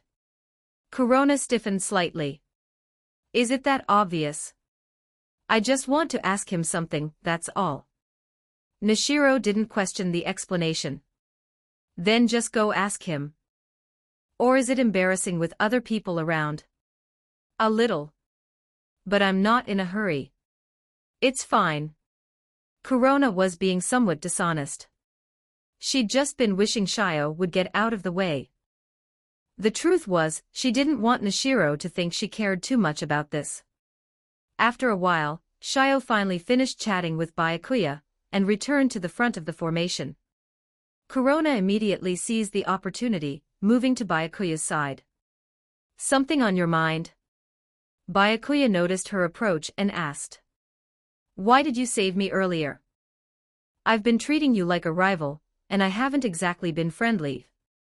This had been bothering Corona. He'd reacted so quickly to save her without even a moment's hesitation. Byakuya smiled slightly. Do I really need a special reason to save someone? Besides, it would have been a shame if something happened to such a cute girl, wouldn't it? The word cute made Corona's cheeks flush. He'd called her cute. What are you even saying? Keep your pointless flattery to yourself. Corona tried to mask her embarrassment, but the blush on her cheeks had already given her away. Being unexpectedly called cute, of course it made her happy. How is it flattery? You really are cute. Byakuya said this with a completely straight face. He was simply stating facts. Even before he'd transmigrated, the first time he'd seen Corona and Nishiro Yasuhisa, he'd thought the twin sisters were adorable. Such a pity what happened to them later in the original story. Corona had been trying to play it cool, but Byakuya's follow-up only made her more flustered. I get it, so please stop talking. She was so embarrassed she had to cut him off. Though Byakuya and Corona were speaking quietly, Nishiro was close enough to hear. And watching her sister's changing expressions, Nishiro felt something was definitely off. Corona had never acted like this around other boys before. In fact, Corona barely gave other boys the time of day. She usually only hung around with Nishiro. But Nishiro was still naive about certain things, so she couldn't quite figure out why Corona was acting this way around Byakuya. She'd have to ask her sister later. Meanwhile, Suzuya not far away had vaguely noticed that Byakuya and Corona seemed to be getting along well. But he was even more innocent than Nishiro when it came to these matters. He didn't understand what it meant, so he glanced over a couple of times and then lost interest. Corona realized she couldn't let this continue. If Byakuya said anything else strange, she was going to become strange too. So she practically fled back to Nishiro's side. Perfect timing. Nishiro quietly asked, Corona, why are you completely different around him compared to other boys? The question made Corona's heart skip a beat, though she only showed mild surprise on the surface. Had her reactions been that obvious? Nishiro had seen right through her. And no, not really. I mean, he did just save my life. I can't be as cold to him as I am with other guys. Corona tried to sound calm. But inwardly she was panicking, and her tone came out somewhat unnatural. That makes sense. Nishiro accepted her sister's hastily fabricated excuse. She didn't understand romantic feelings, so the thought didn't even cross her mind. Corona felt a wave of relief.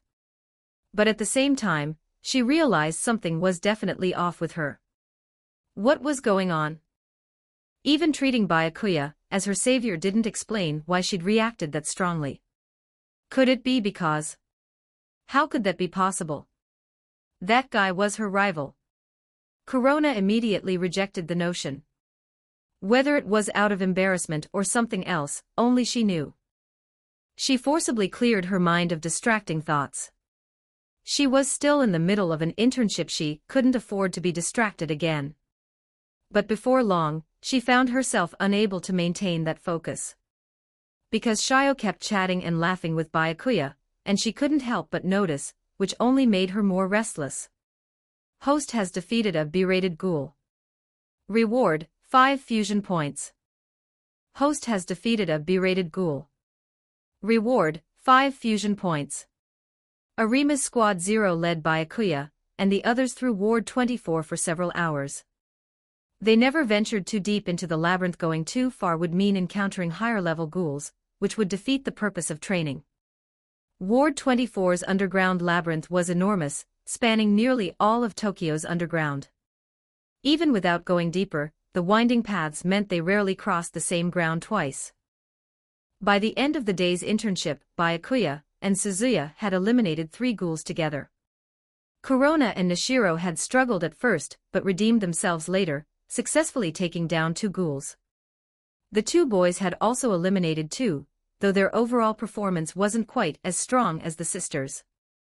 Now, everyone was heading out of Ward 24.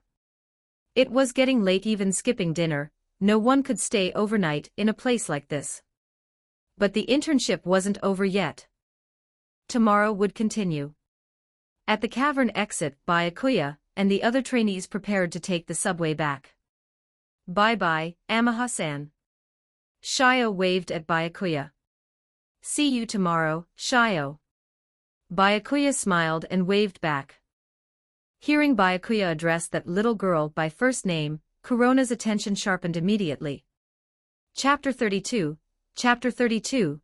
Direct approach beats Tsundere Suzuya, and the two boys would be returning to stay at the academy's dormitory. Byakuya and the Yasuhisa sisters were heading home. That meant they were taking different subway lines. So Byakuya found himself sharing a train car with Kurona and Nishiro. The three sat in a row, Nishiro on the far left, with Kurona in the middle and Byakuya on the right. Since it was rush hour, the subway was packed. The three of them were squeezed together, but at least Byakuya was shielding the sisters from the strangers on the other side. Kurona could feel her shoulder pressed against Byakuya's. Her body tensed slightly. But her mind was elsewhere on the matter of Shio Ahei. With Nishiro right there, she felt too self-conscious to bring it up. If only Kurona knew Shio was actually a boy, she wouldn't be so worked up. But her chance came soon enough. Perhaps tired from the hours spent in Ward 24, Nishiro leaned against Kurona's shoulder and gradually drifted off to sleep. Once Kurona confirmed her sister was deeply asleep, she turned to Byakuya. "You seem pretty close with that girl named Shio.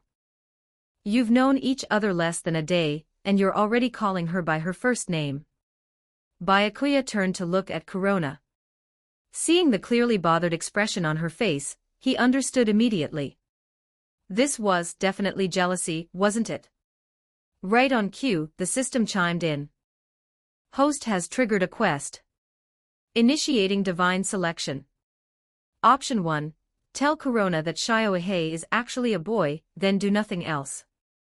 Reward, 1 fusion point. Option 2. Lowest emotional intelligence moment, mock Kurona for not being able to tell boys from girls. Reward, 10 fusion points. Option 3. Directly ask Kurona if she's jealous. Reward, 20 fusion points. Byakuya didn't need to think twice. So instead of clarifying Shio's gender first, he asked directly, "Wait, are you jealous?" Host has completed option 3. Reward, 20 fusion points. Kurona froze for a moment before snapping back. How could that be? Her flustered denial and the faint blush creeping across her cheeks told the whole story. But she quickly regained her composure and went on the offensive. "I never realized you were this full of yourself." Byakuya, having seen through everything, simply smiled and said nothing. He had no intention of pressing further just yet. "Actually, you've had it wrong from the start. That kid named Ahei Shio. Not a girl, he's a boy." Only now did Byakuya clear up her misunderstanding. "You're saying he's a boy?" Kurona's voice rose with surprise. "He definitely looks like a cute little girl, but he's actually male." Byakuya confirmed. Kurona was genuinely shocked. She never would have guessed someone who looked like that wasn't a girl. But a wave of relief washed through her. She no longer cared about Shio's relationship with Byakuya. "By the way, if you'd like me to call you by your first name too, I'd be happy to." Byakuya continued. "Who said I wanted that? But if you want to, I suppose I could reluctantly allow it." Kurona immediately shot back. "Great, since you've agreed, I'll call you Kurona-san from now on." Byakuya smiled and said plainly, "That way it's easier to distinguish you from Yasuhisa-san over there." He was referring to Nishiro, of course. Direct approach beats Tsundere. Byakuya's straightforward words completely won the exchange. Kurona froze, her cheeks flushing bright red. Oh, okay. She didn't actually mind him calling her by her first name, so despite her embarrassment, she nodded in acceptance. Soon, it was time for Kurona and Nishiro's stop. Nishiro had woken up on her own, rubbing her eyes as she realized they'd arrived. "This is our stop. We'll be going now." As the train doors opened, Kurona said a quick goodbye to Byakuya. "Bye, Kurona-san. And goodbye to you too, Yasuhisa-san." Without Nishiro's permission, Byakuya naturally wouldn't use her first name. Kurona immediately grabbed Nishiro's hand and hurried off without looking back. Having Byakuya call her by her first name in front of Nishiro was embarrassing enough. If he'd said anything more, she wouldn't have been able to handle it. Still groggy from her nap, Nishiro hadn't fully registered how Byakuya had addressed them. It wasn't until the train started moving again that it clicked. "Corona, did he just call you Corona-san?" Nishiro asked suddenly. Corona nodded, unable to deny it. She didn't bother explaining further. Over-explaining might make Nishiro think Byakuya really was as self-absorbed as she'd implied. "You don't seem to mind at all." Nishiro was surprised. Being called by her first name should have made Corona resist, but she showed no sign of objection. What was going on with her sister? She was becoming almost unrecognizable. "It's fine, I guess. He did save my life, after all." Corona was already using this excuse for the second time. "Corona, you've really been acting strange today. Can you tell me what's going on?" Nishiro's concern was evident. Hearing this, conflict flickered in Corona's eyes. She hesitated about whether to confide in Nishiro. It would be so embarrassing to say out loud. After much deliberation, she finally made up her mind. "Nishiro, I think I might like that guy a little." Chapter 33, Darling. Having just stammered through that sentence, Corona quickly added, "Of course, I said might. And it's only maybe a tiny bit of that feeling." Her words left Nishiro completely stunned. Though she didn't know much about romance, she at least understood what like meant. After all, she was 18 years old. The idea that her sister might like Amaha Byakuya seemed unbelievable.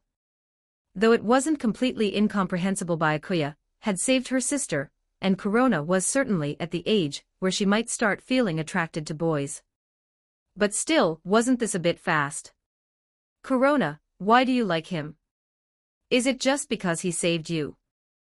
Nishiro wanted to understand her sister's reasoning.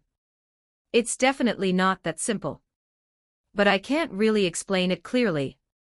Might have a tiny bit of feelings for him," Corona said. She was already starting to regret telling Nishiro. Once she'd started, she couldn't stop. "That's good then. I was worried you'd fallen for him too easily." Nishiro felt relieved. Her concern had been that Corona might give her heart away too readily. "If you really do like him, I'll definitely support you, Corona." A small smile appeared on Nishiro's face. "I said it's only maybe a little bit. I didn't say I definitely like him," Corona muttered. Nishiro didn't say more. Her sister was being a bit dishonest, but she was so cute and pretty she'd definitely be fine. Nishiro suddenly realized she needed to learn more about Amaha Byakuya. Otherwise, she couldn't feel comfortable entrusting Corona to him. By the time Byakuya got home, it was already past 6 p.m. There were still ingredients in the fridge, so he didn't need to go shopping. But just as he reached his front door, he spotted an unexpected figure waiting there. It was Rise Kamishiro. Passers-by couldn't help but steal glances at the beautiful woman who seemed to be waiting for someone. "Rise-san. What are you doing at my place?" Byakuya asked, puzzled. Rise's expression shifted to something pitiful and vulnerable, her voice soft and wronged. "Darling, you're finally back. How much longer were you going to leave me out here?" The moment he heard "darling," Byakuya knew something was off. He obviously wasn't going to take that literally. Rise was clearly up to something. "Wait a second," Byakuya tried to stop her, but it was already too late. Rise's act and her pitiful expression immediately drew the attention of nearby pedestrians. "Did you hear that? That guy's been keeping his girlfriend locked outside. Seriously? With such a gorgeous woman? How could he be so heartless? How does a jerk like that get such a cute girlfriend with a perfect figure? Life's so unfair." Most of the men shot Byakuya looks of envy and resentment. The women regarded him as if he were scum. Byakuya suddenly understood what it felt like to be publicly condemned. He was both exasperated and resigned. Why had Rise suddenly decided to mess with him like this? Not wanting to say anything more, he quickly pulled Rise inside. Rise-san, really? You didn't come all this way just to mess with me, did you? Byakuya didn't dwell on what had just happened, simply asking with a helpless expression.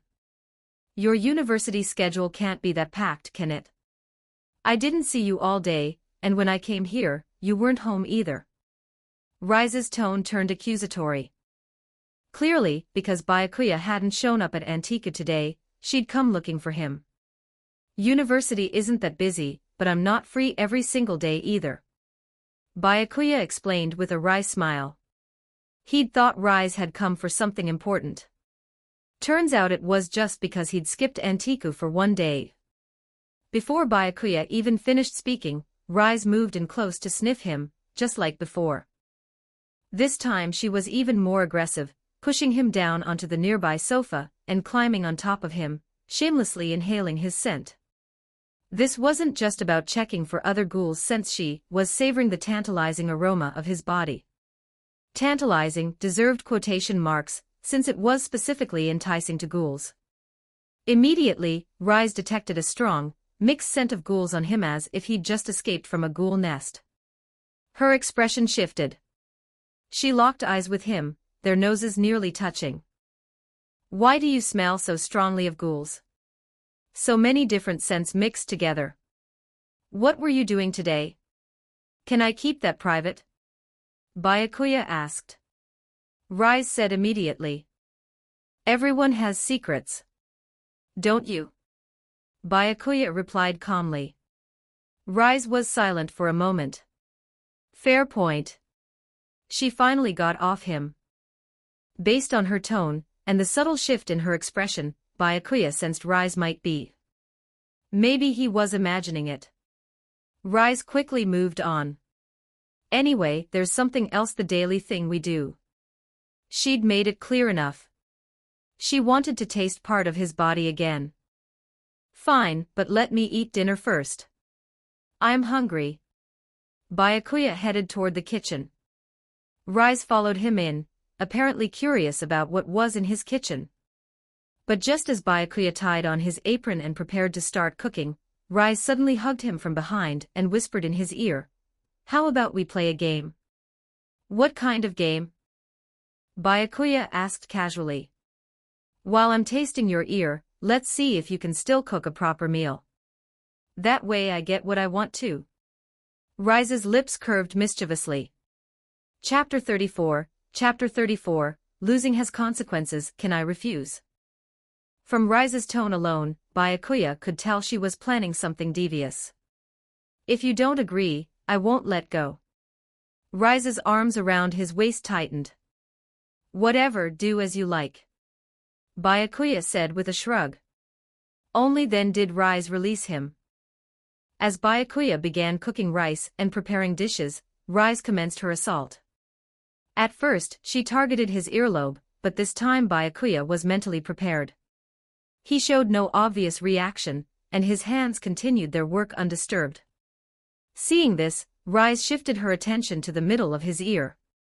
The moment her tongue lightly grazed it, Byakuya couldn't help but react. The center of the ear was even more sensitive than the lobe. Before long, Byakuya couldn't take it anymore. He turned his head toward her. You know, doesn't this gross you out at all? Not really. Rise wore a slightly wicked smile. By the way, you lost the game. Fine, I lost. Now please let me finish cooking. Byakuya said with resignation. Since you lost, there has to be a penalty.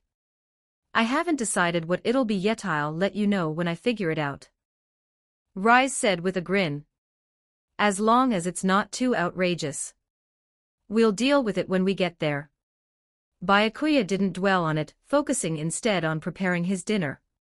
Even if Rise made an unreasonable demand later, he could simply refuse.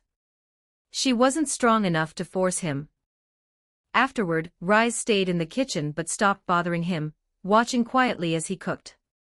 Byakuya used a small rice cooker to make just enough for himself, paired with simple tomato scrambled eggs and braised beef with potatoes. He brought the fragrant meal to the dining table, though to Rise, the smell was anything but pleasant. It looks pretty good, but unfortunately I can't eat any of it, Rise remarked flatly. Since ghouls can't eat most human food, there's not much to be done about it, Byakuya said. But maybe someday someone will develop food that ghouls can actually eat. Technology keeps advancing. He'd said most because there were exceptions. Coffee, for instance. There was nothing inherently special about it, yet ghouls could drink it and taste it just like humans could. Water was obvious. As for beer, the original story had a scene where Yomo got drunk, proving ghouls could handle alcohol too. But that was it. Everything else, food and various drinks, was off limits. That's just wishful thinking. Rise held no hope for such a thing.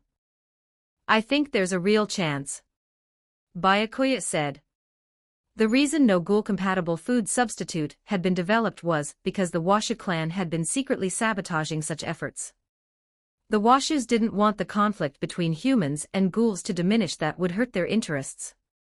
Despite being a ghoul family themselves, the Washus had founded the CCG, the very organization dedicated to hunting ghouls. Yes, the CCG was established by the Washu clan.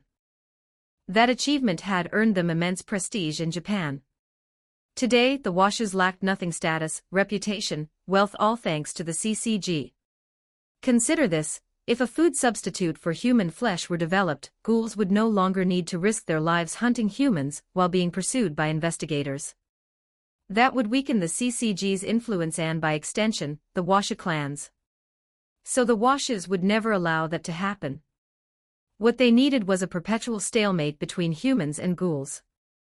On the human side, they had the CCG staffed not just by human investigators, but also half-humans they'd cultivated, like Arima, Hairu, and Shio. They also had another group of half-humans in a shadowy organization called V, operating under the Washu banner. Similar to the Umbu in Naruto, V worked exclusively in the shadows, unlike the public-facing CCG. V specialized in eliminating anyone who might disrupt the balance between humans and ghouls, or threaten Washu rule, whether ghoul or human. Arima himself was one of V's cleaners.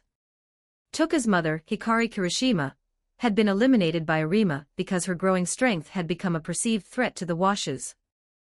In short, if the Washu clan ever collapsed, ghoul-compatible food would probably be developed very quickly, as proven by the original story's ending. Byakuya had finished dinner, but Rise showed no signs of leaving. It's getting late.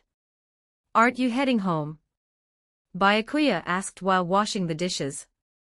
That man in the clown mask you mentioned, I actually know who he is.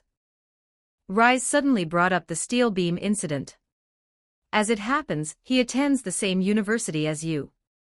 She'd only recently recovered some fragmented memories from that day. The severity of her injuries had caused partial amnesia. Once those fragments returned, she'd recalled seeing the clown on the construction site rooftop. The build and the specific mask design, she'd recognized him as Nimura Furuta. She didn't know why Furuta had done it, but she knew to treat him as an enemy. You're saying he's at Kamiya University? So you know him? Byakuya feigned ignorance. He couldn't reveal his transmigrator status. He had to avoid giving anyone reason to suspect. Yes, we're actually quite well acquainted. But even if I told you who he was, you wouldn't recognize him. Rise nodded slowly. So someone you know tried to kill you. What are you going to do? Byakuya asked. Leave things as they are for now. If Ward 20 becomes unsafe, I'll just flee to another district. I'm used to it by now. Rise said casually. Host has triggered a quest. Initiating divine selection. Option 1. Show no concern for Rise's situation. Reward, 1 fusion point. Option 2. Declare that you'll protect Rise. Reward, 20 fusion points. Option 3. Elope with Rise, immediately leave Ward 20 together. Reward, 30 fusion points. Chapter 35, Kabadan. Looking at the 3 options, Byakuya made his decision instantly. I don't think you need to keep running. I can protect you, can't I? Host has completed option 2. Reward, 20 fusion points. Though option 3 offered more points, Byakuya deemed it unnecessary. Furuta wasn't the only one after Rizeijirai tree, and the Washu clan were watching her too. Running wouldn't help no matter where they went. Unless they fled Japan entirely, but that wasn't realistic. Every country's customs had RC detection gates. No nation would allow ghouls to cross borders freely. Even though Rise carried Washu bloodline, which could bypass the gates that only worked in Japan. The Washus had tampered with Japan's RC gates, so they wouldn't trigger for ghouls of Washu descent. But their influence didn't extend beyond Japan's borders. Even Yoshimura, former V-cleaner, had been given special clearance. That's how his daughter Ito could freely enter and exit CCG facilities. You want to protect me? Are you serious? Rise seemed genuinely surprised. Completely serious. Byakuya nodded. But you don't even understand what I'm up against. Rise said.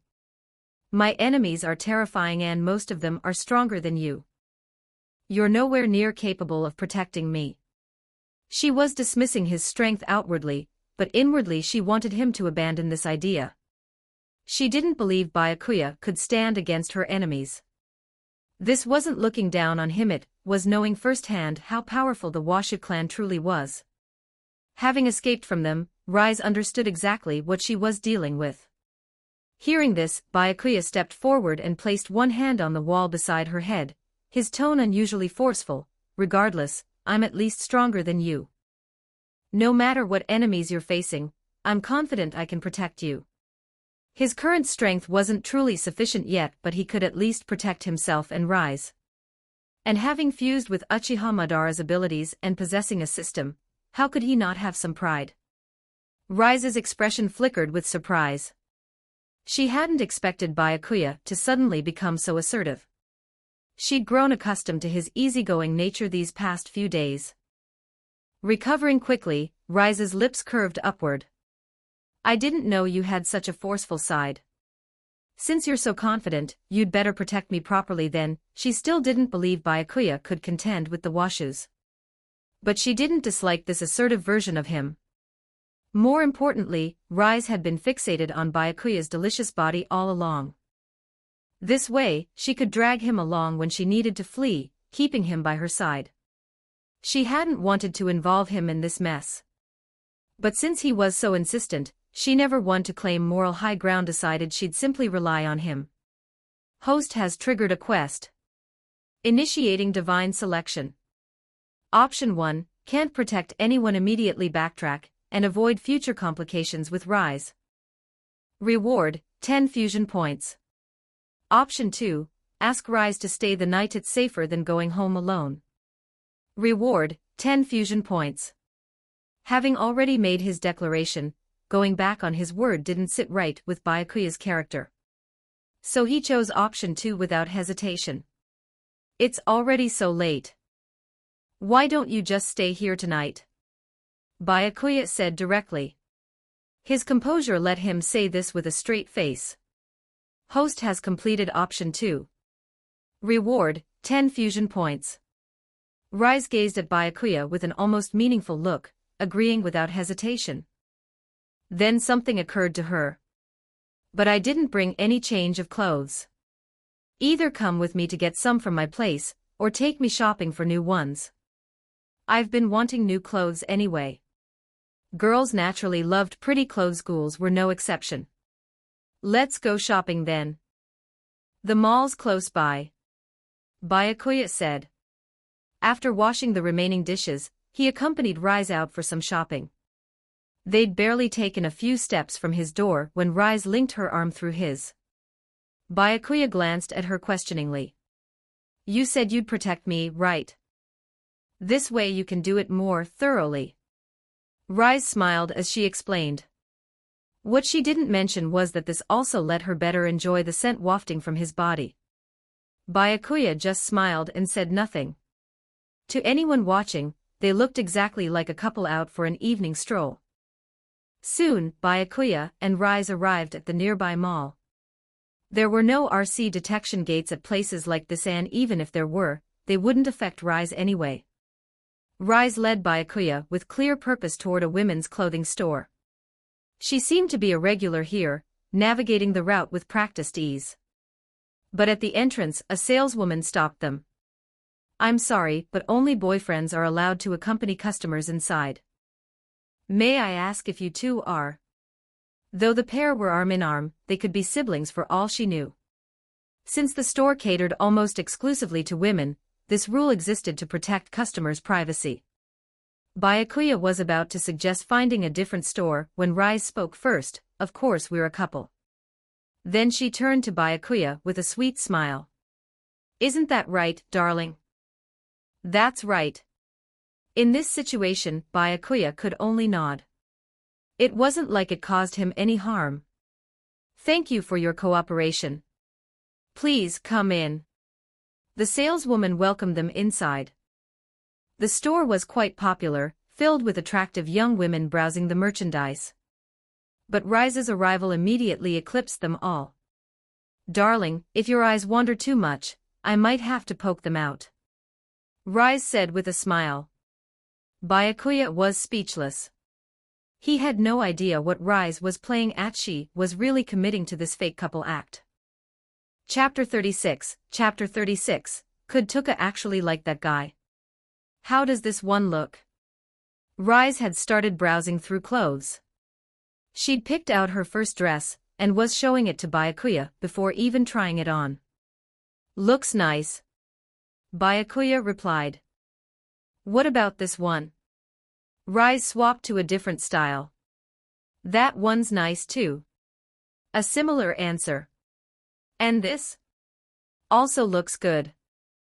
After several dismissive-sounding responses, Rise's expression soured slightly. "Why are all your answers so half-hearted? Can't you take this seriously?" "I am being serious. I've just never helped a girl pick out clothes before. I don't really have an eye for this." Byakuya scratched his head awkwardly. He didn't even know how to shop for himself. His approach was basically, black or white, and if it looks passable, buy it. Asking someone like him to evaluate women's fashion was a tall order. That said, Rise really was here to shop. Byakuya had assumed she was just messing with him for fun. She'd done that before. But watching her hold up dress after dress for his opinion, she clearly meant it. "You're not being a very good boyfriend, are you?" Rise pouted playfully. Byakuya was momentarily speechless. They were fake dating. What exactly did being a good boyfriend even mean here? But at this point, no one would doubt they were a couple. Rise's acting was flawless. Meanwhile, Tuka Kirishima happened to be passing by this very store with her classmate. She'd been walking alongside Yuriko Kosaka when she glanced sideways and spotted two familiar figures inside. Tuka stopped in her tracks. "Tuka-chan?" Yuriko asked, puzzled. "Yuriko, give me a moment. There's something I want to check." Recognizing the two as Byakuya and Rise, Tuka's curiosity was immediately piqued. If Byakuya was still Rise's prey, would that woman really be out shopping for clothes with him at night? And it had been quite a while since Rise first made contact with this human boy. She'd never shown this much patience with anyone before. Tuka genuinely wanted to know what was going on between Rise and this young man. "Oh sure, no problem." Yuriko had no idea what was happening, but she was happy to wait with Tuka. They were best friends, after all. Meanwhile, Byakuya had already noticed Tuka and Yuriko, but he didn't pay them much mind. Right now, Rise was demanding his input. "I think white dresses suit you best. Purple would probably look great too." Byakuya offered his opinion.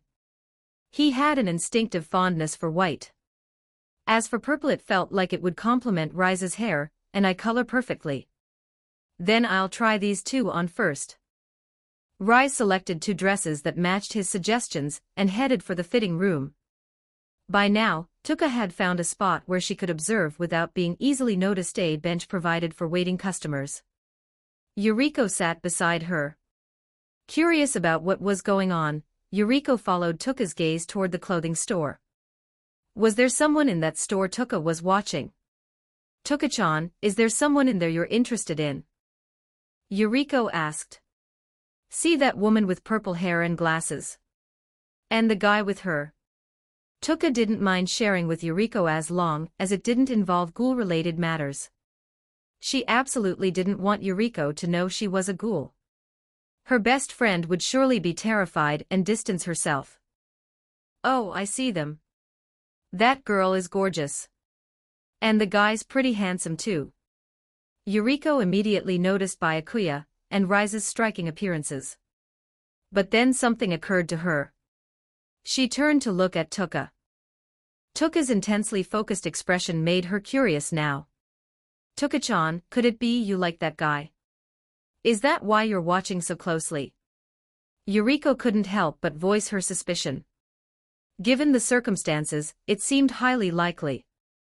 Tuka's mind was so occupied with watching the pair in the store that she'd barely registered Yuriko's words and answered reflexively. When she realized what Yuriko had actually asked, her face flushed red.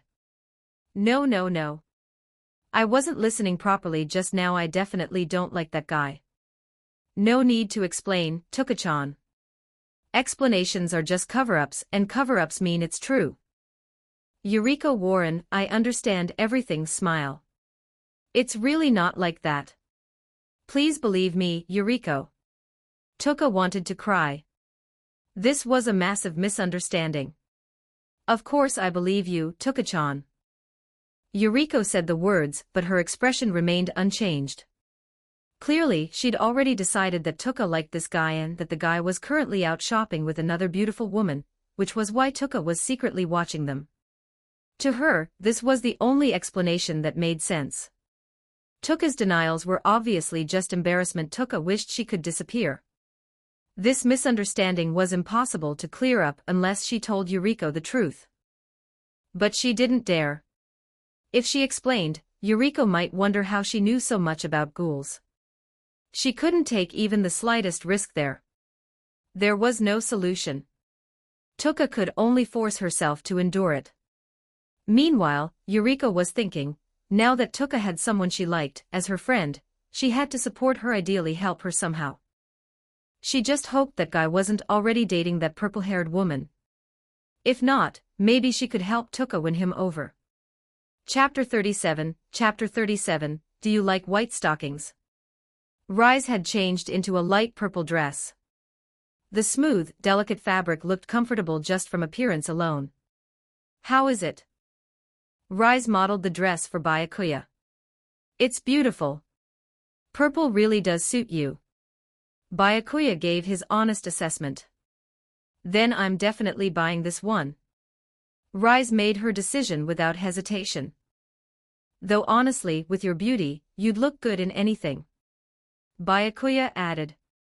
It was simply the truth. A naturally gorgeous woman looked good in anything unless she deliberately tried to make herself look ugly. Darling's compliments are making me blush. Rise said with a composed expression. Next, Rise tried on the other dress, a white one. Again seeking Byakuya's opinion. Also beautiful. Purple and white both work really well on you. Other colors might look good to want to browse a bit more. Byakuya offered. That won't be necessary. These two are enough. As long as you think they look good, that's all that matters. Rise smiled radiantly. All right, let's head back then. Byakuya had forgotten one thing. Rise still hadn't bought undergarments. What's the rush? I haven't bought underwear yet. You'll need to help me pick those out too. Rise smiled lightly, then returned to the fitting room to change back into her original clothes. Byakuya blinked. Was Rise serious? Helping with clothes was one thing. But underwear was. He'd assumed she was joking, but when Rise emerged from the fitting room, she immediately pulled him toward the lingerie section. You said purple suits me, right? How about this one? She picked out a purple set that looked quite. Wait, you actually want me to help you pick underwear? Byakuya couldn't help but say. You're my boyfriend. I sent this perfectly normal. Rise countered. The problem is, our relationship isn't actually. Before Byakuya could finish, Rise pressed a finger to his lips. Don't be so shy. I'm not embarrassed. If you don't mind, neither do I, Byakuya said evenly. But don't expect me to critique underwear. You don't need to critique it. Just tell me if it suits me or not. Rise smiled. If we're talking about whether it suits you, then yes, that purple set definitely does. Byakuya said matter-of-factly. If Rise wasn't embarrassed, why should he be? Good, that's one set decided. Now I just need one more. Rise then selected a red set in a bolder style. How about this? Sexy, right? Definitely. But I think white might suit you better. Byakuya said almost instinctively. Then I'll go with your choice. But Rise's sharp intuition caught on immediately. I think I understand now. You personally prefer the color white, don't you? That's actually true. Byakuya couldn't deny it. So you probably like things like white stockings, don't you? Rise mused. Though she was a ghoul, she often read human fashion magazines. She was quite familiar with such styles. Her usual wardrobe had some thought put into it. Looking beautiful wasn't just about personal preference, it also made hunting male prey easier. They do look nice. Byakuya admitted once again. In that case, I'll need to buy 2 pairs of white stockings too. Rise said with a teasing lilt. She normally wore flesh-toned stockings. If Byakuya liked white ones, she was willing to switch. You don't need to cater to my preferences. What matters is whether you like them. Byakuya said seriously. I also think white stockings are pretty. Rise said. Then there's no problem. Byakuya nodded slightly. Meanwhile, Tuka and Yuriko could see into the store through its glass walls. When they watched Rise model new clothes for Byakuya and then browse lingerie together with him, both were stunned, though for very different reasons. Tuka was shocked that Rise would behave this way with a human boy. Yuriko was amazed because Byakuya and Rise looked exactly like a real couple. If the guy Tuka liked was already dating that woman, Yuriko couldn't think of any way to help. Tuka-chan, I'll always support you unless it's truly hopeless. Yuriko said solemnly. She didn't want Tuka to lose heart. Thanks. Tuka caught herself. Wait, support me in what? Supporting your love life, of course. Yuriko smiled. Tuka rubbed her forehead, knowing any explanation would only deepen the misunderstanding. She decided to say nothing this time. But that only made things worse. Seeing that Tuka wasn't even denying it anymore, Yuriko became even more convinced. The first thing she needed to do was investigate whether Tuka's crush was already dating that woman. That kind of thing could only be clarified by asking directly. She'd need to find the right opportunity. By the way, Tuka-chan, how do you know that guy? Or where did you meet him? Yuriko asked. Not realizing the seriousness of what she was revealing, Tuka answered without much thought. I first saw him at the coffee shop where I work part-time. But I really don't know him well. Got it. Yuriko smiled and didn't press further.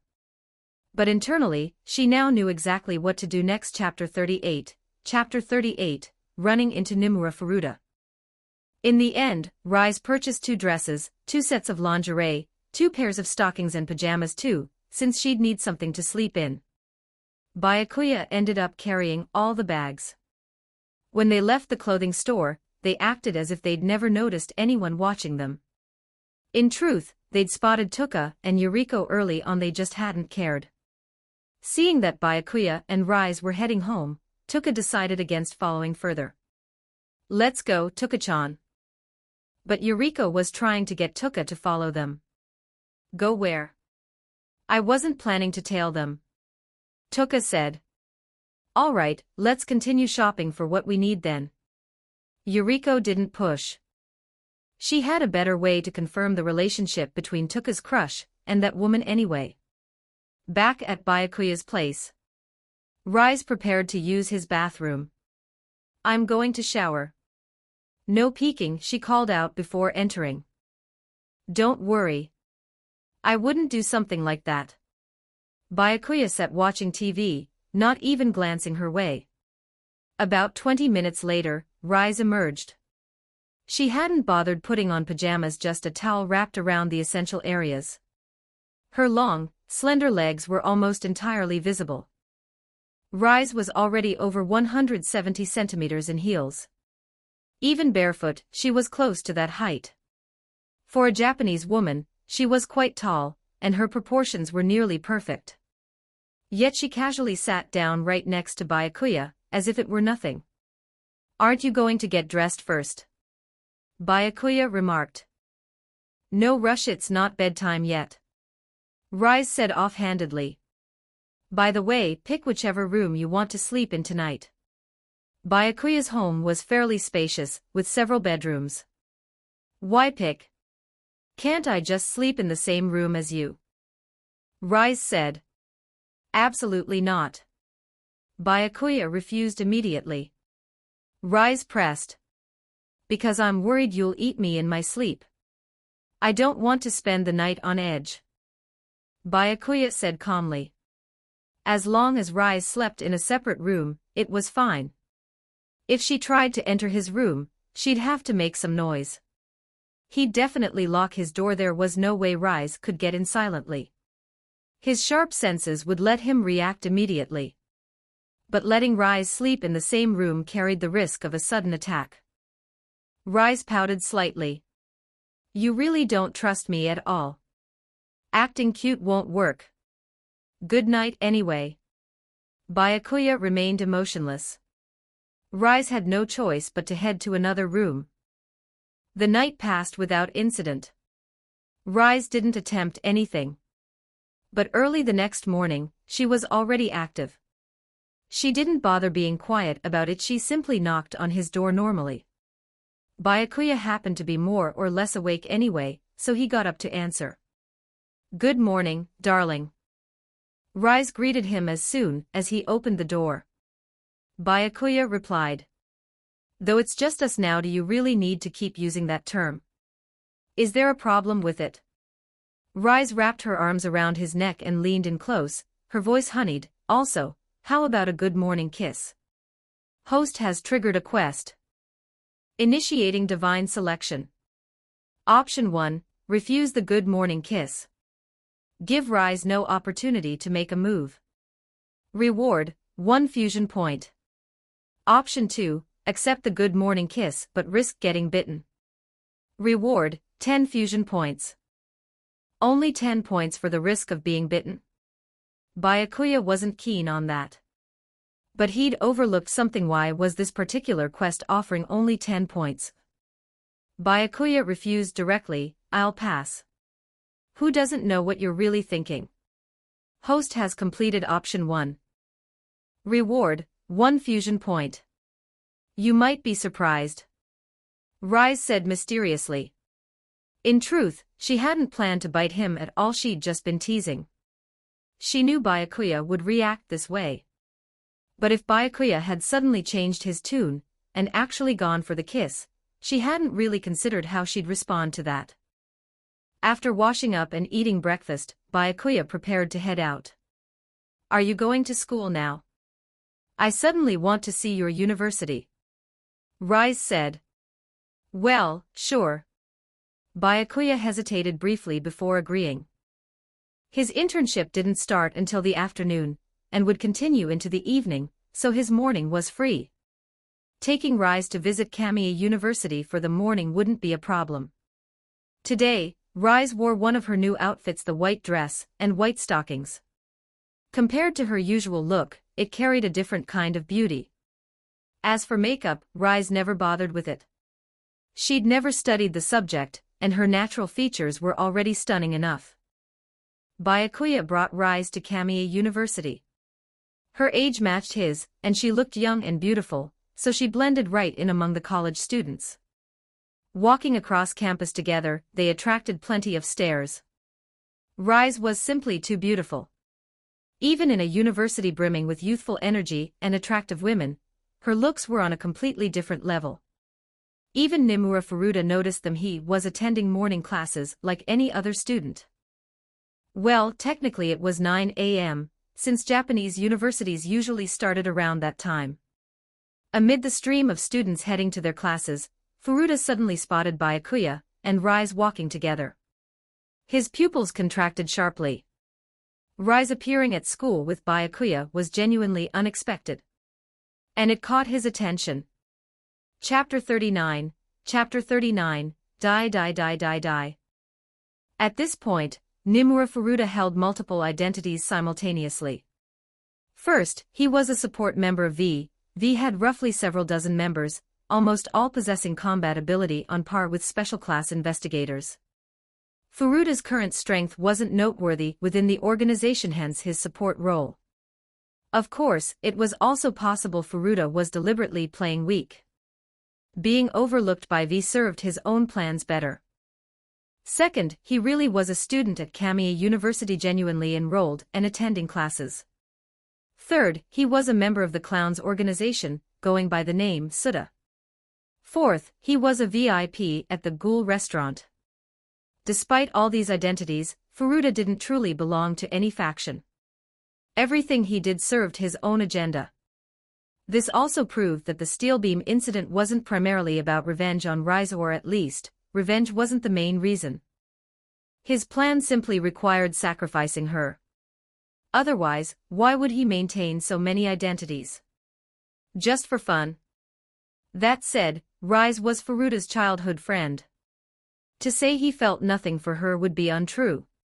He had helped her escape the Washu clan once. Though that too might have been part of his long-term planning. Without Rise leaving the clan, Kano would never have had a chance to use her for experiments. Just then, Rise noticed him too. They weren't far apart, and Rise's sense of smell was exceptionally keen. Since he'd been spotted, Furuta saw no point in hiding. He noticed she'd called him Furuta, not Nimura like before. Clearly, during the steel beam incident, she'd seen him after all. That operation had been a failure. Furuta had expected it to go smoothly, but Byakuya had turned back to save Rise at the last moment, even though the kid had nearly been killed and devoured by her just moments before. Not only had the plan failed, but Rise now knew he was responsible. She'd be on guard against him from now on. Any future attempts would be far more difficult. He knew that when Rise fought seriously, she was actually quite powerful. He had no confidence in capturing her without tricks. After all, even if she couldn't win, she could escape. Otherwise the Washu clan would have caught her long ago. It was similar to how, in the original story's Antiku raid arc, Ito Yoshimura, despite being far stronger than her aging father, the non-killing owl, still collaborated with Arima to use the CCG to corner Yoshimura. She wasn't confident she could capture him on her own. As for why she wanted to capture her own father, by then, Rise, the original experimental material, had been rescued and hidden by Yomo. Ito needed a new source material for Kano to continue creating artificial half-ghouls to fulfill the wish she shared with Arima, placing a true, one-eyed king on the throne they'd prepared. Yoshimura ended up becoming that new material, producing Pineapple King, Sita Takizawa, and Kotaro Amon, both artificial half-ghouls. Rise, long time no see. Furuta greeted her with a smile. As if he'd done nothing wrong. Rise didn't say much, just a soft, knowing laugh. By the way, who's this? Furuta turned to Byakuya. I remember you, we met in the cafeteria before. Byakuya internally noted how theatrical Furuta was being. Didn't expect to run into you again so soon. Byakuya said casually. You two already knew each other. What a coincidence. Rise feigned surprise. But Rise, you're not a student here, are you? What brings you to campus? Don't tell me you missed me. Furuta was at it again. This was just his personality acting slightly unhinged on the surface. Not at all. If we hadn't bumped into you today, I might have forgotten you existed. I'm here with my boyfriend to look around. Rise smiled sweetly. Every word was a dagger, clearly intended as payback. To drive the point home, she linked her arm through Byakuya's, demonstrating their relationship. She had no intention of confronting Furuta about why he'd done what he did. Such naive questioning was pointless, he'd just play dumb anyway. Byakuya glanced at Rise, somewhat surprised. Was she really going to provoke Furuta like this? Ahaha, well then, I hope you and your boyfriend have a lovely time. Furuta said, his smile strained. Goodbye, Furuta. With that, Rise led Byakuya away. As they departed, Furuta silently walked over to a nearby tree. One hand against the trunk, the other clenched into a fist. His expression darkened, turning somewhat twisted. Under his breath, he repeatedly cursed Byakuya, die die die die die die die die die. Though Furuta had this sort of personality, it wouldn't affect his commitment to his plans. No matter how much it bothered him to see Rise with another man, it only gave him another excuse for his agenda, letting him convince himself he was doing this for revenge, numbing his own heart. Just like in the original story when Furuta had rambled to Kaneki about wanting to marry Rise, have lots of children, and even invite Kaneki to be his best man. But that was pure fantasy. He'd turned Rise into the Dragon Core, marriage was impossible. He couldn't even touch her. The real Furuta had long since given up on life, despairing of this world. He wanted either the world to end, or his own death to pave the way for Kaneki's supreme throne. Chapter 40, Taking responsibility for you, that felt good. After cursing Byakuya who knows how many times, Furuta's expression instantly returned to normal, as if nothing had happened. He seamlessly shifted to contemplating his plans, his focused demeanor almost schizophrenic. Rise clearly knew now that he was behind the steel beam incident. Any future attempts would be exponentially harder. Should he continue targeting Rise or find someone else? Rise was undoubtedly the ideal experimental subject, but capturing her again would be incredibly difficult. He'd need to catch her off guard and avoid alerting the Washa clan.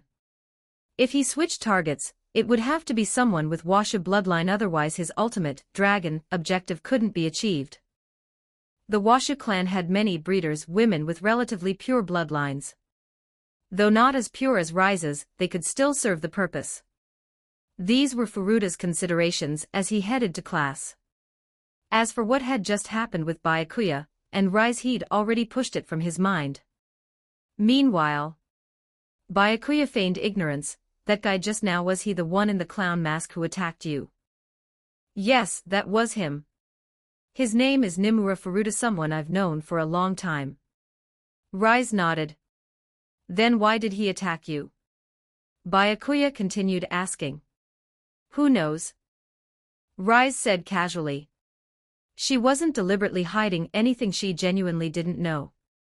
If Furuta had been trying to drag her back to the Washa clan, other clan members would have shown up in Ward 20 by now. But she hadn't detected any Washa presence. If Furuta had some other purpose, she couldn't guess what it was. Regardless, he'd ambushed her, she wasn't going to let that go. Rise never imagined Furuta's true goal was to turn her into experimental material. If she knew, she'd be even angrier. You mentioned before that you have many enemies. Your situation really is dangerous. Byakuya said. Are you scared? Rise smiled faintly. If you want to back out, there's probably still time. Not scared enough to back out. When I make a promise, I keep it. Byakuya said evenly. Next, they visited the campus library. Rise got herself a library card and borrowed some books, all dark and heavy subject matter. Since she couldn't hunt freely anymore, reading was her only remaining pleasure. With her books tucked in her bag, she continued strolling the campus with Byakuya. As they walked along a reservoir, Rise suddenly spoke. Ghouls are supposed to be at the top of the food chain. Yet to survive, they've created all these rules like timid lions binding themselves. What do you think, Byakuya? Isn't it both pathetic and laughable? The rules she referred to were those established by Ghoul organizations that controlled each ward like Antiku in Ward 20. Aside from Antiku, other wards had similar regulations. For example, don't encroach on other ghouls' feeding grounds, pay monthly ward fees, hunt no more than one human per month, and leave no suspicious traces at the scene. That may be true, but surviving isn't wrong. Ghouls follow those rules to avoid CCG investigators. Most ghouls aren't as strong as you, Byakuya said. Besides, you're in the same position now. If I didn't limit your hunting, you'd eventually have a whole squad of investigators after you, and you already have plenty of other enemies. Rise didn't seem offended by his pushback. She mused, that's what makes it laughable. Now I've become just like those weak ones. What's laughable about it? Everyone's just trying to survive. Of course, if you became strong enough to fear no enemy, you wouldn't need to restrain yourself. Byakuya continued, but I'm also human. I can't support you hunting people freely. And I want you to be safer. I just want to live more happily. After all, that's what I was born for. Rise smiled softly. Though I can't hunt freely anymore, I've discovered that reading books I enjoy has its own pleasures. And right now, what I'm most interested in pursuing is you, Byakuya. That statement could easily be misunderstood, but Byakuya remained rational. He knew exactly what Rise was really after.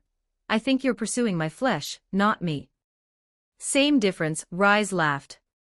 If you can truly find pleasures beyond hunting, that's for the best. The last thing you need right now is more enemies. Once investigators start targeting you in force, you'll be in real trouble, Byakuya said calmly. He knew hunting wasn't Rise's only source of enjoyment.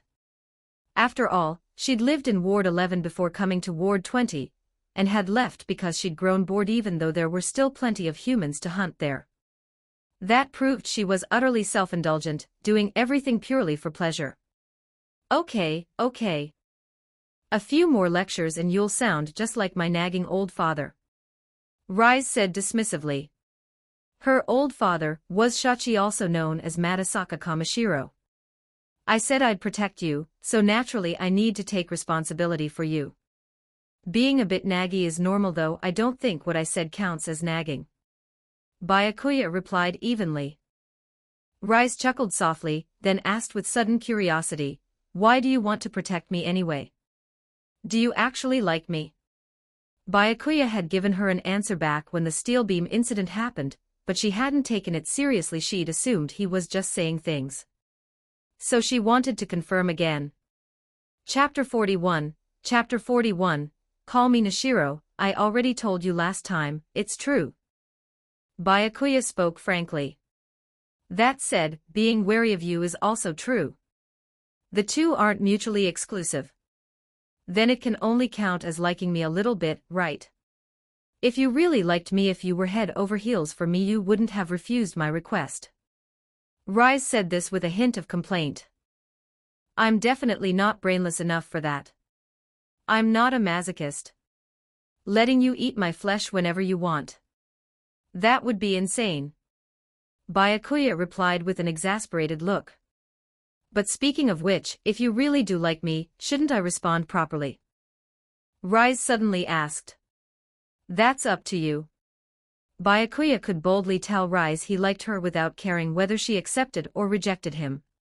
Most transmigrators could probably maintain this kind of attitude when facing characters they admired. That casual attitude of yours really doesn't match what you claim to feel. Rise immediately shot back. But I do like you. That much is definitely true. Byakuya said it just as directly as before. Fine, I get it. But comparatively speaking, I'd still rather see you as food for now. Rise smiled. So when I develop those kinds of feelings for you, or when you're completely head over heels for me, I'll give you a proper response then. By the way, have you ever thought about going to school? Byakuya suddenly changed the subject. Not interested. Sounds boring. Rise replied offhandedly. Fair enough. After hanging around campus for a while, Byakuya and Rise headed back. They parted ways along the route, each returning to their own home. After lunch, Byakuya took a short nap, then left on time to catch the subway to Ward 23, preparing for the afternoon's internship. He'd agreed with the other interns yesterday to meet at the Ward 23 subway station. When the train reached a certain stop along the way, Byakuya happened to encounter Corona and Nishiro Yasuhisa boarding at that station. This wasn't too much of a coincidence as long as he and the Yasuhisa sisters took the subway during this time window, they'd naturally end up on the same train. Corona-san, Yasuhisa-san. Byakuya greeted the sisters as they approached. Corona didn't respond, silently taking a seat beside Byakuya. Nishiro also sat nearby but did reply. Why do you call Corona Corona-san, but address me as Yasuhisa-san? Because Corona-san asked me to call her that last time. I couldn't just casually use the same address for you. Byakuya explained. I didn't ask you to, I allowed you to. There's a difference.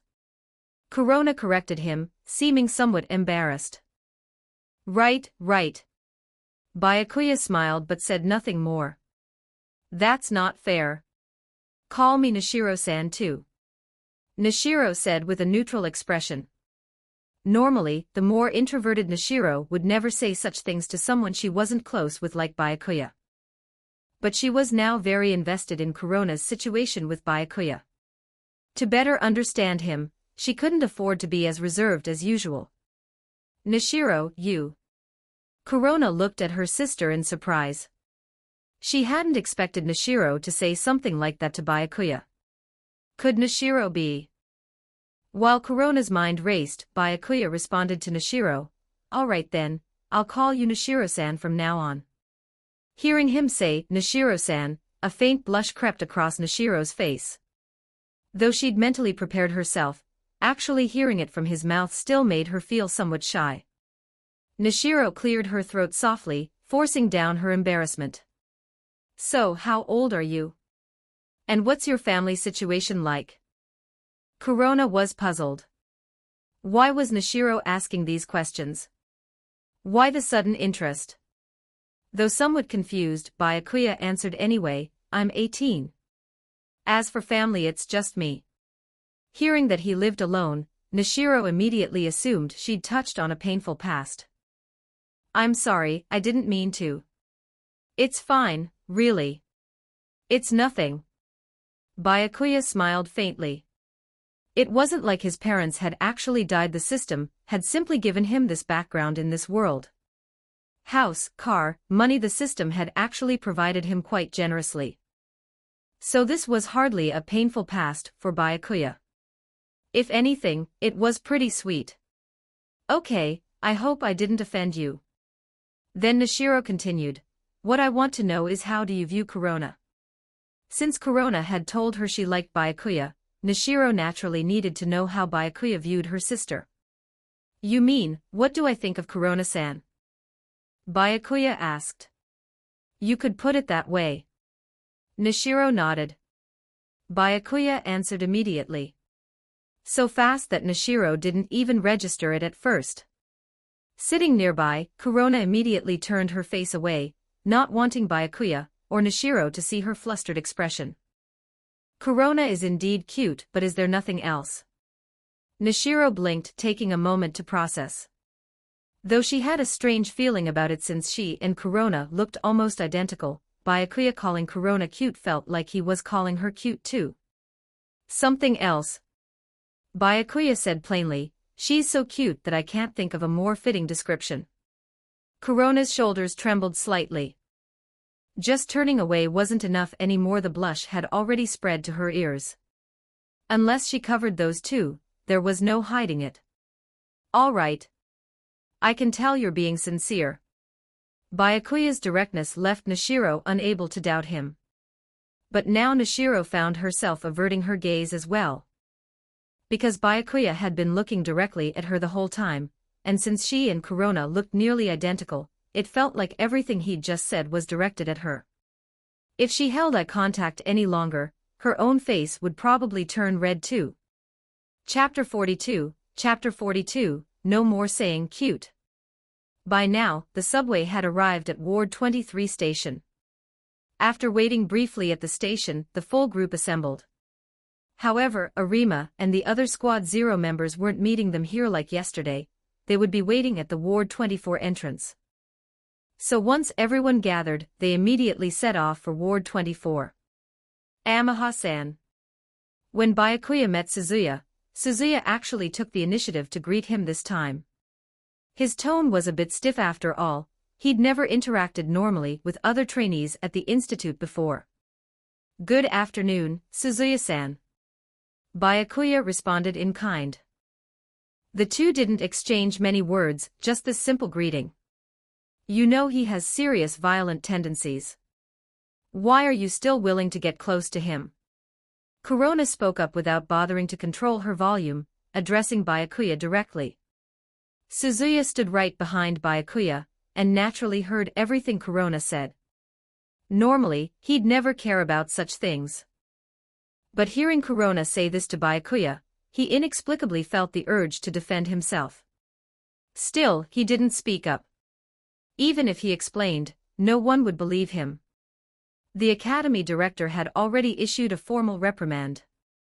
I know that's what everyone says, but I don't actually think Suzuya-san did those things. Byakuya shared his perspective. He couldn't directly say he'd witnessed Mitsuki killing cats with his own eyes, or that Tokage was covering for Mitsuki. First, he had no evidence, so no one would believe him. Second, the matter now involved the academy director. The director probably didn't know the truth either, he'd simply believed what Tokage told him. But without evidence to refute Tokage's account, stepping forward would only antagonize quite a few people, the director included. Of course, with Byakuya's strength, he didn't need to fear them. But if he revealed his full abilities, the Washu clan would definitely take notice. Getting on their radar prematurely would seriously hamper his future plans. It was true he could protect himself, but he couldn't exactly spend every day hiding and laying low while the Washu clan launched endless pursuit just like they'd done to Yoshimura years ago. That would be too annoying. So until he'd grown strong enough, Byakuya just wanted to avoid unnecessary trouble. That's why he'd immediately turned and left the moment he'd spotted Mitsuki and Tokage that day. Suzuya was startled by Byakuya's words. He'd never even tried to defend himself, yet Byakuya believed he wasn't responsible. You're joking, right? The director already made an official announcement. Are you saying you don't believe the director? Corona sounded surprised. I know about that, but I still don't think Suzuya-san would do something like that. I'd like to think I'm a pretty good judge of character. Byakuya maintained his position. Since you claim to be such a good judge, what kind of person am I in your eyes? The moment she finished speaking, Corona quickly added, and you're not allowed to say cute anymore. So cute, yet she won't let me say she's cute. That's kind of cute. Byakuya said with a slight smile. Corona's face immediately flushed, her voice carrying a hint of frustration. I told you not to say cute. Okay. Byakuya stopped teasing her, his tone turning serious, then starved for affection. Starved for affection. Corona hadn't expected that answer. That's what my intuition tells me. Byakuya said this with a completely straight face. He could barely keep from cracking up, he felt like some kind of fortune-teller spouting nonsense. Of course, it wasn't actually intuition. It was his God's eye view analysis of Corona. More precisely, both Corona and Nishiro were equally starved for affection.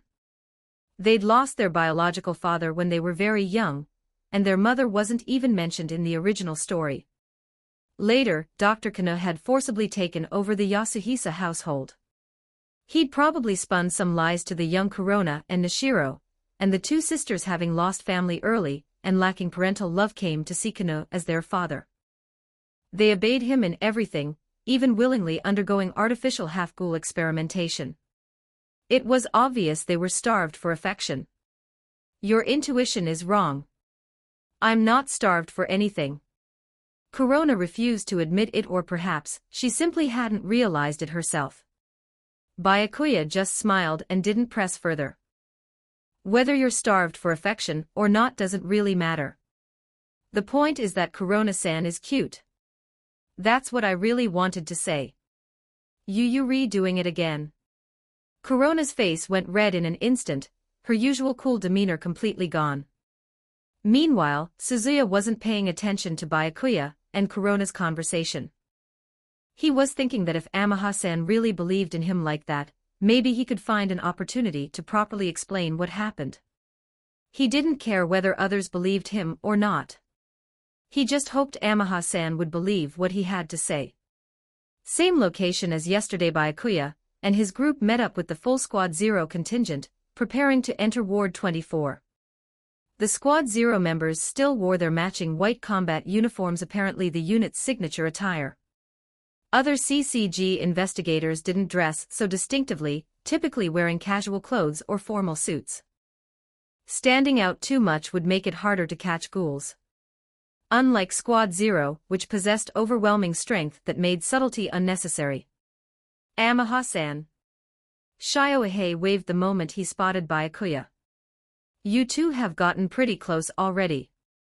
Yusa Arima remarked from nearby. Shio's always been like that. Though he does seem noticeably warmer toward Amaha-san than most people. Rikai Suzu commented flatly. Well, he'll probably be our colleague soon enough. Nothing wrong with building rapport early. Kori Ui smiled faintly. In his assessment, given Byakuya's performance, he'd most likely graduate at the top of his class and join the CCG unless someone even more prodigious existed among his peers, which Kori Ui considered unlikely. Byakuya also had tremendous room for growth. Kori Ui estimated that Byakuya could potentially reach Associate Special Class in the future, and that was his conservative estimate. Chapter 43, Heart to Host defeated a berated ghoul. Reward, 5 fusion points. Host defeated a berated ghoul. Reward, 5 fusion points. Same as yesterday, the internship mission involved driving out ghouls. However, Byakuya didn't kill every ghoul. Some he captured to bring back to the CCG. Different situations called for different approaches. Ghoul investigators generally didn't kill ghouls unless necessary. The Ghoul Countermeasures Law, Article 13, Section 2, prohibited is the infliction of unnecessary harm upon ghouls. Simply put, don't kill or abuse them if it isn't necessary.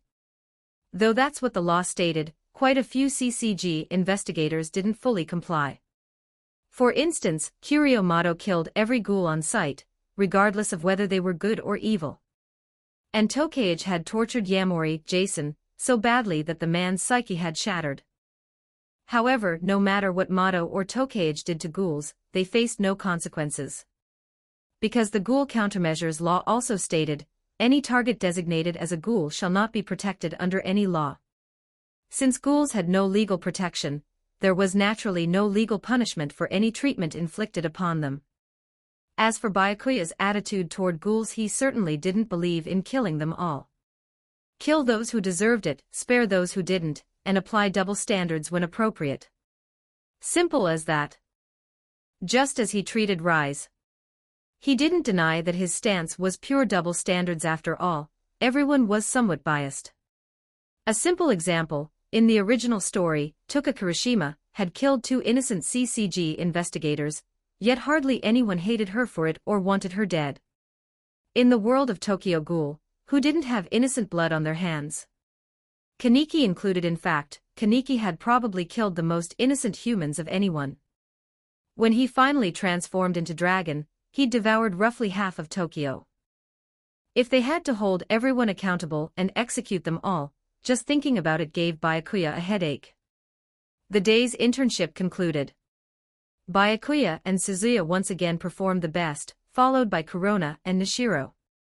That concludes today's training. Come back tomorrow afternoon. The entire internship only lasts 3 days, so after tomorrow you can head back. Koriyui addressed them as they exited Ward 24. Understood. Byakuya nodded slightly. They'd known before arriving that the internship was only 3 days. Of course, this was specific to Ward 24 internships. Other districts had completely different internship durations. Ward 24 was the most dangerous and chaotic zone. Ghoul encounters could happen at any moment. 3 days of high-intensity training was sufficient to assess a trainee's capabilities. Unlike other wards, where most ghouls kept their identities well hidden, you'd have trouble actively seeking out ghouls unless you happened upon an active crime scene. The intensity was completely different. Associate Special Class Koriyui. One of the male trainees suddenly spoke up. What does it take to join Squad 0? The young man had that hot-blooded enthusiasm typical of his age. He idolized Arima and desperately wanted to join Squad 0. But he specifically asked Koriyui. Probably because Koriyui interacted with them most frequently and maintained a friendly demeanor. The other Squad 0 members were comparatively aloof. Only Byakuya had any real rapport with Shioahei. To join Squad 0, you'd need to be at least first class, I'd say. Preferably associate special class or above. Koriyui didn't want to crush the trainee's hopes, but he gave an honest answer. Though he was being conservative. Joining Squad 0 wasn't really about rank. Koriyui himself had only joined because Arima valued him. Furthermore, even Koriyui didn't know that everyone in Squad 0 except himself was a half-human. The Washu clan's secrets had to be kept from all outsiders. Even though the CCG was founded by the Washu clan, all the humans within it were still outsiders. So joining Squad 0 was actually far harder than Koriyui imagined. In all the years since the unit's founding, only 2 human members had ever been admitted: Koriyui himself, and, later, the unremarkable-looking Tae Hirako. Both shared one thing in common: a close relationship with Arima, and abilities he acknowledged. So to put it bluntly, this trainee shouldn't even bother hoping. He'd never make the cut.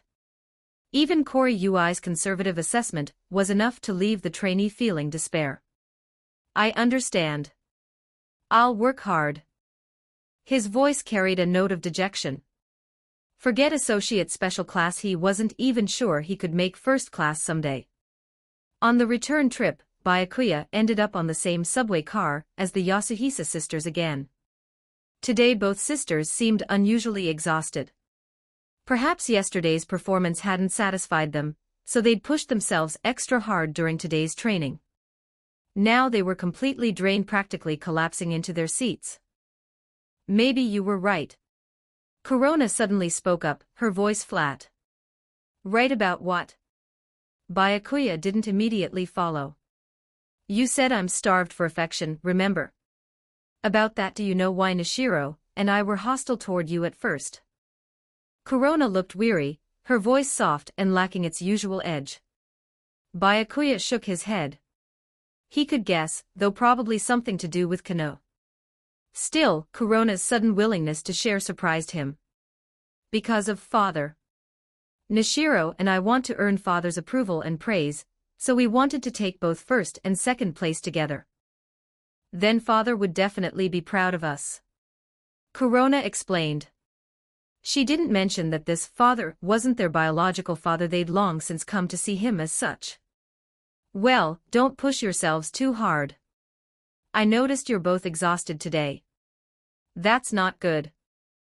Byakuya started to offer some advice, then realized Corona didn't seem to be listening anymore. Nishiro on his other side had actually fallen asleep already. Her head gradually tilted until her cheek came to rest gently against Byakuya's right shoulder. Then Corona did the same, unconsciously leaning against his left shoulder, her steady, even breathing indicating she'd fallen asleep too. Caught in the middle, Byakuya was momentarily at a loss. Chapter 44, Pure Evil. Simply put, first place meant top of their class, and second place meant runner-up. For Corona and Nishiro to claim both positions simultaneously, even without Byakuya's sudden appearance, that would have been difficult to achieve. In other words, the Yasuhisa sisters were already under tremendous pressure. Byakuya's arrival had only multiplied it. That explained their intense hostility toward him. Now Byakuya finally understood the full picture. Just as he'd suspected, it was all connected to Kano. That man really did a number on these two sisters. Byakuya murmured under his breath. If Kano had shown even the slightest consideration or care for Kurona and Nishiro, Byakuya wouldn't be saying this. In the original story, Kano had manipulated the Yasuhisa sisters into undergoing his artificial half-ghoul experiments. Using Rise's Kakuho and Kagun, he'd transformed them into one-eyed ghouls just like Kaneki. Later, when Kano's underground laboratory was discovered, Aojirai Tree, the CCG, and Kaneki's squad all converged on the facility. Kurona and Nishiro, trying to protect their father, encountered Suzuya by then a rank 2 investigator. Even as one-eyed ghouls fighting together, the two sisters were no match for Suzuya. Perhaps harboring resentment from the sisters' earlier coldness and disdain, Suzuya showed no mercy. He'd even taunted them, threatening to rip out their intestines and see whose were longer. He'd beaten them brutally. Still, Suzuya hadn't gone for the kill. When Nishiro was critically wounded, he let Kurona escape. Nishiro was dying from her injuries. Kurona desperately searched for their father, hoping he would save them. But Kano had already allied with Aojirai Tree by then. They protected him from the CCG, while he continued conducting half-ghoul experiments for them. As for the critically wounded, dying Nishiro, Kano completely ignored her. Even if there was virtually no hope of saving her, his attitude lacked any trace of human feeling. Kurona feared Nishiro wouldn't last, so she absorbed Nishiro into her own body. She could only search alone for a way to save her sister. In the end, of course, Nishiro couldn't be saved. She merged entirely with Kurona, no consciousness, no vital signs. Kano had even dismissed Nishiro's faint remaining breath as nothing more than passing gas. In short, Kano was an absolute villain. His disregard for human life surpassed even Rise's. He was the type who could never be redeemed, yet simultaneously, he possessed a certain villainous charisma. Until his final breath, he never regretted anything he'd done. His goal aligned with Furuta's. He believed the world was trapped in a twisted birdcage, and he wanted to shatter it. Only a one-eyed ghoul could fulfill that purpose. He was willing to pay any price. And he succeeded. Kaneki, his creation, achieved his vision. The catalyst for all of it was his mother, who had died from an incurable illness. In Kano's view, if ghouls could be used in medical research, they could surely develop treatments for such diseases. After his mother's death, he changed. He came to believe this pitiful world needed to be remade. He knew full well how evil his actions were. So as the new world dawned, believing someone like himself had no place in it, he chose to put a gun in his mouth. That was the ultimate expression of his cold rationality. He died at his mother's grave. He surely had no regrets and believed he'd done nothing wrong. Later, medical research into ghouls and dragon cells rapidly conquered countless formerly incurable diseases. Even Shinohara, who'd been in a vegetative state for years, made a full recovery. Now that they've lost Rise as an experimental subject, I wonder what Kano and Furuta will do next. Byakuya pondered this, completely oblivious to the various stares from surrounding passengers. After all, two cute girls, twins, no less, were leaning on his shoulders, one on each side. It was quite the spectacle. He couldn't exactly shake Kurona and Nishiro awake and tell them to move. It was almost time for the Yasuhisa sisters' stop, but neither showed signs of waking. Byakuya remembered this was their station, so he spoke up, "Kurona-san, Nishiro-san, this is your stop." He also gently nudged them with his shoulders to wake them. "We're here already." Kurona was still groggy from sleep. She raised her head and rubbed her eyes, not registering what she'd been doing. Nishiro, however, snapped to awareness immediately. Embarrassment flooded her. She'd actually fallen asleep and leaned on Byakuya. Face slightly flushed, Nishiro stood to exit, pretending nothing had happened. Corona still hadn't noticed anything amiss, and followed her sister off the train. Byakuya said nothing throughout, acting as if nothing had occurred. After they'd disembarked, Nishiro noticed Corona's expression was completely normal, as if the earlier incident had never happened at all. But Nishiro had woken slightly before Corona. She'd seen Corona leaning on Byakuya too. Did Corona really not care? Curious, Nishiro whispered to her sister, "Corona, don't you realize what you were doing?" "What was I doing?" Corona had no idea what Nishiro meant. "You know, you accidentally fell asleep, and you were sleeping on Amaha Byakuya's shoulder." Nishiro briefly explained the situation. It took Corona a moment to process. Then her eyes went wide, pupils trembling slightly with disbelief. "I was sleeping on his shoulder." Nishiro was relieved now. She'd thought she was the only one dying of embarrassment, but Corona had simply been completely unaware. But the most important thing was that Byakuya knew exactly what had happened. Thinking about that made Nishiro feel even more embarrassed and shy. Chapter 45. The scent of other girls. Nishiro worried about whether she'd been snoring, whether she'd looked ugly while sleeping. Corona's reaction was even more intense. "Nishiro, I didn't do anything embarrassing, did I?" "I don't know either, because I also fell asleep on him by accident." Nishiro's voice carried a trace of awkwardness. "You too?" Corona froze for a moment. When Byakuya returned home, he found the front door closed but unlocked. His first thought wasn't of burglars or anything like that, it was of a certain woman. Opening the door, he spotted a pair of Rise's pink high heels. Sure enough, she was here. No wonder she'd asked for a spare key, this way she could come and go as she pleased. "I'm home," Byakuya announced. "Darling, welcome back." Rise's voice drifted from the living room. "If I hadn't given you that spare key, I'd almost think someone had broken in," Byakuya remarked dryly. "How rude, calling me a burglar." Rise's tone turned faintly aggrieved. "I said almost." "So are you planning to stay overnight again?" Byakuya asked. "Unless that's a problem."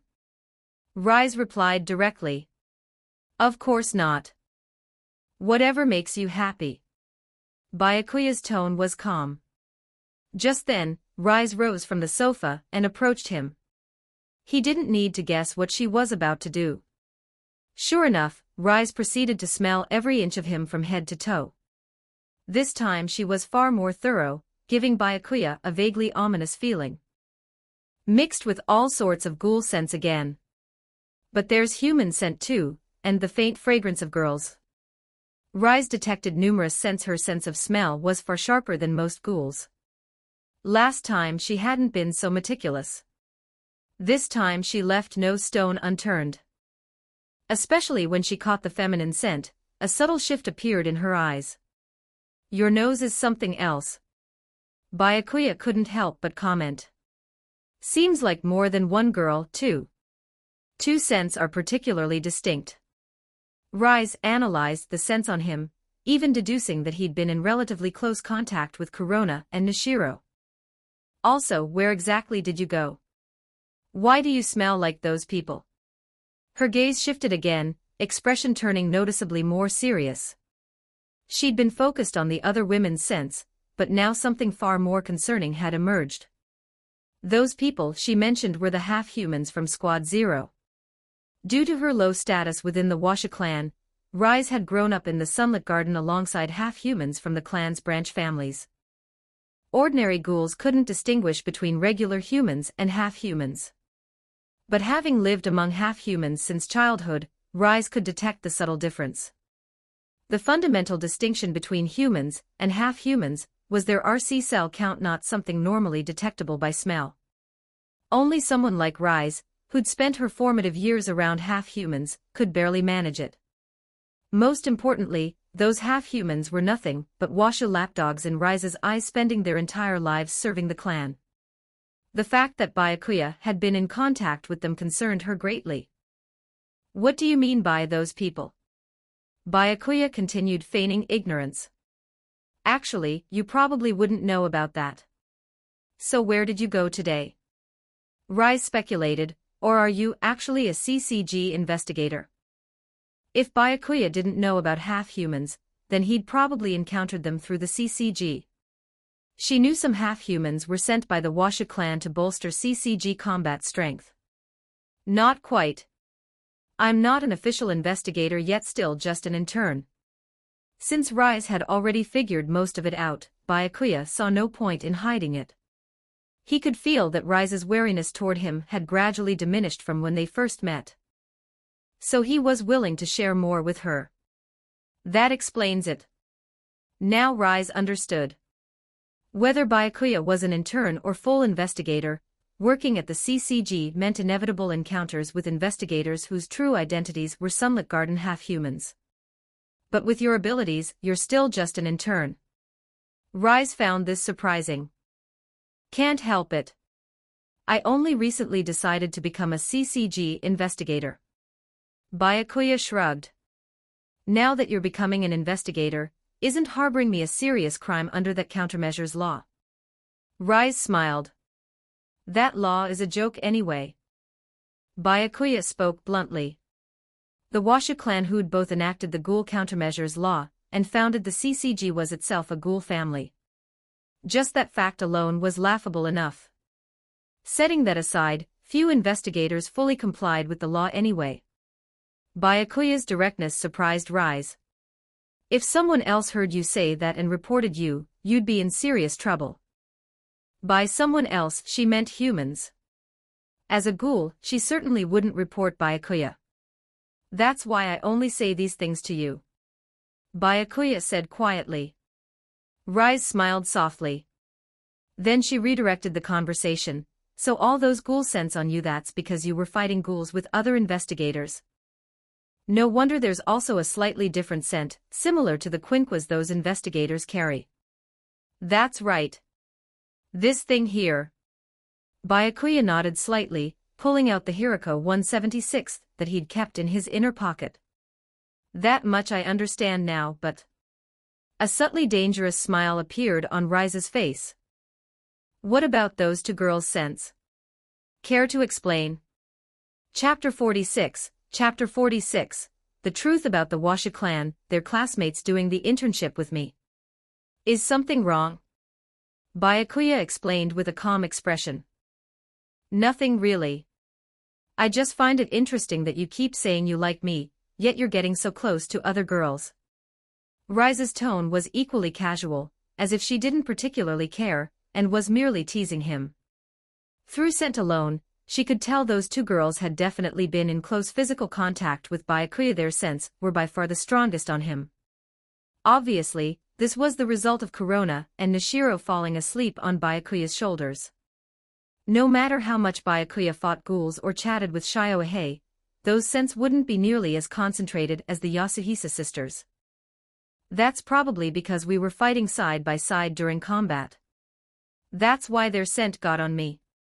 Byakuya explained with a completely straight face. He said it as if it were the absolute truth when in fact it was complete nonsense. But he simply didn't want the hassle of explaining everything to Rise, so he'd made up a convenient excuse. Is that so? Rise was highly skeptical. She could even pinpoint exactly where those two women's scents were concentrated on Byakuya's body. Mainly on his arms and shoulders, even his hands had traces. And scents that strong didn't accumulate in just a short while. No amount of fighting side by side should result in that. Still, Rise didn't press further. Speaking of which, you've heard of the Washa clan, right? After a moment, Rise suddenly brought up the Washas. I know of them. The family that founded the CCG. Byakuya replied. Everyone knows the Washa clan founded the CCG. People think they're humanity's greatest heroes in the fight against ghouls. But no one knows the truth about that family. Rise said with a sigh. The truth? You mean the Washa clan isn't as noble as they appear? Byakuya continued, feigning ignorance. But are you sure you want to hear it? Rise emphasized the consequences. Once you know, there may be no going back. You might end up falling into the abyss alongside me. Her expression remained placid, seemingly unbothered by sharing the Washa clan's secrets with Byakuya. After all, she'd already burned her bridges with the Washas. Even if she violated this ultimate taboo, it meant nothing to her. But for Byakuya, it was different. Once he learned the truth about the Washa clan, there would be no turning back. I'm sure. Byakuya spoke without the slightest hesitation. I already said I'd protect you. What's falling into the abyss together? He already knew the Wash's true nature, so Rise's warnings were meaningless to him. However, having Rise tell him directly served an important purpose this way. He'd have a legitimate reason for knowing the truth, which would benefit his future plans. His resolute tone was also meant to encourage Rise to reveal everything. Hearing this, Rise was taken aback by his decisiveness. Looks like you've made up your mind. Even if you want to take it back later, it'll be too late. Rise leaned in close to his ear and whispered the truth very softly, the Washa clan. Byakuya feigned shock, widening his eyes slightly. Seeing him go silent, Rise assumed he was stunned speechless. This was exactly the reaction she wanted to see. It made things interesting. Rise suddenly embraced Byakuya. Now we're both accomplices. We've violated the Washa clan's greatest taboo. There's no way out for you. You can only face their endless pursuit and revenge alongside me. I warned you earlier. Even if you regret it now, you don't have the slightest chance to take it back. She held him tightly, as if to prevent any escape. Host triggered a quest. Initiating divine selection. Option 1, say nothing, do nothing. Reward, 1 fusion point. Option 2, push Rise away and distance yourself from her. Reward, 10 fusion points. Option 3, hold Rise tight and honor your promise. Reward, 50 fusion points. Without any hesitation, Byakuya wrapped his arms around Rise. He felt her body tremble slightly. I understand. Of course I don't regret it. This is my answer. Host completed option 3. Reward, 50 fusion points.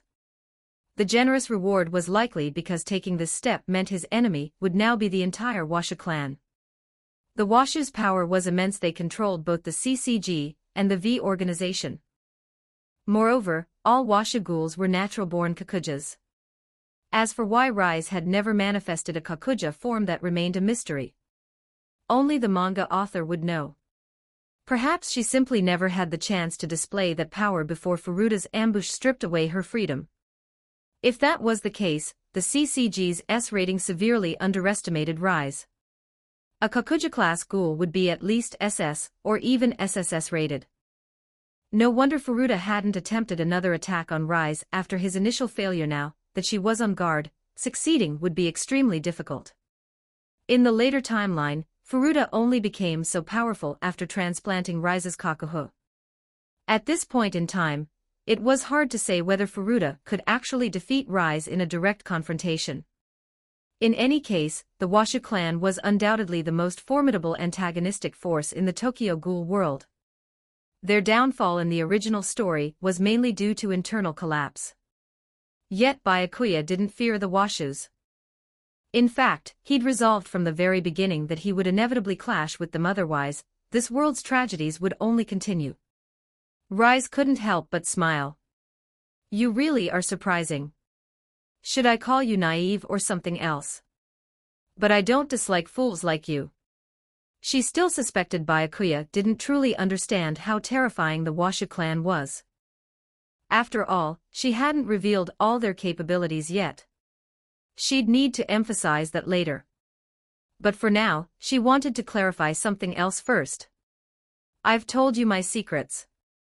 So can you tell me more about those 2 girls? Chapter 47, Living with Rise. I already told you they were classmates doing the internship with me. Byakuya hadn't expected Rise to keep pressing on this topic. He'd thought the matter was settled. You said it was from fighting side by side, but based on the sense I detected, the concentration is highest on your arms and shoulders. What kind of side-by-side fighting results in that? I'm having trouble imagining it. Rise spoke with a hint of playfulness. The truth is, while we were on the subway, they accidentally fell asleep. And they happened to fall asleep on my shoulders. Byakuya had no choice but to confess. Rise nodded slightly. This explanation she could believe. Let's leave it at that.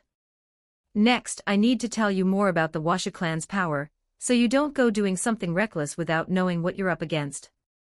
Rise said. Though Byakuya already knew everything, he still put on an attentive expression. What followed was Rise detailing the Washa's resources, the CCG, the V organization, and so on. She also mentioned her own background. A Ghoul family that worships human bloodlines. The purer your Ghoul blood, the lower your status. Doesn't that sound ridiculous? Rise hadn't explicitly stated this was her own experience, she was just asking for Byakuya's opinion.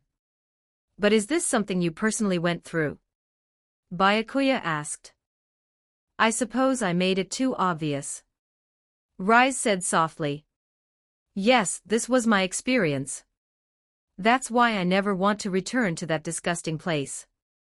It took everything I had to escape. Come to think of it, if you hadn't saved me before, I'd probably still be living out my original fate. I don't know exactly what Furuta was planning, but it definitely wasn't anything good. Her words were calm, but underneath lay profound disgust for the entire Washa clan. Things might have turned out even worse. But that's all in the past now. From here on, I definitely won't let you suffer like that again. Byakuya said solemnly. By even worse, he meant becoming an experimental subject. Being a breeder for the Washa clan was certainly miserable, but being an experimental subject brought indescribable suffering of its own. In the original story, Rise had her kakahu harvested at least several thousand times. Each extraction brought agony, and the prolonged starvation was both physical and psychological torture. In the end, being destroyed as the Dragon Core was actually a release for her. Byakuya didn't want to compare which fate was more tragic, breeder or test subject. He only needed to know that Rise's destiny was unbearably cruel, and he wouldn't allow either scenario to happen. After everything I've told you about the Washa clan's power, you can still say something like that. Rise mused. I don't know where you get such confidence, but I'll choose to believe you for now. After all, you're the only one I can rely on. By the way, you mentioned your father before. What's his situation? Byakuya deliberately brought this up. I haven't seen him since I left Ward 6. I heard he was captured by CCG investigators, but I don't know if that's true. Rise's tone was somewhat nonchalant. So he wasn't your biological father. And you don't have the surname Washiwis Kamashiro inherited from him. Byakuya continued probing. That's right. After I escaped from that place, I met father. He gave me my surname and taught me a lot of combat techniques. He was pretty naggy though. Rise suddenly felt something had changed within her, just slightly. Maybe his lectures were right after all. It was my reckless, uncontrolled feeding that gave Furuta the opportunity to ambush me. Given your father's level of power, and his connection to you, the CCG probably wouldn't do anything to him. You'll likely have a chance to reunite. Byakuya said. He recalled a detail. It wasn't that Shachi had first considered Rise his daughter, but rather that Rise had first called him dad. Actually, it was similar to Kurona and Nishiro's situation. Perhaps it was all a manifestation of being starved for affection. It wasn't that Rise felt nothing for Shachi, but her rebellious nature was too strong. Shachi's constant lecturing naturally grated on someone like her. I hope so. I didn't expect him to get captured by the CCG. He was probably protecting those weaker ghouls. Rise sounded somewhat helpless. She knew exactly what kind of person her father was. As Ward 6's leader and caretaker, he always put the elderly, sick, and vulnerable ghouls first. With Shachi's strength, he could have easily escaped the CCG. But he'd probably chosen to surrender voluntarily, taking all the blame to protect Ward Six's remaining ghouls. Unless the CCG had deployed Arima, but that wasn't realistic. Arima typically only acted on orders from V, or the Washa clan. He'd only go after Shachi if the Washas commanded it, and in that case, Shachi would certainly be killed, not captured. So that scenario was unlikely. In truth, the reason the CCG had mobilized heavily in Ward 6 was because of Rise's uncontrolled feeding. Also, from now on I'll be living here with you. I'll move my things over tomorrow. Rise suddenly changed the subject. As for asking Byakuya's permission, that wasn't happening. She did whatever she wanted. Not that Byakuya would refuse anyway. But thinking about it, this basically meant they'd be living together, didn't it? That works. It'll be much easier to stay in contact. Byakuya nodded. Just remember, a deal's a deal. Don't forget what you promised me. I'm still looking forward to the day I get to enjoy you. Rise made sure to emphasize this. Byakuya found himself somewhere between amused and exasperated. Don't worry. I'll keep every promise I made. Until then, don't let any other ghoul get to you first. Only I get to enjoy you. With those words, Rise leaned in and bit lightly on Byakuya's collarbone, leaving a faint mark. Chapter 48. Chapter 48. I like Byakuya the most. 14-20 words. Day 3 of the internship. Since Byakuya had nothing to do that morning, he accompanied Rise back to her place to pack her things. Since Rise was moving in with him now, everything she needed had to be brought over. Byakuya and Rise showed up early to speak with the landlord. Kamishiro-san is moving out so suddenly. The landlord was an elderly woman. Hearing that Kamishiro-san was leaving, she seemed quite reluctant to see her go. After all, Kamishiro-san was always so gentle and polite. Both she and her granddaughter were very fond of her. Kamishiro-nisan is moving away. The landlord's granddaughter was a young girl with braided hair, probably around 10 years old. The moment she heard Kamishiro-nisan was leaving, she came running out of her room. Yes, because I'm going to live with my boyfriend now. Rise smiled apologetically.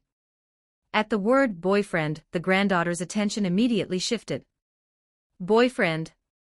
Kamishiro-nisan already has a boyfriend. The little girl's eyes lit up with curiosity. She immediately looked at Byakuya standing beside Rise. Is it this big brother? That's right. Rise nodded with a smile. The girl examined Byakuya with great interest. At her age, she was naturally curious about anything involving romance. Byakuya smiled somewhat awkwardly but didn't confirm or deny it. As long as Rise was happy. After completing the checkout procedures with the landlord, Byakuya and Rise went to pack.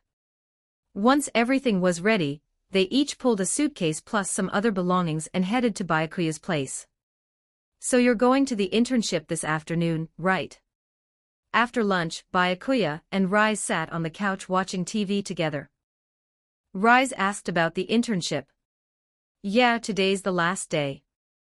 After this, I should officially be a full investigator. Byakuya nodded. It's actually kind of interesting that you'll be a CCG investigator.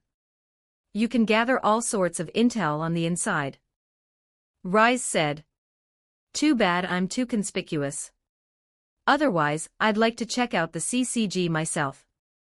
With her Washa bloodline, entering the CCG would be trivially easy. The RC detection gates couldn't pick her up.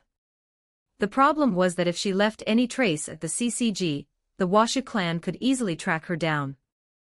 Although Rise had been designated S-rated by the CCG, and given the codename, Binge Eater, they didn't know what she actually looked like. If the Washas knew that Rise was the Binge Eater, they'd have come for her long ago. Better not. The Washas would find you immediately. Byakuya agreed. Shortly after, Byakuya finished his nap and prepared to head out. As he was changing his shoes at the entrance, Rise walked over. "What's the phrase for this situation again?" "Be careful out there, darling," Rise said. Byakuya felt a sudden wave of emotion. From an ordinary person's perspective, he and Rise were like an old married couple. Especially with that gentle, sweet smile on Rise's face, she looked every bit the devoted wife. But the reality was, obviously, Rise was just doing this because she found it amusing using him for entertainment. On the subway, Byakuya unsurprisingly ran into Corona and Nishiro again. This time, both sisters were acting a bit odd. They sat with him but kept noticeably more distance than usual, probably still self-conscious about yesterday. At first, neither Byakuya nor the sisters spoke. Then Corona suddenly broke the silence. About yesterday, please just forget it happened." Sure. Byakuya replied casually. He hadn't planned to bring it up anyway. Surprisingly, Corona had mentioned it first. But once Corona broke the awkward atmosphere, their conversation returned to normal. "Today's the last day of the internship. I can only congratulate you in advance." Though somewhat reluctant, Corona had to acknowledge reality. Given Byakuya's performance over the past 2 days, his victory was already assured. Nothing that happened today would change the outcome. But seriously, don't stress too much about rankings. Just passing safely is what matters. Don't overdo it like the day before yesterday," Byakuya advised both Corona and Nishiro. He'd said something similar yesterday, but they'd both been asleep and probably hadn't heard. "I definitely won't make that mistake again." Corona nodded seriously. Once everyone gathered at the Ward 24 entrance, they proceeded inside for the final day of training. Host defeated a B-rated Ghoul. Reward, 5 fusion points. Host defeated a B-rated Ghoul. Reward, 5 fusion points. The day's internship proceeded without incident. Byakuya performed excellently as always. In Koryui's eyes, he'd passed with a nearly flawless showing. After the internship came the evaluation. Naturally, the Squad Zero members scored each in turn, having observed their entire performance throughout. The final score was the average of all Squad Zero members' ratings on a scale of 1 to 10. Koryui and Shiohei had obviously given Byakuya perfect 10s. His final averaged score, 9, Byakuya didn't particularly care about the number as long as he could officially join the CCG. Suzuya scored 9. 2, actually quite high. Breaking 9 wasn't easy. Corona had points deducted for her laps on day 1, landing at somewhere in the 8s. Nishiro scored exactly 9. If Corona hadn't made that first day mistake, she'd probably have matched Nishiro. The other 2 male trainees scored around 6 and 7. But since 6 was the passing threshold, their scores weren't bad. At minimum, they could handle driving off ghouls. Other ordinary trainees might easily fail against B-rated ghouls. As long as you could handle ghoul suppression, you qualified as an investigator. Congratulations on passing your internship evaluations. Would you prefer to head home first, or come with us to main office in Ward 1? Koryui addressed the group. "I'll go directly to Ward 1. Byakuya didn't hesitate. But he was the only one. Corona and Nishiro apparently had something to take care of at home first. Suzuya knew that even with his 9.2 score, he'd only start as a rank 3 investigator not qualified to work at main office in Ward 1. That was simply how the Institute's regulations worked. The other 2 male trainees wanted to return to the academy first. Going to main office alongside Byakuya felt like too much pressure.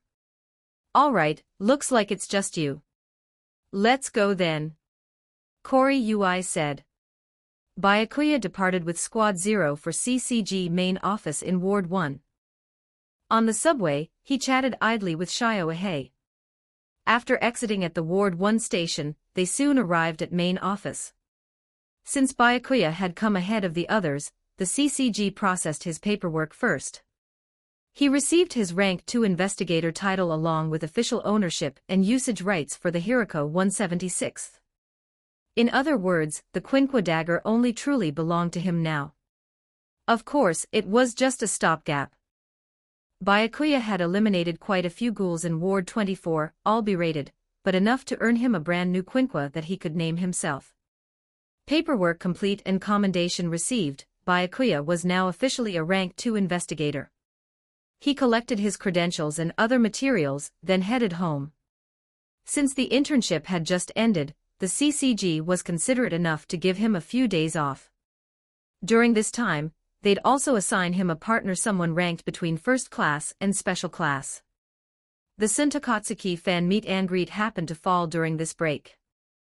Byakuya hadn't forgotten his arrangement with Kaneki. However, Rise insisted on coming along, which complicated things slightly. He decided not to worry about it for now and headed to Antiku to meet Kaneki. Rise accompanied him, of course. Seeing Amaha-san arrive with this young woman, Kaneki didn't react too strongly. He'd anticipated this might happen. This might be rude to ask, but is this Amaha-san's girlfriend? Kaneki asked, looking somewhat awkward. This put Byakuya in a difficult spot. Should he confirm or deny? His relationship with Rise had always been ambiguous.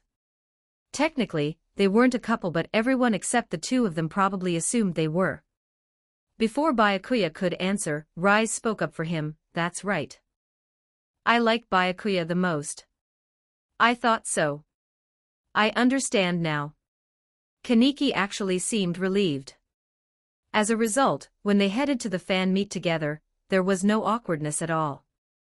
At the venue, just as Byakuya was about to enter the hall, he noticed a petite young woman walking briskly past him. She suddenly stopped and turned to look at him. The cute girl smiling and waving at Byakuya was none other than Ito Yoshimura, or rather, Sentakatsuki-sensei. Chapter 49, the Sentakatsuki meet. And after all, this was Sentakatsuki's fan meet and greet. Running into Takatsuki here was perfectly normal. What Byakuya hadn't expected was for Ito to approach him first. Byakuya gave her a slight nod in acknowledgement. Kaneki had never seen Takatsuki before, so he had no idea the cute young woman standing before Byakuya was actually Takatsuki-sensei.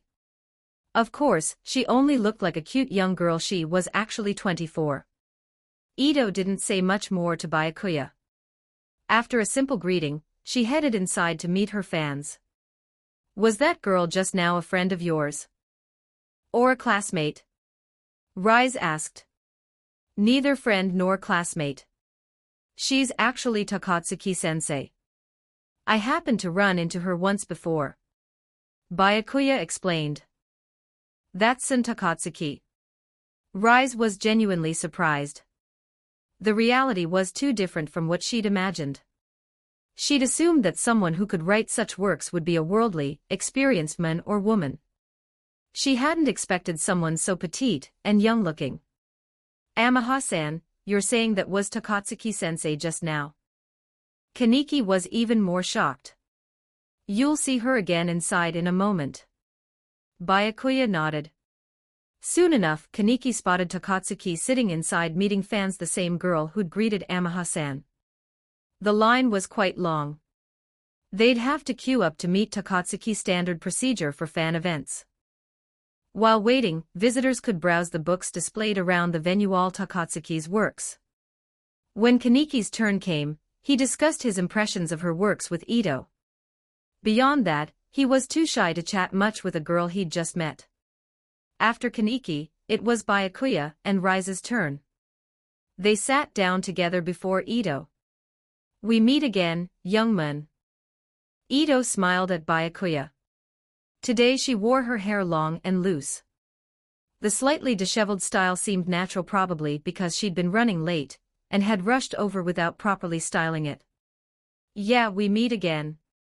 Byakuya replied casually. And you brought such a beautiful girl with you today. Ito's tone was teasing. Honestly, she'd been somewhat surprised when she'd spotted Byakuya earlier, surprised to see him, and Rise together here. She still remembered that day when this human boy had confessed to Rise. She'd assumed he was as good as dead. The subsequent developments had exceeded all her expectations. You flatter me. Takatsuki-sensei is beautiful too. Rise smiled pleasantly. Both Rise and Ito wore pleasant smiles, the atmosphere seemingly warm and friendly. Rise didn't know Ito's true identity. Ito, however, knew exactly who Rise was. By the way, what are your names? Ito asked Byakuya and Rise. Amaha Byakuya. Kamishiro Rise. They answered. Not that Ito didn't already know their names. All right, I'll remember that. So, would you like an autograph? Or is there something else you'd like? Just sign my book, please. Byakuya produced a book he'd brought along. Ito signed her pen name on the cover. Takatsuki. Afterward, Byakuya and Rise chatted with Ito about her works before standing to leave. As they departed, Ito rested her chin on her hand, watching the pair with an intrigued gaze. She'd noticed that Byakuya and Rise seemed to have a good relationship. By all rights, Rise should have devoured this human boy long ago. Yet not only hadn't she, they actually seemed close now. What exactly had happened between them? She couldn't help but be curious. Then it was time to meet the next fan. After leaving the venue, Kaneki headed straight home. So he parted ways with Byakuya and Rise along the way. Kaneki was in excellent spirits today. He'd gotten Takatsuki-sensei's autograph and discussed his thoughts on her works with her. Takatsuki is really different from what I imagined. On the way back, Rise brought up Takatsuki. That's normal. By the way, did you notice anything unusual about her? Byakuya asked. No, why do you say that? Unless she's... Rise caught on quickly. For Byakuya to phrase it that way, something was probably off about Takatsuki. She's actually a ghoul. Byakuya said directly. A ghoul? I completely missed it. Rise was somewhat surprised. This was because Ito was a natural-born half-ghoul. Her scent was far harder to detect than a normal ghoul's. Plus, Rise hadn't gotten very close to Ito just now. Even with her keen sense of smell, she couldn't pick up anything unusual. It's probably because she's lived among humans for so long that her scent has mixed with theirs. Byakuya wasn't ready to tell Rise about Ito's true identity yet. After all, he had no legitimate way of knowing Ito was a natural-born half-ghoul. Who would have thought such a famous author is actually a ghoul? Rise mused. But now she could better understand how Takatsuki could write such works. It probably had everything to do with her past experiences. Most ghouls didn't have happy childhoods. It was as if being born a ghoul in this world was itself a mistake. In truth, Ito's tragic past was worse than most ghouls could imagine. Chapter 50, Yuriko gathers intel. Ward 20, Antiku. It was the weekend, and Yuriko Kosaka had come specifically to the cafe where Tuka worked. Tuka, I'll have a regular coffee please. Extra sugar, remember. Yuriko chose a seat roughly in the middle of the shop. What brings you here so suddenly? Tuka seemed surprised. I suddenly wanted to see you, Tuka. Yuriko said with a smile. In truth, she'd deliberately come on a weekend hoping to catch that guy Tuka supposedly liked. Of course, this was only what she believed Tuka felt. She figured that since the guy looked like a student, there was a decent chance of running into him on a weekend. Tuka smiled warmly. This coffee's on me then. She genuinely thought Yuriko had come just to see her, not realizing. Sure enough, Yuriko spotted Byakuya that day. Byakuya had arranged to read books with Kaneki today.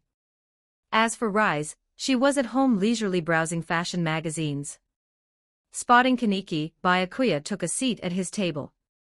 Amaha-san, have you read Takatsuki-sensei's short story collection?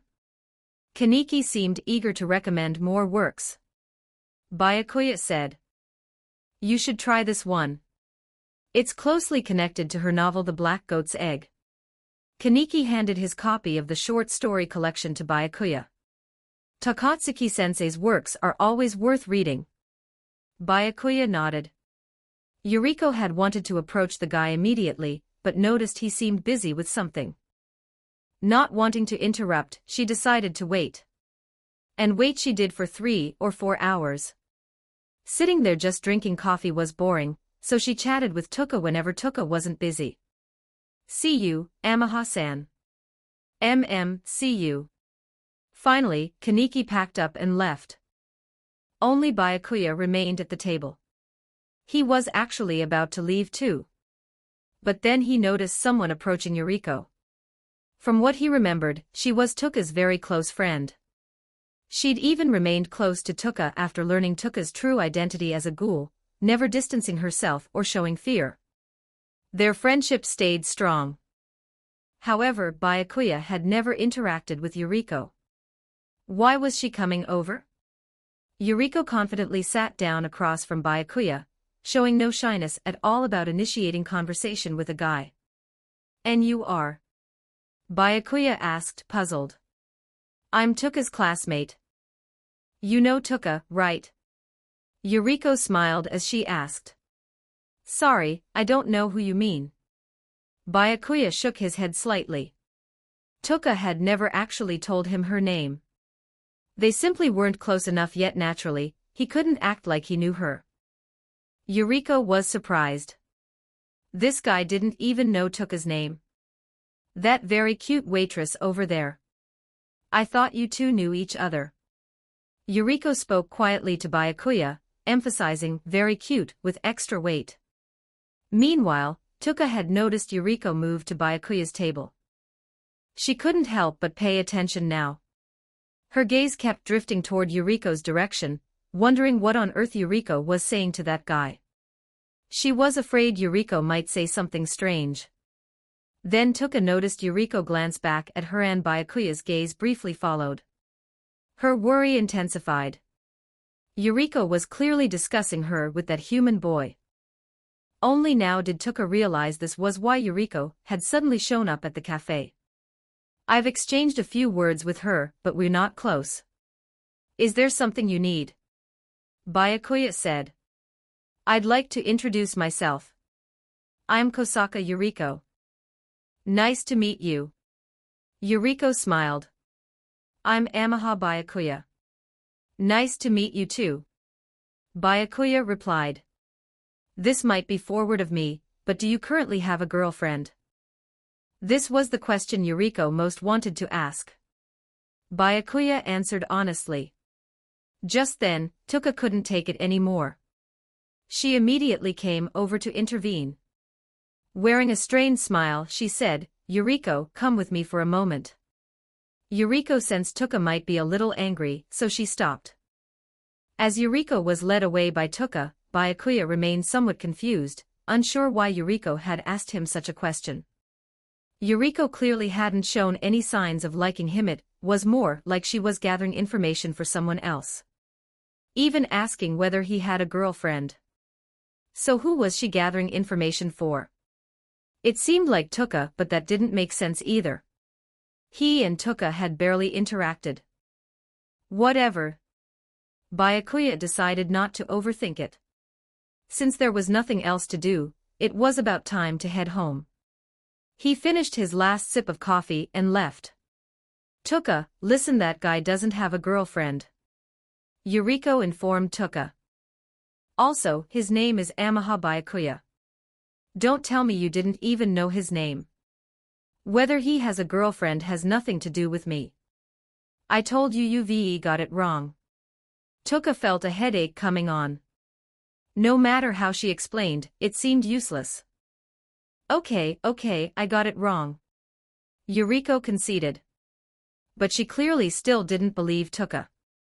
She'd confirmed that Byakuya and that beautiful girl from before weren't actually a couple, and she'd passed this information to Tuka. That was enough for her. I've finished my coffee anyway, so I'll head home now. Bye, Tuka. With that, Yuriko cheerfully left Antiku. Tuka watched Yuriko's departing figure with an exasperated look, sighing softly. Hopefully that guy didn't read too much into it. Oh right, his name is Amaha Byakuya. Chapter 51, The System Shop. As the break was coming to an end, Byakuya's partner had been assigned by the CCG. According to the message he'd received, he'd be partnered with Kori UI. As for the phone he'd received, the message on it was a flip phone with practically no functions beyond making calls. Even if it had other features, someone used to smartphones like him had zero interest in fiddling with a flip phone. Now Byakuya needed to head to CCG main office in Ward 1 to complete the partnership paperwork with Kori UI, and also to collect his spoils of war, his quinqua. Ward 1, CCG main office. Byakuya walked into the CCG lobby to find Kori UI already waiting for him. Kori UI waved him over from his seat. Beside Kori UI were Shio Ahei and Hiru Ahei. Though Shio and Hiru shared the same surname, they weren't siblings, they were distant relatives. Investigator Amaha, you should have received the message. Starting today, the two of us are partners. Kori UI spoke in a calm tone. Though Kori UI was a member of Squad 0, that didn't prevent him from carrying out regular assignments. Squad 0 only needed to assemble for important missions. Byakuya nodded. I'll be in your care, Kori UI-senpai. Not at all, no need to be so formal. Kori UI continued, according to our orders, we'll be assigned to Ward 19 for an investigation. The target is an A-rated ghoul codenamed Hyena. For a typical rookie, taking on this mission right away would be quite challenging, but it shouldn't be a problem for you. Byakuya nodded slightly without comment. As Kori UI said, A-rated ghouls typically corresponded to at least first-class investigators. Rookies were usually rank 2 or even rank 3, at least 2 ranks below. It was essentially fighting above your weight class. Without a partner ranked between first class and special class, an ordinary rookie would have almost no chance of completing such a mission alone. Similarly, S-rated ghouls might seem moderate, but they actually corresponded to associate special class or above. Typically, only special class investigators could confidently say they'd be able to suppress an S-rated ghoul. SS-rated ghouls could easily match special class investigators, sometimes requiring multiple special class investigators to take down a single SS-rated ghoul. As for SSS-rated ghouls, there was simply no standard comparison. The CCG had deployed everything they had to eliminate a single SSS-rated, non-killing owl, and even then it had been extremely difficult. At the time, Yoshimura hadn't fed on fresh human flesh in years. Combined with the inevitable decline of old age, his Kakuja form was far smaller than in his prime.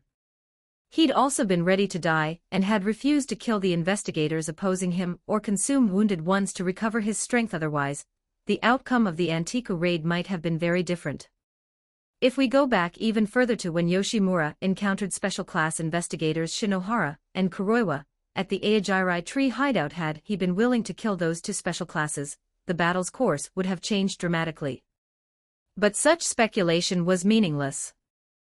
The Antiku raid was a trap set by Arima and Ito. Even if the other CCG members couldn't defeat Yoshimura, Arima would have personally intervened to keep the operation on track with their plan. In any case, SSS-rated ghouls clearly operated on an entirely different level from special class investigators. Arima had raised the ceiling for special class investigators, but that didn't mean other special classes possessed strength equal to his. Come with me to complete the paperwork first. I have other matters to handle afterward. I believe you still haven't collected your finished quinquile. Have Hiru and Shio take you there later. Kori UI spoke while walking deeper into the CCG building. Understood. Byakuya acknowledged. So starting today, should I keep calling you Amaha-san, or should I call you Investigator Amaha? Shio spoke up from beside him. Either works. Byakuya replied casually. Then I'll call you Byakuya-san. That feels best. Shio was as lively as ever. Hiru, on the other hand, hadn't said a word throughout, just watching from the side. Once Byakuya completed all the procedures with Kori UI, he officially became an active-duty Ghoul investigator with actual assignments. Host completed Option 3. Reward, 40 fusion points. This was from the choice that had appeared when he'd filled out the Academy application form. He'd now successfully completed the third option by passing the Academy to join the CCG directly. Host formed a partnership with Associate Special Class Investigator Kori UI. Reward, 5 fusion points. Kori UI had business to attend to and left first. Hairu and Shio accompanied Byakuya to collect his quinqua at the CCG Research Tower. Despite the CCG in its name, the research tower actually belonged to the GFG Germany's Ghoul Research Organization. The quinquas used by CCG investigators were almost all researched and manufactured here. This was Byakuya's first time at the CCG Research Tower. Having Hairu and Shio guide him was convenient. He found the appropriate researcher and received a silver briefcase from them. His quinqua was inside. Come with me first to register your biometrics. The case has biometric identification technology. Once registered, this quinqua will belong exclusively to you, and only you will be able to open it. The researcher explained to Byakuya. Of course, it wasn't just registering a single thumb or finger. His entire hand, and even his face could be registered, allowing him to open the quinqua briefcase as quickly and conveniently as possible in emergencies. After Byakuya completed the biometric binding, he tried deploying it, releasing the quinqua stored inside. It was a gray tachi, though the blade differed from an ordinary sword. It featured small, shark tooth-like serrations. The texture and weight were also quite different from a normal tachi. I'll call it Thorn. Byakuya named it on the spot. Host obtained a self-named quinqua. Reward, 6 fusion points. Host has accumulated 500 total fusion points. New feature: System Shop unlocked. Chapter 52. Chapter 52. The White Mask. The sudden unlocking of the System Shop reminded Byakuya that this feature existed. He'd noticed the locked System Shop on his system panel before but hadn't known the specific unlock conditions, so he hadn't paid much attention. Now that it was unlocked, he definitely wanted to see what was inside. Host, Amaha Byakuya. Identity, Human Fusion Target, Uchiha Madara. Fusion Progress, LV2, 87/500. Equipment, B-rated quinqua, Thorn, B-rated quinqua, Hirako, 176. Abilities, 3 Tomo Sharingan, Hashirama Cells LV2, Taijutsu LV2, B-rank Ninjutsu Fire Style, Great Fire Annihilation, B-rank Ninjutsu Fire Style, Great Fire Destruction, B-rank Ninjutsu Fire Style, Hiding in Ash Technique. Fusion Points, 313, System Shop. When Byakuya opened the system panel, he could see the System Shop at the bottom was now unlocked. With a thought, the System Shop opened automatically. System Shop LV1. Item 1, White Mask. Details, the mask worn by Uchiha Obito when impersonating Uchiha Madara. When worn, grants 10% comprehensive enhancement to Taijutsu, Ocular Power, Ninjutsu Potency, Total Chakra, and Hashirama Cells Effectiveness. Price, 10 fusion points. Item 2, Scythe. Details, a ninja tool paired with the Uchiha War Fan. Often used as a cane, but its power is not to be underestimated. Far stronger than B-rated quinquas. Price, 100 fusion points. Item 3, Uchiha War Fan. Gunbai. Details, crafted from the Divine Tree's branches. Incredibly durable and damage resistant. Comes with the technique Uchiha Reflection, can absorb attacks and convert them into wind attribute energy to reflect back. Modified version. Strength equivalent to SSS-rated Kukuka Quinqua. Price, 500 fusion points. Note, accumulate 3,000 total fusion points to upgrade System Shop to LV2, though only 3 items were currently available, all seemed quite useful. According to the system description, upgrading the shop would unlock more items. Byakuya felt the White Mask offered the best value, spending just 10 fusion points for a 10% comprehensive enhancement. The Scythe and Uchiha War Fan were both more expensive. Certainly worth the price, but he couldn't afford them yet. He currently had 313 fusion points. The 500-point war fan was out of the question for now, and he'd hold off on the 100-point scythe as well. His 2 B-rated Quinquas would suffice for the time being. As for why the Uchiha war fan was marked as modified version, this world had no chakra or ninjutsu. Without modification, the war fan couldn't absorb attacks from this world's inhabitants. Host purchased white mask. 10 fusion points consumed. Current fusion points, 303. Byakuya secured the white mask first. He'd consider the scythe and war fan once he had surplus points. His current priority was raising his fusion progress to LV3, normally, that should evolve his 3-Tomo Sharingan into the Mangekyo Sharingan A transformation that would massively elevate his overall power. After the purchase, the white mask automatically appeared in the equipment section. Equipment, white mask, B-rated Quinqua, Thorn, B-rated Quinqua, Hirako, 176. With just a thought, Byakuya could summon the white mask directly into his hand. But now definitely wasn't the time others were watching. So you're naming it Thorn. Also, this is a Bikaku-type Quinqua, well-suited for rookie investigators. The researcher remarked. Bikaku characteristics were reflected not just in ghouls but in Quinquas as well. No particular strengths, no particular weaknesses. Balanced offense and defense, the most well-rounded of the 4 Kagun types. Though Byakuya had eliminated multiple ghouls in Ward 24, the CCG research tower only gave him 1 Quinqua. This was standard practice. Quinquas were difficult to wield, and the vast majority of investigators could only handle 1, and even then, not necessarily with full proficiency. Someone like Arima, who could dual-wield 2 Quinquas simultaneously, was an extreme exception. The mass-produced mini-Quinquas like Scorpion 156 and Hirako 176, where a single Kagun was made into dozens of small weapons, didn't count. Byakuya left the CCG research tower carrying his briefcase containing Thorn. When you're out on missions, always keep your Quinqua case with you no matter what. If needed, you can disguise it with something else. I remember Arima-san used to put his Quinqua case inside a violin case, that way it wouldn't alert ghouls during investigations. Shio offered this advice like a senior colleague. Though technically speaking, in terms of experience, Shio was his senior. Thanks for the tip. I'll keep that in mind. Byakuya nodded. Byakuya-san, your assignment with Kori Ui-senpai to Ward 19 starts tomorrow, right? There's still plenty of time today. How about we go walk around town? Shio suggested. Looks like Squad Zero doesn't have any missions these couple days. Byakuya agreed. Actually, we're never really that busy.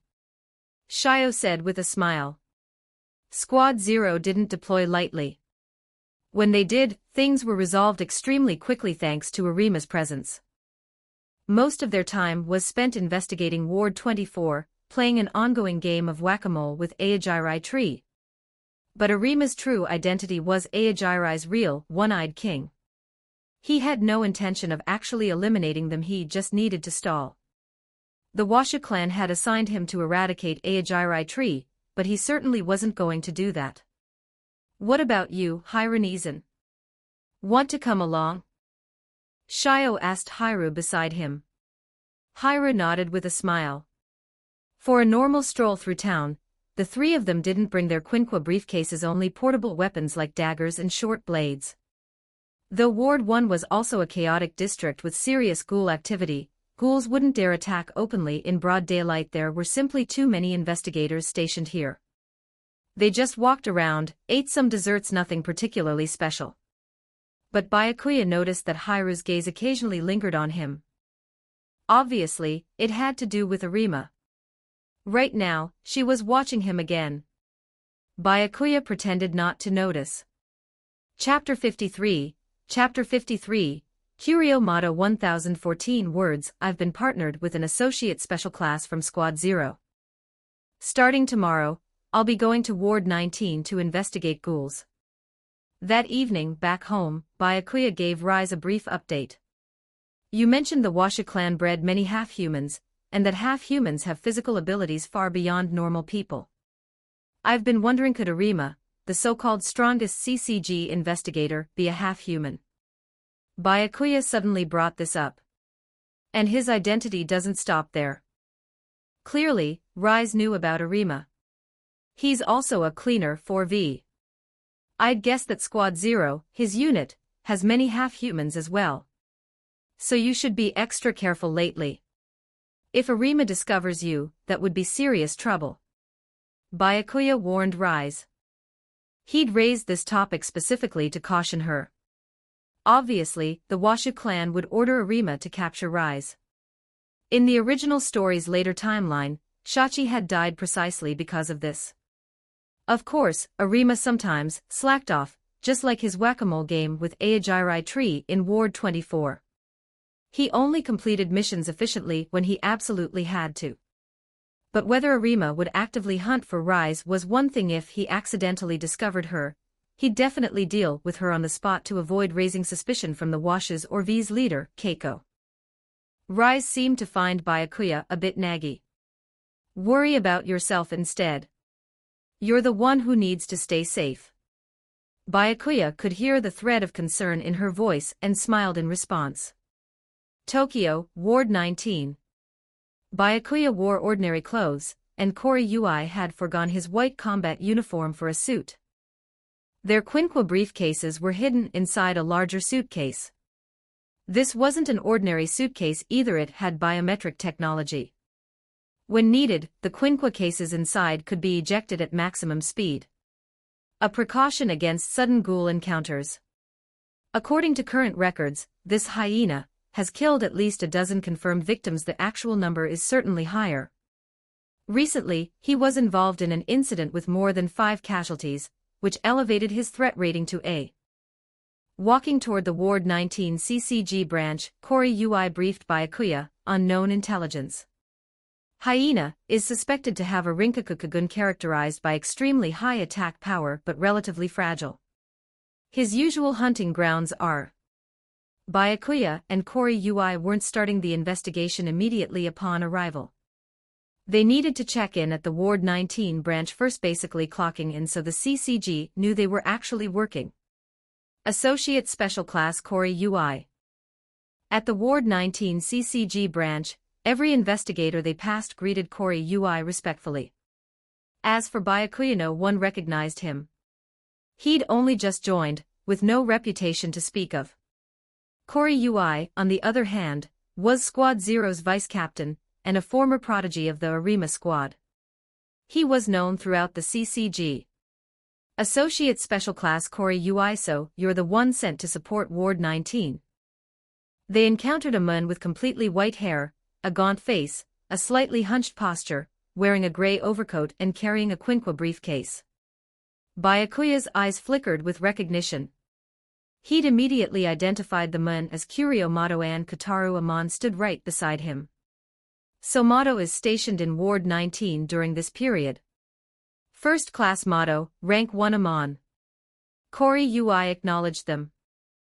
Mato's gaze shifted to Byakuya. This must be your partner. He looks promising. Kori Ui nodded. Naturally. He performed excellently during his internship. Byakuya met Mato's eyes calmly. I'm Amaha Byakuya, a newly appointed Rank 2 investigator. Investigator Amaha, work hard. You'll definitely become an excellent ghoul investigator. With those words, Mato and Amon continued on their way. When interacting with colleagues, Mato was perfectly normal, even a reliable senior, who was good and responsible toward subordinates. But when facing ghouls, he was an entirely different person. This brief encounter stuck with Byakuya. Because at this point in the timeline, unless something had changed, Mato was currently pursuing or about to pursue the Fueguchi family. Host triggered a quest. Initiating divine selection. Option 1, don't interfere, don't get involved. Reward, 1 fusion point. Option 2, assist Curio Mato and Kataru Amon in eliminating the Fueguchi family. Reward, 10 fusion points. Option 3, prevent both Jason Yamori and Curio Mato from killing Fueguchi Asaki. Reward, 50 fusion points. Sure enough, significant events like this easily triggered the system's quest mechanism. But he currently had his own investigation mission, and couldn't easily juggle multiple matters. Plus, the task required stopping both Yamori and Mato. Yamori aside, Mato needed careful consideration. Mato might only be first class, but his actual combat ability was at least associate special class level. Given his history of eliminating numerous ghouls and capturing the SS-rated corpse collector, Arata Kirishima, he could have been promoted to associate special class long ago. He simply didn't want the position because it came with too many restrictions. This was also why, the moment Tuka killed Mato, her threat rating immediately jumped to S, the level corresponding to associate special class investigators. For Byakuya, dealing with Mato alone wasn't the problem. But if he actually intervened to save Hinami and Ryoko Fueguchi, his position within the CCG would become extremely difficult. The CCG absolutely did not tolerate investigators harboring ghouls. This was stipulated in the Ghoul Countermeasures Law. Though he dismissed that law as a joke, openly violating it still required careful consideration. Afterward, Byakuya and Kori Ui essentially signed in at the branch, then officially began their investigation. They headed to the area where the A-rated ghoul Hyena was known to frequent. The reason for the Hyena codename was that he typically wore a hyena-shaped mask, just like how Tuka was called Rabbit. Let's not spook him. Just walk around like ordinary passers-by, while keeping an eye out for any suspicious clues. Kori Ui continued teaching Byakuya things a rookie needed to know. Byakuya nodded slightly. Though he already knew all this, there was no need to show it. Even with his Sharingan deactivated, his perception far exceeded normal people's. Within half an hour, he'd spotted a suspicious mun. Kori Ui senpai, that mun has what looks like traces of pale yellow human fat residue on him. Chapter 54, eliminating an A. The mun Byakuya had noticed was tall and thin, wearing a black overcoat. His behavior looked no different from the pedestrians around him, but a small yellowish stain on the back of his clothes had caught Byakuya's attention. Though the stain was hard to identify, Byakuya's extraordinary perception allowed him to determine it wasn't ordinary residue. Whether animal or human fat, it was suspicious enough. Is that so? Let's follow him and see. Try not to let him notice. Kori Ui said quietly. Byakuya and Kori Ui began tailing the men in black, maintaining a distance that wouldn't easily give them away. They hadn't followed for long before the men turned into a narrow alley. That made him even more suspicious. Byakuya and Kori Ui immediately moved to follow. Byakuya was in front. Just as he was about to turn into the alley, 3 black Rinkaku tentacles suddenly lashed toward him. The 3 Rinkaku tips converged into a single point, aimed directly at his forehead. In that instant, Byakuya's 3-tomo Sharingan activated reflexively. But Kori Ui was behind him, and couldn't see it. Though the ambush was completely unexpected, the attack was still too slow for his 3-tomo Sharingan. The incoming Rinkaku seemed to move in slow motion, the result of his Sharingan's perception granting him prediction. Simply put, by reading his opponent's movements, he could predict their next trajectory. It appeared as though he could see several seconds into the future, making the opponent's actions seem slowed. Byakuya immediately sidestepped, dodging the Kagun attack. Now he could confirm the mun in black was definitely a ghoul. And this Rinkaku clearly matched the A-rated ghoul Hyena's profile.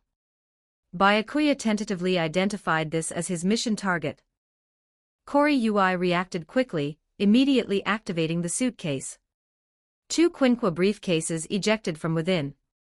He threw one to Byakuya while his other hand was already drawing his own Quinqua. Byakuya caught his briefcase, his 3-tomo Sharingan already deactivated. He didn't want Kori Ui to see it. The B-rated Quinqua thorn deployed from the briefcase, transforming into Itachi.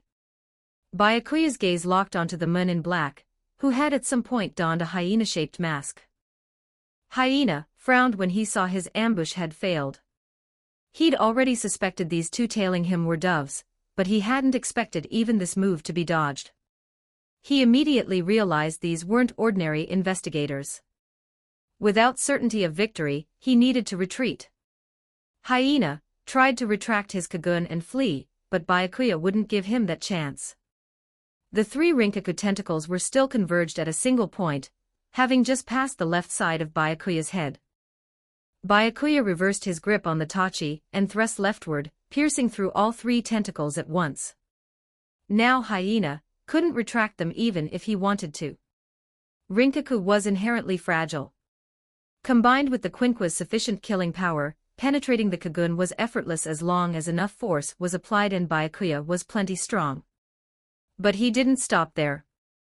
He violently twisted the Tachi's angle and drove it into the ground, pinning all three of Hyena's tentacles down completely. Hyena realized he was in deep trouble, but no matter how hard he struggled, he couldn't free his Kagun. While he panicked, Byakuya had already released the pinned thorn and closed the distance. A high roundhouse kick connected with Hyena's head. Byakuya's strength was considerable, but it only shifted Hyena's head position. At most it briefly darkened his vision, and made him dizzy. Ghoul physical defense was simply too strong. But Byakuya had more than one Quinqua.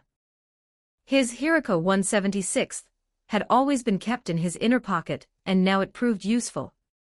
While Hyena was staggered, Byakuya immediately drew the dagger Quinqua, circled behind him, and destroyed the Kakuho at the base of his Kagun. Just then, Kori-ui closed in as well. He wielded an A+-rated Kukaku Quinqua called Hanging Ice, shaped like a long spear but with hidden mechanisms. The hanging ice in his hands suddenly transformed, its spear form fragmenting into numerous razor-sharp, flexible blades that severed Hyena's head. Even with ghoul regeneration, ordinary ghouls couldn't survive decapitation, especially since Byakuya had already critically damaged Hyena's Kakuho. At most an A-rated ghoul, Hyena couldn't withstand consecutive lethal blows. The decapitation ended him completely. Host defeated an A-rated ghoul. Reward, 10 fusion points. Host completed first CCG assigned mission. Reward, 10 fusion points. Excellent work. Your reactions weren't at all what you'd expect from a rookie. This mission really was no challenge for you. Kori-ui praised Byakuya readily. Conveniently, his Kagun was fully deployed, meeting the requirements for Quinqua fabrication. In a few days, you'll be able to upgrade to an A-rated Quinqua. Byakuya only nodded slightly, saying nothing more. His mind wasn't on getting a better Quinqua, it was on the Fueguchi family situation. He didn't know their current circumstances. If Fueguchi Asaki hadn't been killed by Yamori yet, that would be the best scenario. Mission complete. Other investigators will handle the scene cleanup. Want to head back now? Kori-ui asked for Byakuya's preference. It's still early. I'd like to walk around Ward 19 first. Byakuya said. Works for me. I'll head to the branch to file the report. Watch yourself. Kori-ui nodded. Chapter 55, Chapter 55, Jason Yamori. Soon, investigators arrived to process the scene. They were all investigator assistants, essentially personnel without combat capability, handling miscellaneous tasks. Rank 2 investigators barely had enough strength to fight B-rated ghouls. Rank 3 investigators could only handle C-rated ghouls that couldn't manifest Kagun.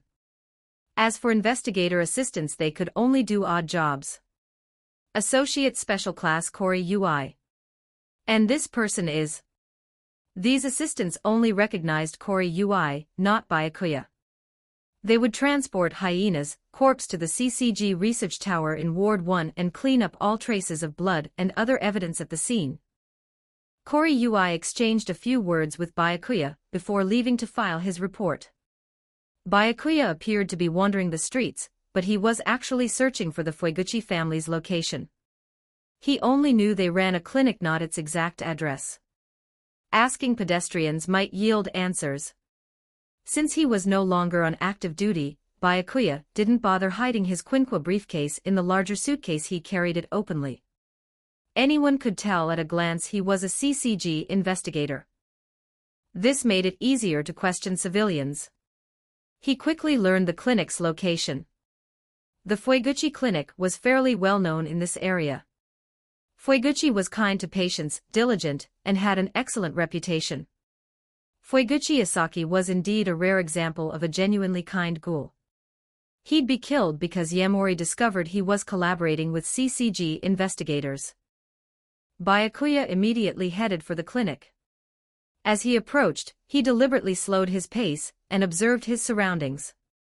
If things were proceeding as expected, Mato and Amon were likely staking out the clinic, waiting for Yamori. Specifically, Mato and Amon had come to Ward 19 to capture Yamori. After all, he was an S-rated ghoul. Sending Mato and Amon for this mission made sense. But at this point, the CCG didn't know Yamori had become a half-kakuja through cannibalism. He was actually beyond S-rated now, at least S+, or borderline SS strength. In the original story, Mato had miscalculated Yamori's power during this mission. Not only were his quinquas ineffective against Yamori, one was even damaged. If Yamori hadn't stuck to his 9-to-5 schedule and simply left when it was time to clock out, ignoring both Mato and Amon, Mato would have died right there. Just as I thought. Byakuya spotted where Mato and Amon were hiding. If even Yamori could find them, and Byakuya already knew what to look for, how could he miss them? But Byakuya pretended not to notice. Still carrying his quinqua briefcase openly, he walked straight into the Fueguchi Clinic. From their hiding spot, Mato and Amon had also spotted Byakuya. That's Investigator Amaha. What's he doing here? Amon was immediately alarmed. He was also anxious. If Yamori arrived and spotted an investigator here, their ambush would be ruined. Mato said nothing, just watching Byakuya with a hint of confusion. What do we do? He'll alert Yamori. Amon whispered urgently to Mato. Easy, Amon. He has bloodstains on him, probably wounded from a recent ghoul fight. I don't know why he came here instead of CCG's support staff, but Yamori shouldn't be scared off by one injured investigator. Mato remained calm, analyzing the situation. I see I still lack composure. Amon nodded. He recognized his own shortcoming and committed it to memory. When Byakuya walked into the clinic carrying his quinqua briefcase, Fueguchi Isaki froze. He immediately recognized the distinctive CCG quinqua case, but this wasn't Mato or Amon, it was a completely unfamiliar young man. Worry crept over him. Would something go wrong? According to his arrangement with Mato, when Yamori came for him, Mato would ambush from hiding. Besides Isaki, there was only one human patient in the clinic. Hinami and Ryoko weren't here, they'd probably already fled to Ward 20. Because Yamori had been harassing Isaki, Hinami and Ryoko had no choice but to leave Ward 19. Isaki had apparently been an Aogirai tree member, some kind of technical specialist, which was why Yamori had come looking for him. Byakuya entered without saying anything, simply sitting in a waiting chair, as if he were just another patient in line. He set his quinqua briefcase casually by his feet. Only a few minutes passed before Yamori appeared. A tall, blond man with a prominent nose and a fierce face. The CCG had designated him Jason, though he was also known as Yamori. Yamori glanced at Byakuya and the human patient as he entered. Despite noticing Byakuya was an investigator, he acted as if he hadn't seen anything, instead walking toward the patient currently being treated. The patient was an inconvenience he wanted to eliminate. Byakuya obviously wasn't going to let that happen. In one smooth motion, he drew and threw the Hiriko 176 that had been in his inner pocket. The dagger flew at Yamori with speed and precision.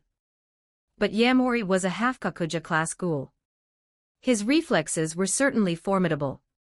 He tilted his head aside, but one ear was still nicked by the dagger, which then embedded itself in the wall behind him.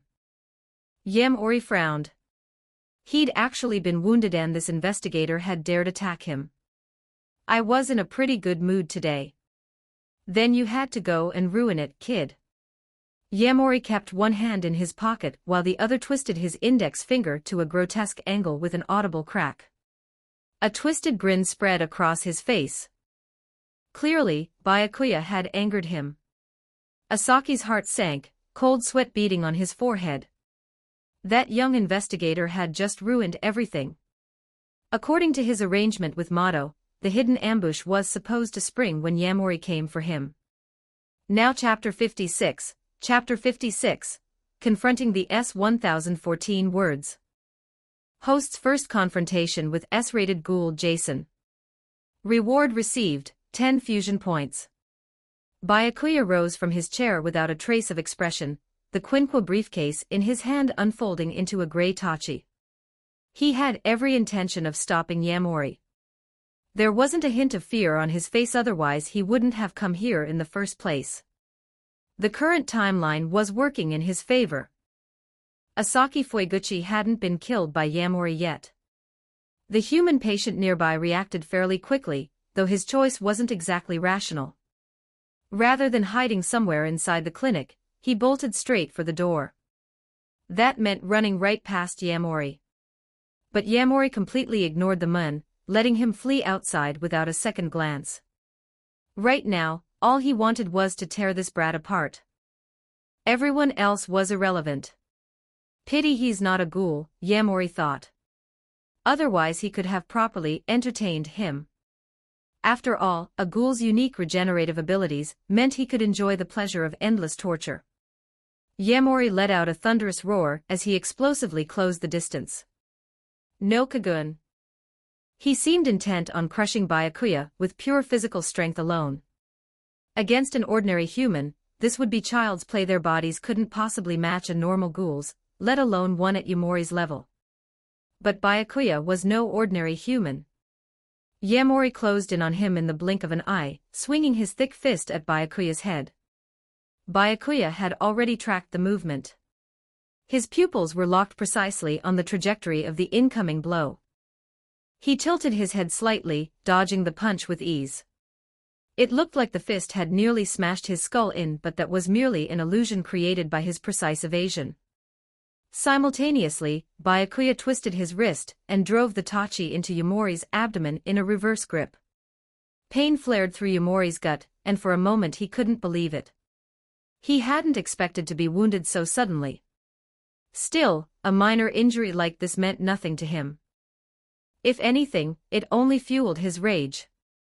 Yamori ignored the quinqua buried in his stomach, and reached out with both hands to lock around Byakuya's throat. But he was still a step too slow. Byakuya decisively wrenched Thorn from Yamori's abdomen. The shark-tooth serrations along the blade tore through flesh a second time as it withdrew. Then he swiftly sidestepped Yamori's grasping hands. If Yamori thought he could crush Byakuya with hand-to-hand combat alone, without even releasing his Kagun, he was sorely mistaken. Meanwhile, Asaki Fueguchi remained seated nearby, not daring to move. Watching the young investigator hold his own against Yamori actually gaining the upper hand, he found it almost unbelievable. But he knew this wasn't Yamori's true strength. The man hadn't even released his Kagun yet. He couldn't help but worry for the young investigator. Where were Mato-san and Amon-san? They should have been nearby by now. Why hadn't they come to support him? After failing to even graze his opponent's clothing and sustaining yet another wound, Yamori's face twisted with rage and humiliation. He finally released his Kagun in fury. Two purple Rinkaku tentacles erupted from the kakuho at his waist, their surfaces bristling with sharp spines. Of course, Yamori possessed more than just this one kakuho. He had 3 in total, the other 2 acquired through cannibalism. Together they gave him the power of a half-kakuja. But he still wasn't taking Byakuya seriously. He'd only deployed his original kakuho. Still underestimating me, I see. A faint smile touched Byakuya's lips. Those 2 Rinkaku tentacles moved far faster than Yamori's body could, and Rinkaku boasted the highest offensive power among all Kagun types. They lashed toward Byakuya with explosive ferocity. Now Byakuya was actually being pressed. He blocked one tentacle with his tachi while weaving his body to dodge the other. He managed to evade, but not perfectly. His clothes had been torn open. Byakuya attempted to damage Yamori's Kagun with Thorn, but a B-rated Quinqua simply wasn't strong enough. In both power and durability, it was vastly inferior to Yamori's Kagun. To put it in perspective, if Yamori's Kagun were crafted into a Quinqua, it would be the S-rated Jason, a completely different class from a B-rated weapon. Not only did he fail to harm the Kagun, but the impact numbed his hands. Fortunately, Thorn hadn't shattered. From here on, he'd have to avoid direct clashes between Thorn and the Kagun. A few more exchanges like that and his Quinqua would break. A savage grin spread across Yamori's face as his assault grew more ferocious. Though Byakuya could no longer fight with the same ease as before, he wasn't being overwhelmed either.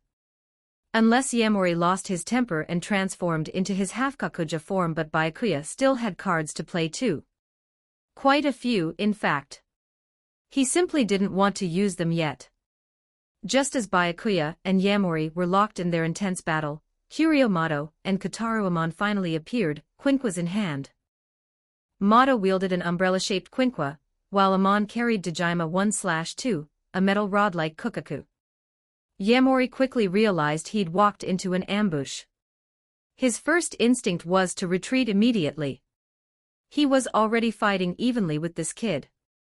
If 2 more investigators joined the siege, he'd eventually be overwhelmed. Sure, he could transform into his half-Kakuja form, but doing so would cost him his sanity. He was here on a mission. He couldn't afford to take unnecessary risks over wounded pride. Yamori broke free from his engagement with Byakuya and charged toward Mato and Amon, who were blocking his escape route. Both investigators tried to intercept him, but that was wishful thinking. Even as Mato's umbrella-shaped Quinqua opened to envelop Yamori, the Ghoul simply forced it apart with brute Kagun strength, shattering the weapon instantly. Then he kicked Amon's rod-shaped Quinqua, sending the investigator stumbling back several steps. They could only watch as Yamori escaped. Byakuya remained expressionless, standing in place with no intention of pursuing. He knew there was no point, they couldn't catch Yamori. And if they pushed him into transforming into a half-Kakuja, it wouldn't benefit anyone. Chapter 57. Chapter 57. An exceptionally powerful rookie Amon was about to give chase when he realized Jason had already vanished from sight. He got away. He punched the air in frustration. It's fine, Amon. We couldn't have caught Jason anyway. Mato remained composed. His Quinqua had been destroyed by Jason, proof that the Ghoul's strength exceeded their expectations.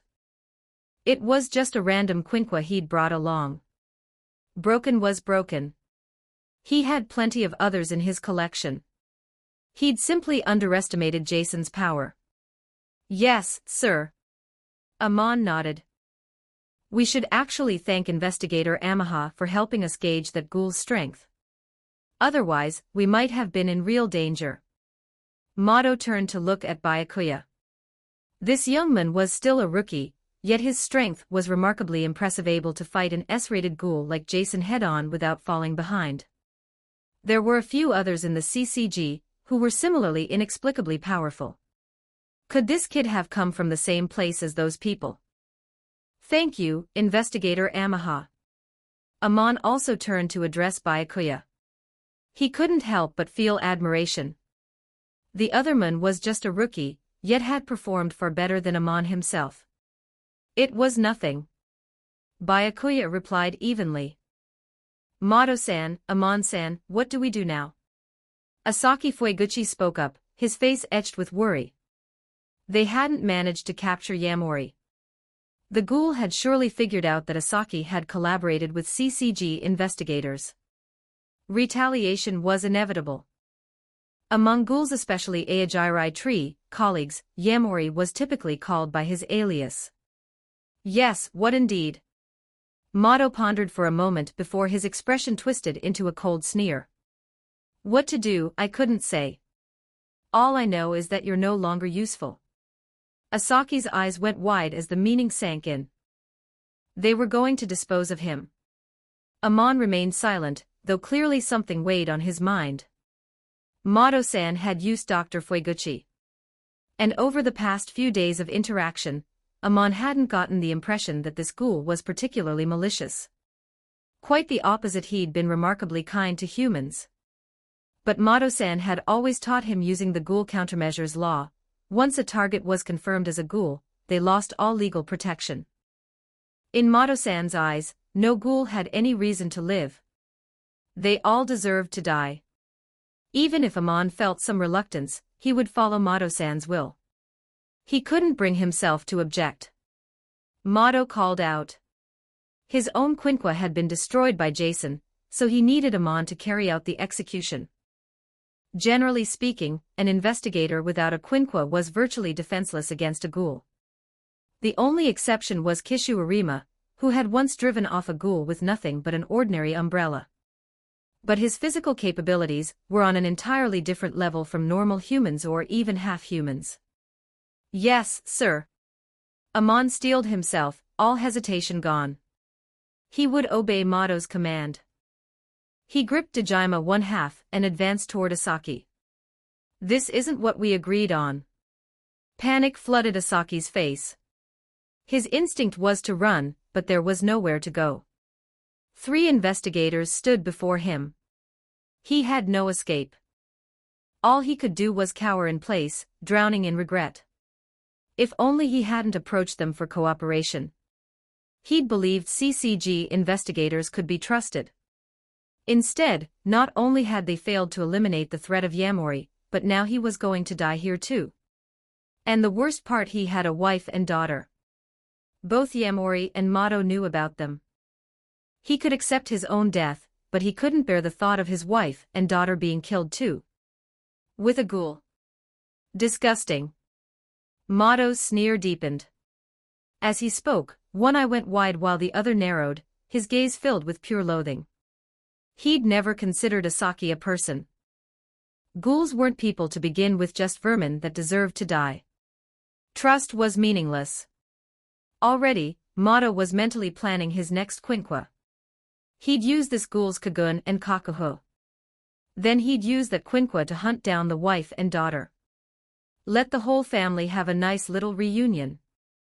The thought was deeply satisfying. Please, no.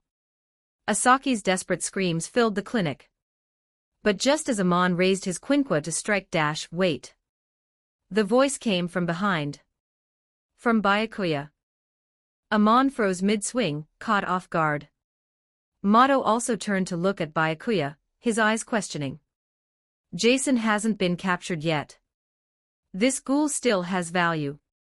Jason will definitely come back for revenge. Killing him now would be a waste. Byakuya spoke with casual indifference. That ghoul escaped pretty quickly this time, but I won't give him another chance. Mado fell silent for a moment. Amon thought Byakuya made a valid point and hesitated, but he wasn't in a position to decide. He looked to Mado. We'll do it your way. If you can catch Jason, that would be ideal. Mado appeared to relent. But inwardly, he was already beginning to suspect that Byakuya might be trying to protect this ghoul. His instincts were exceptionally sharp, just as in the original story, where he'd suspected Kaneki of being a ghoul from their very first meeting. If Kaneki hadn't possessed Rise's bloodline, allowing him to pass through the RC detection gates undetected, things would have gone very differently. Asaki's legs nearly gave out beneath him. He realized his entire body was drenched in cold sweat. But he couldn't relax yet. His execution had only been postponed. Compared to Mado, Amon was rather naive. Because investigator Amaha was genuinely skilled, Amon saw nothing suspicious in his words. Since he had the ability to catch Jason, it was worth attempting. Besides, investigator Amaha's expressionless demeanor made him seem perfectly rational, the type who'd be just as ruthless toward ghouls as Mado-san. Chapter 58, Do You Hate Me? Host successfully prevented Yamori and Kuryo Mado from killing Asaki Fueguchi. Reward received, 50 fusion points. Note, if Asaki Fueguchi dies within a short time frame, 50 fusion points will be reclaimed. System reward acquired. Byakuya was satisfied. The condition requiring Asaki to stay alive wasn't too troublesome for him to manage. A moment later, another notification chimed. Host has triggered a quest. Divine selection activated. Option 1, back off now and avoid future complications. Reward, 1 fusion point. Option 2, protect Ryoko Fueguchi and Hinami Fueguchi. Reward, 50 fusion points. Let's go, Amon. We should head back. I need to get a new quinqua. Mato collected the broken pieces of his quinqua and stored them in their case. Even useless fragments held collector's value for him. Amon nodded and followed Mato out of the clinic. But they hadn't gone far when Mato suddenly turned back without a word. Confused, Amon followed. They stopped beside the clinic's outer wall. Rather than peek inside directly, Mato pressed his ear to the wall, listening. His instincts told him Byakuya might be trying to shelter the ghoul. If he simply listened through the wall, he'd know the truth soon enough. To Mato's apparent disappointment, all he could hear was someone being beaten and crying out in pain. The voice was unmistakably Asaki's. Byakuya's cold, hostile tone punctuated the sounds. You're going to cooperate with us from now on, understand? Worthless trash like you, this is the only value you have left. To make absolutely certain, Mato walked around to the entrance and stepped inside. There was Byakuya, expression ice-cold, pinning Asaki down and beating him. When Byakuya noticed Mato enter, he stopped immediately, his expression shifting just as quickly. I just came back for something I left behind. Mato collected a few barely noticeable quinqua fragments from the floor. Clearly, he deliberately left them as a pretext to return. Byakuya said nothing, waiting until Mato and Amon had departed again before resuming. This time, they didn't come back. Mato-san, just now. Amon's tone carried a note of confusion. I thought Investigator Amaha was trying to protect that ghoul. Seems I was overthinking it. Quite an excellent rookie we have. Mato's voice was casual. Far more capable than I was starting out. More capable than I am now, honestly. Amon nodded seriously. Meanwhile, Byakuya didn't stop until he was certain they were truly gone. Asaki's face was beaten black and blue, even his nose was broken, blood streaming freely. Asaki sat slumped on the floor, groaning softly. Byakuya settled into a nearby chair as if nothing had happened, habitually crossing one leg over the other. With your regeneration, you'll heal up soon enough. Byakuya's tone was light. Do you hate me? Asaki blinked, momentarily stunned. Then understanding dawned. If anything, I'm deeply grateful. He was already on his knees, now he pressed his forehead to the floor in a full bow. He'd figured it out. The sudden, wordless beating had been to save his life, a performance for Mato and Amon's benefit. And the injuries he'd sustained. For a ghoul, they were superficial at best. Minor wounds that would heal on their own in no time. Compared to being killed outright by Mato and Amon, this was infinitely preferable. This young investigator was his savior. A bow of gratitude was the least he could offer. There's no need for that. At least it saves me the trouble of explaining. Byakuya helped Asaki to his feet. Everything had gone exactly as Asaki guessed. The beating was meant to dispel Mato's suspicions. Byakuya knew how sharp Mato's instincts were. Fooling him wouldn't be easy, so he'd staged the whole thing deliberately. Sure enough, Mato hadn't actually left. If he hadn't done this, Mato would have noticed his leniency toward Asaki. Consider this your compensation for cooperating with the CCG. Now find somewhere to hide. Don't let Yamori actually find you. Byakuya made things clear. Asaki nodded vigorously. Without another word, Byakuya left. He'd done what he could. Anything more would be excessive. If this guy still managed to get himself killed despite everything, then clearly something was wrong with his head.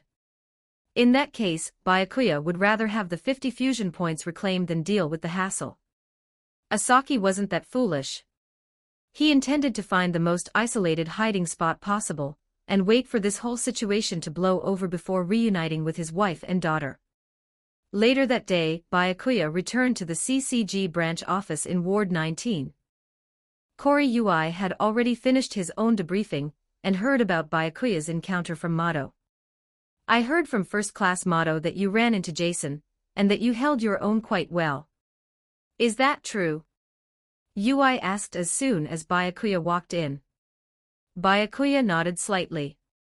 You continue to impress me. Jason is an S-rated ghoul, and his rating probably hasn't been updated in ages. The fact that you could fight him to a standstill. Ui's voice carried genuine admiration. It wasn't that impressive. He wasn't using his full strength. Byakuya said modestly. Neither had he, of course. Regardless, you went head-to-head with an S-rated ghoul. No Rank 2 investigator has ever accomplished that before. Even First Class Mado has never praised a rookie so highly. Ui didn't hold back his commendation. Actually, Arima-sen thinks highly of you too. Hiruahe has been paying particular attention because of it.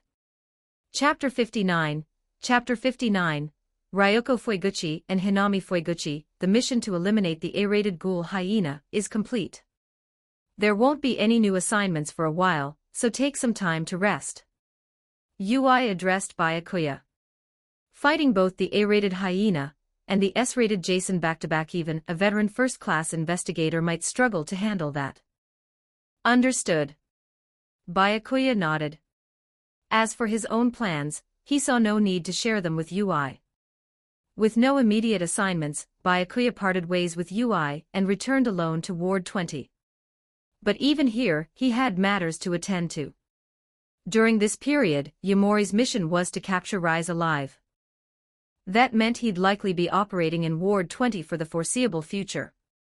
It was hardly a secret that the binge eater was based here. Anyone who bothered to ask around could find out. Yamori posed no real threat to Rise. But for Ryoko and Hinami Fueguchi, he was extremely dangerous. There was no telling whether Yamori might target them to get back at Asaki. Byakuya headed home first. Finding Rise absent, he assumed she was at Antiku. Or she might have encountered Yamori, but that guy couldn't do anything to her.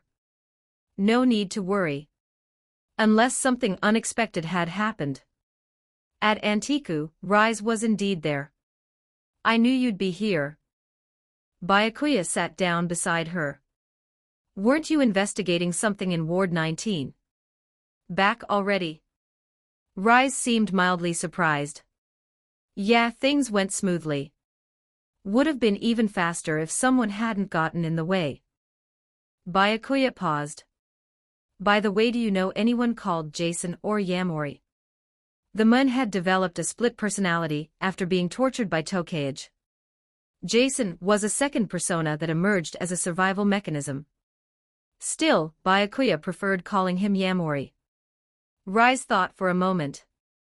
Sounds vaguely familiar. Just some boring guy. He tried to catch me once. I ran into him in Ward 19. He'll probably be active around Ward 20 from now on. Be careful. I will, though he's not worth my attention. Rise smiled as she spoke. Before long, she was following Byakuya out of the cafe. But just as they reached the door, a mother and daughter entered from the other direction.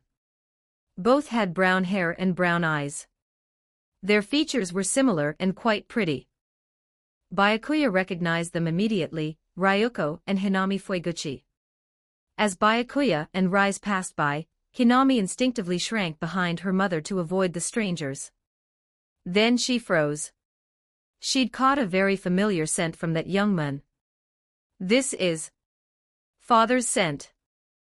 Hinami was certain she hadn't made a mistake. This was definitely the smell of her father. This human is human, right? Has he been in contact with father? Hinami had been desperately worried about her father. Suddenly detecting his scent on a stranger naturally made her intensely curious. Even so, she didn't dare show it openly. She only allowed herself to watch the human covertly. Once Byakuya and Rise had left, Hinami tugged gently at Ryoko's sleeve and whispered, "Mama, that person just now. He carries your father's scent. But what worries me is..." Ryoko had noticed as well, though her reaction hadn't been as obvious as Hinami's. "If he's a ghoul investigator, we could be in danger." Their attention had been entirely fixed on Byakuya. Neither had noticed that Rise walking beside him was also a ghoul. Otherwise, Ryoko probably wouldn't have suspected him of being an investigator. Though he actually was one. "I wonder how father is doing." Hinami's expression fell with worry. Since taking refuge in Ward 20, they'd lost all contact with Asaki. He'd cut ties deliberately to keep any trouble he'd attracted from reaching Ryoko and Hinami. Ryoko's heart grew heavy as well. "Ryoko-san, Hinami-chan, the manager, is waiting for you upstairs." Tuka approached with a friendly smile. "Thank you, Wani-chan." Hinami was more familiar with Tuka, and slightly less shy around her. Ryoko also nodded and bowed in thanks. The mother and daughter headed up to the second floor to receive their goods from manager Yoshimura. What they called picking up goods was actually Ryoko and Hinami's regular collection of human carrion from Yoshimura at Antiku. Neither of them could hunt on their own. It wasn't a matter of strength. Ryoko could manifest a Kagun, which by CCG standards made her at least B-rated. C-rated ghouls who couldn't release Kagun were the ones who truly struggled to feed. The real issue was that both Ryoko and Hinami were too kind-hearted. They couldn't bring themselves to harm humans. Living in Ward 20 now, they depended entirely on Yoshimura and Tuka's care. Meanwhile, Byakuya and Rise had just stepped outside Antiku. "That little girl seemed very interested in you," Rise remarked. "She's a ghoul, by the way. I told you I ran into Yamori in Ward 19. He was at a clinic." Byakuya spoke evenly. "That mother and daughter are probably related to the clinic's doctor.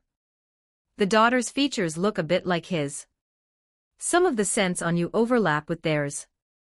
So that doctor must be a ghoul too, and most likely their family member." Rise nodded slightly. Though neither she nor Byakuya had looked directly at the pair, Rise had already catalogued their scents in detail. "I'm planning to eliminate Yamori. He's bound to target them eventually." Byakuya's expression remained neutral. Eliminating an S-rated ghoul would earn him a considerable amount of fusion points, plus an S-rated Quinqua as a bonus. In his eyes, Yamori was already marked for death. Chapter 60, Fulfilling his promise to Rise. After picking up their goods, Ryoko and Hinami didn't leave right away. Hinami was still preoccupied with what had just happened. She asked Tuka in one of the second-floor rooms, "Tuka-wanchan, that young man who left with a really pretty lady, do you know him?" "The pretty lady with glasses and purple hair." Tuka confirmed. Hinami nodded. "I know of them, but I wouldn't say I actually know the guy." "Why do you ask, Hinami-chan?" Tuka looked curious. "Because that man had father's scent on him. I really want to know how father is doing." Hinami's head drooped as she explained. Now Tuka was curious too. Wasn't Hinami-chan's father still in Ward 19? When had Byakuya gone to Ward 19? And why had he been in contact with Hinami's father? "Sorry, I don't really know him either. I'm not sure what's going on." Tuka's voice carried a note of apology. "That's okay," Hinami quickly assured her. She couldn't possibly accept Tuka-wanchan's apology, not after everything Tuka had done for them. But now, finding out about her father would have to wait. Back with Byakuya and Rise. "So you're planning to use that mother and daughter as bait to draw out Yamori?" Rise asked. "I wouldn't call it using them. I don't intend to harm them.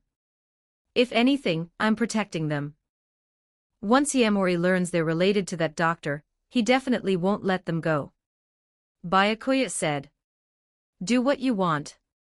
I'm not interested in that sort of thing. But if you need help, I can take care of Yamori for you. Rise's tone was casual. That won't be necessary. Byakuya shook his head slightly. I'm a ghoul investigator now. Other investigators are also looking into Yamori. If they discovered your existence, that would only complicate things. By the way, you haven't forgotten about a certain something, have you? Rise's voice took on a mysterious lilt. Though her words were vague, Byakuya understood immediately. You mean the promise to let you have a taste? Of course I haven't forgotten. It should be in 2 more days, right? 2 more days? I can barely wait as it is. Impatience crept into Rise's tone. That won't work. Not even a single day early. Byakuya was firm. Rise's voice turned sulky. When the time comes, I won't hold back at all. 2 days passed in the blink of an eye. Byakuya hadn't done anything particularly noteworthy during that time, mostly just walking around town, keeping an eye out for Yamori. Ward 20 was neither large nor small. He hadn't spotted him. But today, there was something that needed doing. The promise he'd made to Rise was due. Rise had specifically dragged him to her room for this. The room was fairly Spartan. Her vanity had almost no cosmetics, only some lip balm that barely qualified. It was clean, though, with a faint, pleasant fragrance. Since Rise had moved in, Byakuya hadn't entered this room. Couldn't we just do this in the living room? Why come all the way to your room? How could we be casual about this? Rise was insistent. Just do as I say. You promised. All right, all right. Byakuya dropped the subject. He'd control the situation himself. If Rise went too far, he wouldn't simply allow it. Just then, Rise firmly pushed Byakuya onto the bed. She positioned herself above him. Her face was flushed, making it look like they were about to do something far more intimate. She leaned close to his ear and whispered, "You asked why. Obviously, it's because this makes it feel better." Just as Byakuya thought she might bite off his ear, her face drifted lower. She settled fully onto him, her arms sliding beneath his armpits to wrap tightly around his back. Then she bit down gently on his trapezius, the muscle between his shoulder and neck. She didn't use force right away. Instead, she increased the pressure gradually, as if giving him time to prepare mentally. When the pressure finally became painful, Rise had reached the limit of her restraint. Even breaking the skin released flavors that had never graced her tongue before, an explosion of taste that her taste buds couldn't bear another millisecond without experiencing fully. She bit down harder and tore away a piece of flesh, pulling him closer at the same time. Her embrace was almost suffocating, though the softness pressed against his chest offered a very different sensation. The distraction dulled some of the pain. And the pain itself would only last a moment. With the Hashirama cells in his body, the wound would regenerate completely in no time. Rise maintained her position, having taken only a single bite. She chewed slowly, savoring it for a long while before finally swallowing with utter satisfaction. She knew his regenerative abilities were exceptional. The gruesome wound she'd created didn't concern her. How strange. You taste even more delicious than before. Wonder colored her voice. Only about 2 weeks had passed. She definitely hadn't forgotten what he'd tasted like last time. Last time had already been shocking enough. But now she could clearly tell this was even better. A body this exquisite. Rise felt herself becoming utterly addicted. Chapter 61, Chapter 61, a second encounter with Yamori, probably because I've been training really diligently lately. Byakuya said this with a completely straight face, spouting nonsense. Is that so? Your body is truly strange. If I were a scientist, I'd want to dissect you just to see what your internal structure looks like. Rise smiled faintly. All right, I've fulfilled my promise. Can you get off me now? Byakuya spoke up. What's the hurry? Let me clean up the remaining blood first. Rise still showed no intention of releasing him. She proceeded to lick away the blood around the wound. Biting off a chunk of flesh naturally caused quite a bit of bleeding. But Byakuya's wound was already healing, stopping the blood flow. The regeneration was almost visible to the naked eye. Rise could see his wound repairing itself in real time. The regeneration speed was comparable to an ordinary ghoul's. If Byakuya's flesh and blood weren't genuinely delicious, she'd find it hard to believe a human could possess such regenerative abilities. Even just licking the blood around his wound left an unforgettable taste. Only after every last trace of blood was gone did Rise finally release him. A short while later, Byakuya's wound had nearly finished healing. So starting tomorrow, are you going out hunting humans again? Byakuya asked Rise from where he sat on the bed. I've been considering it. It's dangerous, sure, but that's just my style. Rise smiled lightly. Byakuya was somewhat speechless. Apparently Rise was still rather willful and rebellious, wanting to go gallivanting around even at a time like this. Honestly, he didn't want to keep using his own body as leverage to restrain her. Getting bitten hurt quite a bit, and the whole thing felt like self-harm. The corner of Rise's lips curved upward. But if you can still satisfy my needs, I'll behave and listen to you. Obviously, her previous statement was just set up. This was her real intention. Stop messing around. I'm not a masochist. I don't want you taking bites out of me whenever you feel like it. Byakuya refused. The system didn't react this time either. Even if it had offered rewards, he might not have agreed unless the payout was substantial.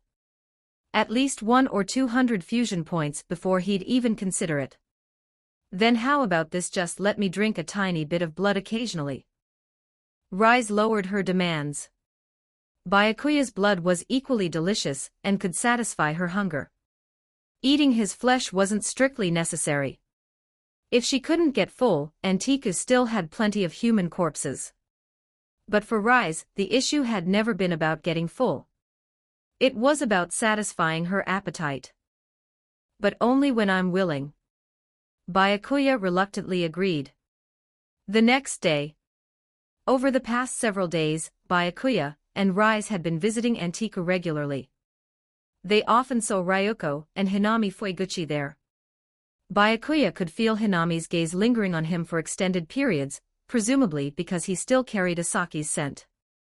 But he couldn't exactly approach a girl he'd never met and start explaining things, so he pretended not to notice. Each day he simply came here to read and drink coffee. There wasn't much else to do for entertainment, he didn't really have other hobbies. When it was time, he'd leave and head home. Right around then, Tuka also got off work early. She was accompanying Ryoko and Hinami somewhere. Just as they were about to walk out the door, Hinami glanced back and her eyes met Byakuya's.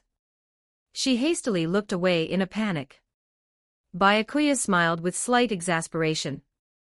If Hinami had been bold enough to approach him directly, he would have been happy to answer her questions.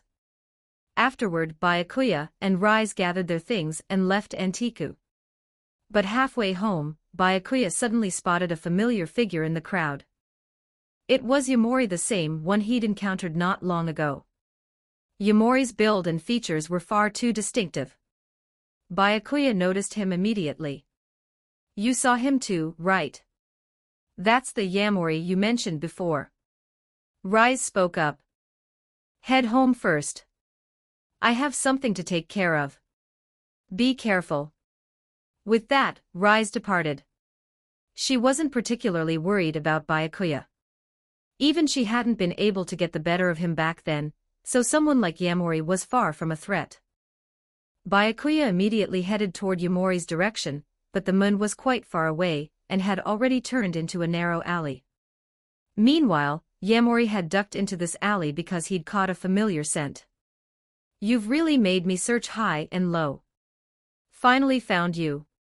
Looking at the three women before him, a cold sneer spread across Yamori's face. That Asaki Fueguchi collaborated with CCG investigators.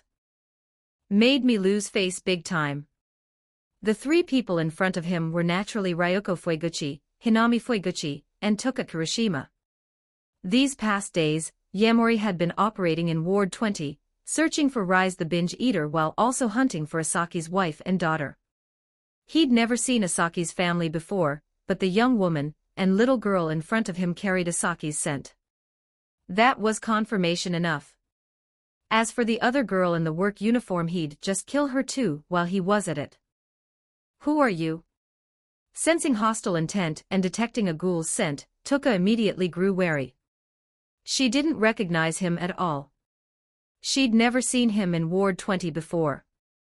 Ryoko's face went deathly pale. She'd never met Yamori, but she knew her husband had sent her and Hinami to Ward 20 specifically because Yamori had been targeting him.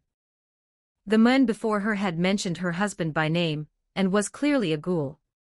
This was almost certainly that Yamori.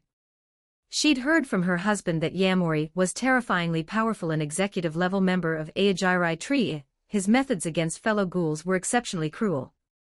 Even Hinami, who didn't fully understand the situation, was frightened by Yamori's savage appearance and hid behind her mother. Chapter 62, The Mysterious Masked Man. Yamori completely ignored Toka's question. Come to think of it, I've never tried torturing a mother and daughter at the same time before. Should be quite an experience. His tone was casual. He'd stated his intentions right from the start. He was utterly confident in his own strength. This mother-daughter pair had no hope of escape. He'd drag them back by force if necessary. Don't you dare hurt my daughter. Ryoko stepped forward, her expression darkening. She was afraid too, but she absolutely wouldn't let Hinami come to harm. But then Toka raised an arm to stop Ryoko. Ryoko-san, take Hinami and go. She could sense that this ghoul wasn't ordinary. Her own strength wasn't lacking either. She wanted to stay and buy time for them to escape. Seeing Ryoko hesitate, Toka urged her again. After much internal conflict, Ryoko decided to get Hinami to safety first, then come back to help Toka fight Yamori. She grabbed Hinami's hand and ran. Think you can escape? Yamori snorted coldly and shot after them at incredible speed. Toka moved to intercept, immediately releasing her Kagun. A single wing-like Okaku emerged from her left side. It was a maple red color with hints of purple, like a burning flame, beautiful in its own unique way. Toka's Okaku should have been a symmetrical pair of wings, but her right wing was incomplete. Only her left could function normally, significantly reducing her overall power. This was likely because Toka hadn't eaten fresh human flesh in too long. Since joining Antiku, she'd been subsisting solely on human carrion like Yoshimura. Carrion was completely different from fresh human flesh. The RC cells in decaying meat lost their vitality over time.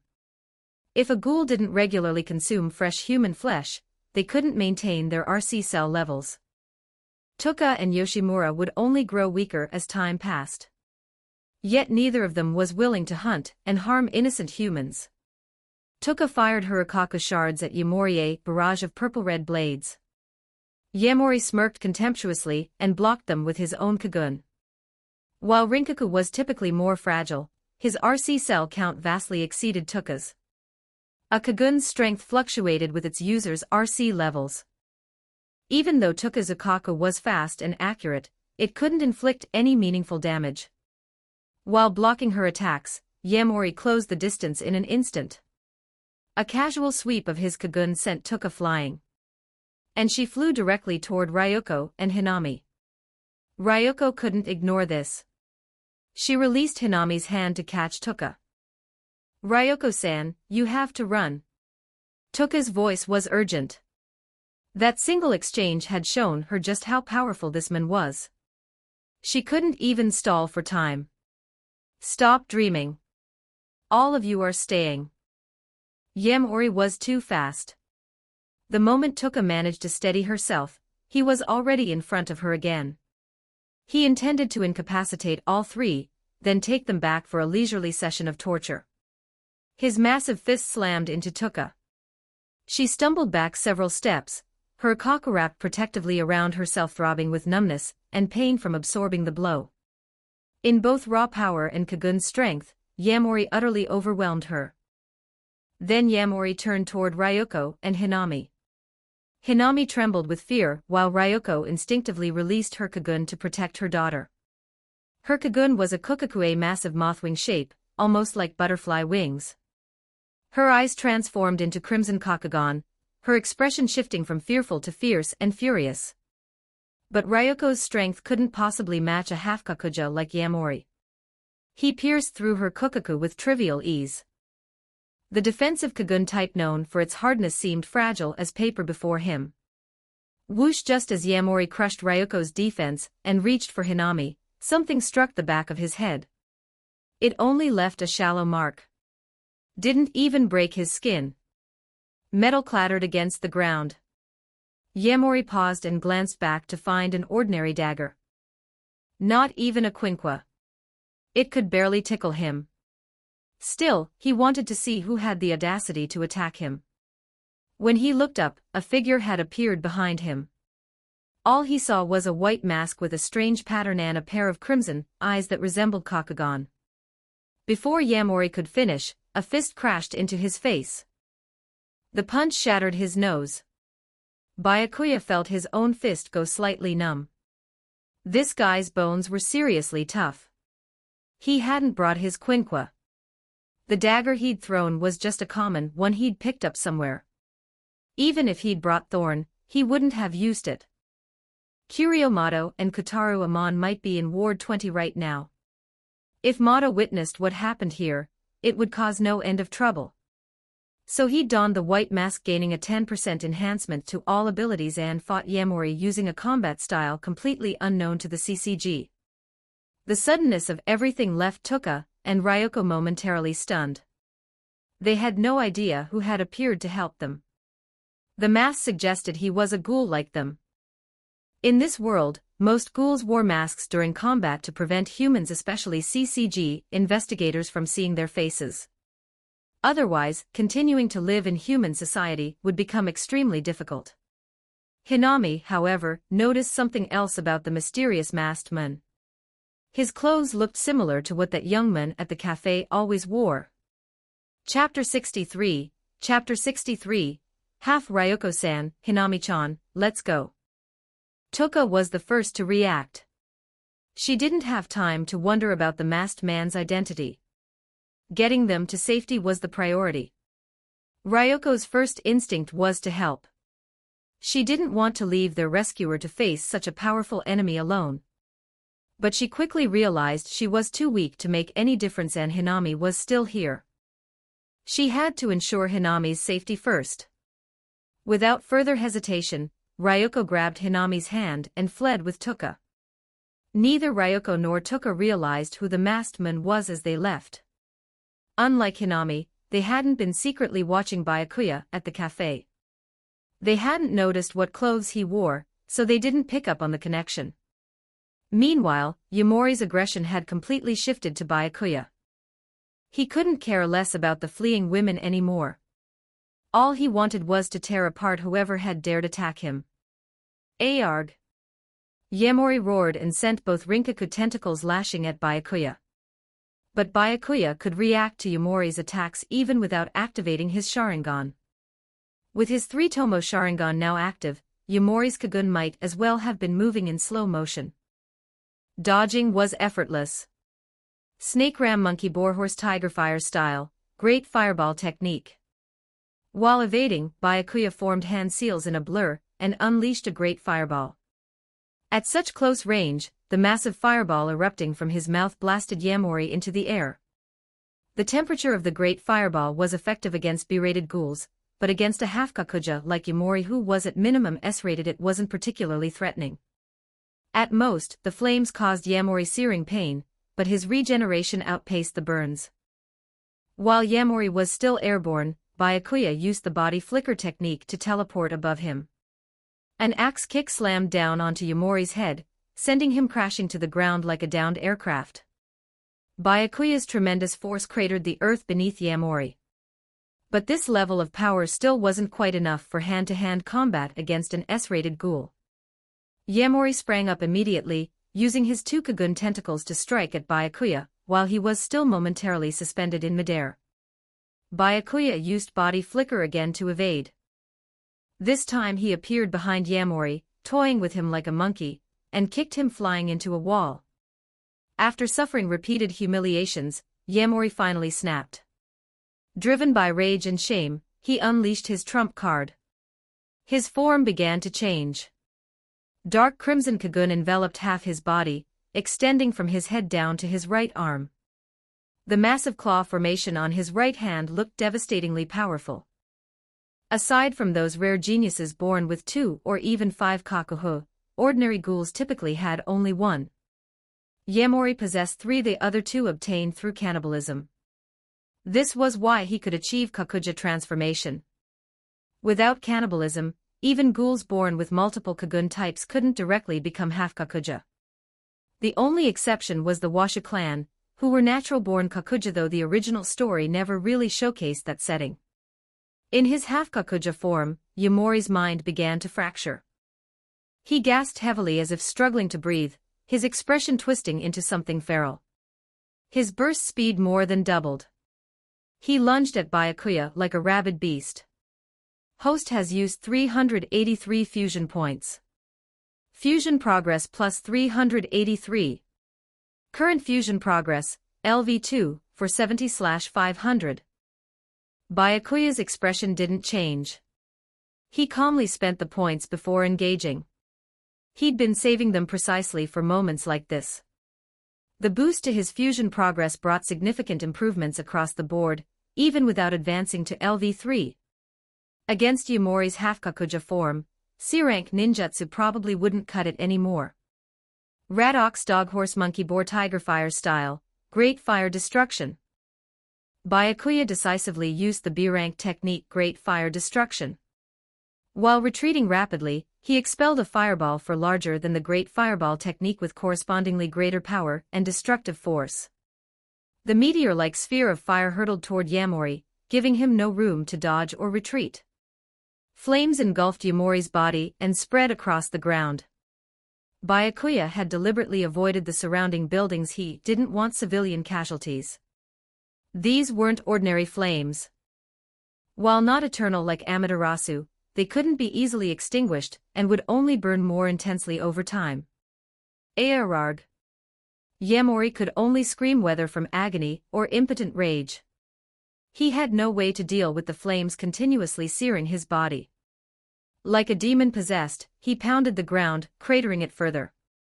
Yet even in his madness, he immediately locked onto Byakuya and charged again, his entire body wreathed in fire. Fire style, hiding in ash technique. Byakuya used another B-rank technique. Chakra gathered in his throat. From his mouth came a cloud of searing ash mixed with superheated flames. Upon contact with Yaemori, it erupted outward. The technique dealt additional thermal damage and disrupted Yaemori's vision entirely. The widespread flames and scorching ash left him flailing blindly like a headless fly. The severe burns finally shattered what little sanity he had left. Regeneration had its limits too. Constantly burning and constantly regenerating drained RC cells until none remained. Yaemori's defeat was inevitable now. There was no coming back from this. Byakuya landed lightly on a rooftop above, gazing down at the writhing, tormented Yaemori with an expressionless face. He would wait here. When the moment was right, he'd deliver the killing blow. No bystanders had dared approach. The commotion made it obvious that CCG investigators were likely fighting a ghoul. Getting close would be suicidal. Yaemori's bestial howls had frightened everyone in the vicinity into keeping their distance. Before long, Yaemori was utterly exhausted, mostly because his own thrashing had depleted his stamina. The continuous burning left him on death's door, his body a horrific sight as he collapsed face down. The torment seemed to trigger memories of his past torture at Tokage's hands. Tears streamed from his eyes as he mumbled deliriously, "Mo, leave me alone." Chapter 64, S. Host has defeated S-rated Ghoul Yamori. Reward received, 30 fusion points. Host's first victory over a half-Kakuja. Bonus reward, 20 fusion points. 2 system notifications chimed in rapid succession. Yamori had lost all capacity to resist. Even if Byakuya left him alone now, the relentless flames would eventually burn him to death. Just as Byakuya was about to continue watching, another notification arrived. Host has triggered a quest. Divine Selection activated. Option 1, kill Yamori completely. Afterward, receive S+, rated Quinqua 13's Jason. Reward, 1 fusion point. Option 2, spare Yamori's life and have him imprisoned in Cochlea to continue suffering. Reward, 20 fusion points. Option 3, spare his life and subjugate him. Risk of betrayal exists. Reward, 50 fusion points. While Option 3 offered substantial points, Byakuya didn't consider it worthwhile. The risk of betrayal meant keeping a ticking time bomb nearby. Hard pass. By comparison, obtaining an S+, rated Quinqua directly was clearly the best choice. It would be incomparably stronger than his current B-rated weapon. Byakuya leaped down from the rooftop, landing smoothly in front of Yamori. Yamori mustered his last reserves of strength to raise his head and watched as his opponent slowly removed his mask, revealing that unforgettable face. Those 3 Tomo Sharingan eyes hadn't deactivated yet. Yamori's eyes went wide, his pupils trembling. His half-Kakuja form had already dissipated due to his injuries. His mind had cleared somewhat, a brief moment of lucidity before death. He never imagined his opponent was that human investigator from before. Until this very moment, he'd assumed the masked man was a ghoul. After all, the man had fire abilities, and certain special ghouls possessing fire attributes wasn't unheard of. Tatara from Aojirai Tree was a prime example. Now Yamori couldn't make sense of it. Was this person human or ghoul? Not that it mattered anymore. His life had reached its end. Even in death, Yamori's eyes remained wide open, bloodshot veins visible. Whether from unwillingness to die here or shock at Byakuya's true identity, no one would ever know. Host has completed Option 1. Reward received, 1 fusion point. Byakuya didn't care what Yamori had been thinking. He cleaned up the scene, dispersing the lingering flames. Burn marks still scarred the ground, but he could spin some excuse. No one would suspect a human could produce fire abilities. And no one would question whether he was human. Otherwise, the CCG's RC detection gates would become a joke. Afterward, Byakuya called the CCG branch office in Ward 20. Hello, this is Rank 2 Investigator Amaha Byakuya. I encountered the S-rated ghoul Jason in Ward 20 and have successfully eliminated him. The location is... He provided the exact coordinates. No other investigators had witnessed this fight, and no civilians had dared to spectate. He could report directly to the CCG without needing to hide anything. This way, he'd also receive an S+, rated Quinqua. Quite the bonus. As for Tuka and the Fueguchi mother and daughter, there was nothing to worry about.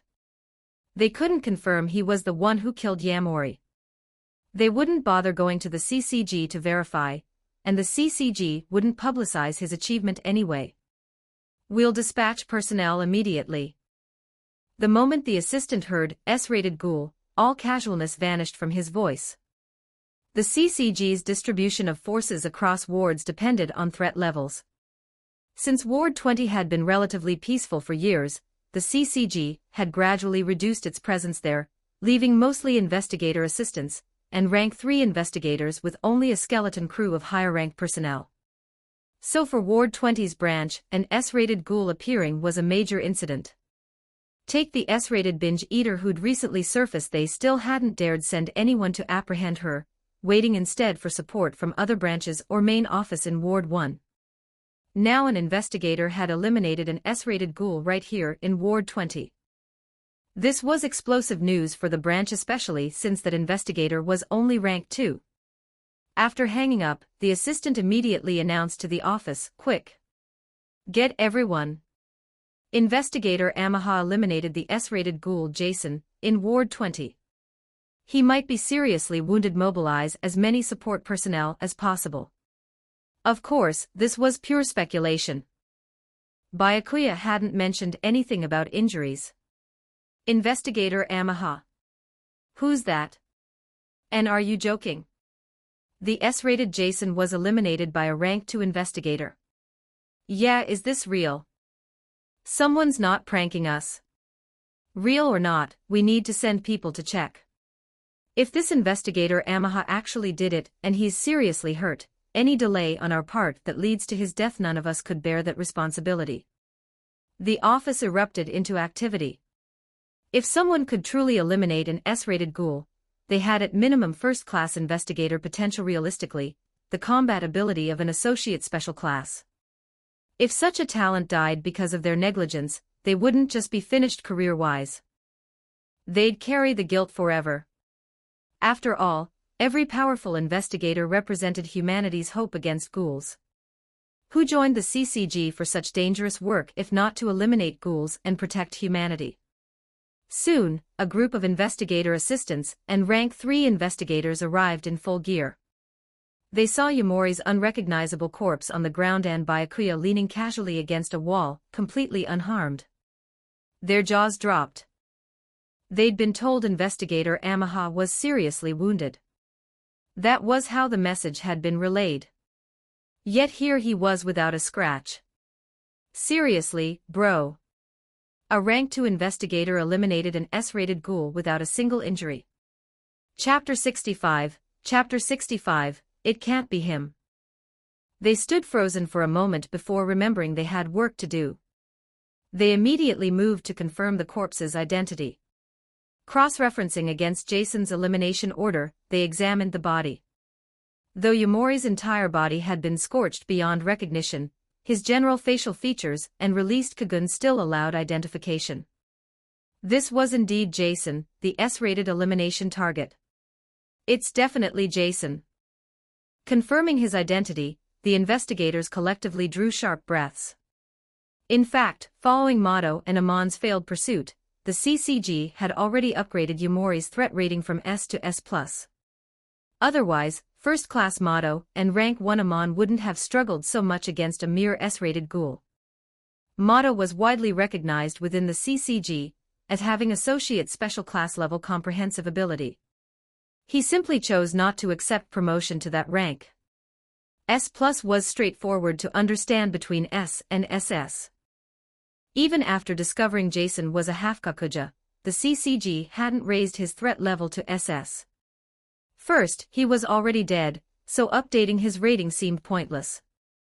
Second, compared to other heinous ghouls, Jason hadn't actually committed particularly egregious crimes against humans. Yamori generally didn't attack humans. As an Aogiri tree executive, he didn't need to hunt for himself. He preferred capturing ghouls for his playroom torture sessions. Humans died too quickly under torture, so he had little interest in them. If Yamori hadn't escaped prison, his original rating had been A and injured the interrogator Tokage during his breakout from Cochlea in Ward 23, his threat level would never have jumped so dramatically. A rank 2 investigator eliminating an S+ ghoul like Jason and emerging completely unscathed utterly defied everything these investigators thought they knew. The medical support staff especially had no idea what to do. They'd come prepared for emergency treatment, only to find Investigator Yamaha perfectly fine. Investigator Yamaha, are you really all right? If you're injured anywhere, please tell us immediately. One of the support personnel spoke up. I'm fine. Byakuya replied. Since he'd said so himself, they truly had nothing to do. Then I'll leave this to you. I have other matters to attend to. Byakuya had no intention of wasting time here. Processing the scene would take a while anyway. He had nothing else to do here, so he headed home. A short while earlier, Tuka had brought Ryuko and Hinami straight back to Antiku. It was the only place she considered safe. What happened? Why do you all look so panicked? Kaya Irimi immediately asked. We were attacked by a ghoul who came at us without warning. He was incredibly strong. If someone hadn't appeared out of nowhere to save us, we probably wouldn't have made it back. Tuka was still somewhat shaken. That's terrible. Who was this attacker? Enji Koma, standing near Irimi, asked. Tuka shook her head. I don't know. But Ryoko-san seems to recognize him. Ryoko then explained about Yamori and Aojirai Tree, the very reason she and Hinami had come to Ward 20 seeking refuge. Perhaps you should stay here at Antiku for the time being, Yoshimura suggested. He graciously welcomed the Fueguchi mother and daughter. In the original story, after Ryoko was killed by investigators, Yoshimura had planned to send Hinami to Ward 24. That was because the situation had escalated to the point of threatening Ward 20's peace. With Ryoko dead and Hinami's identity exposed, Mato would have hunted her relentlessly.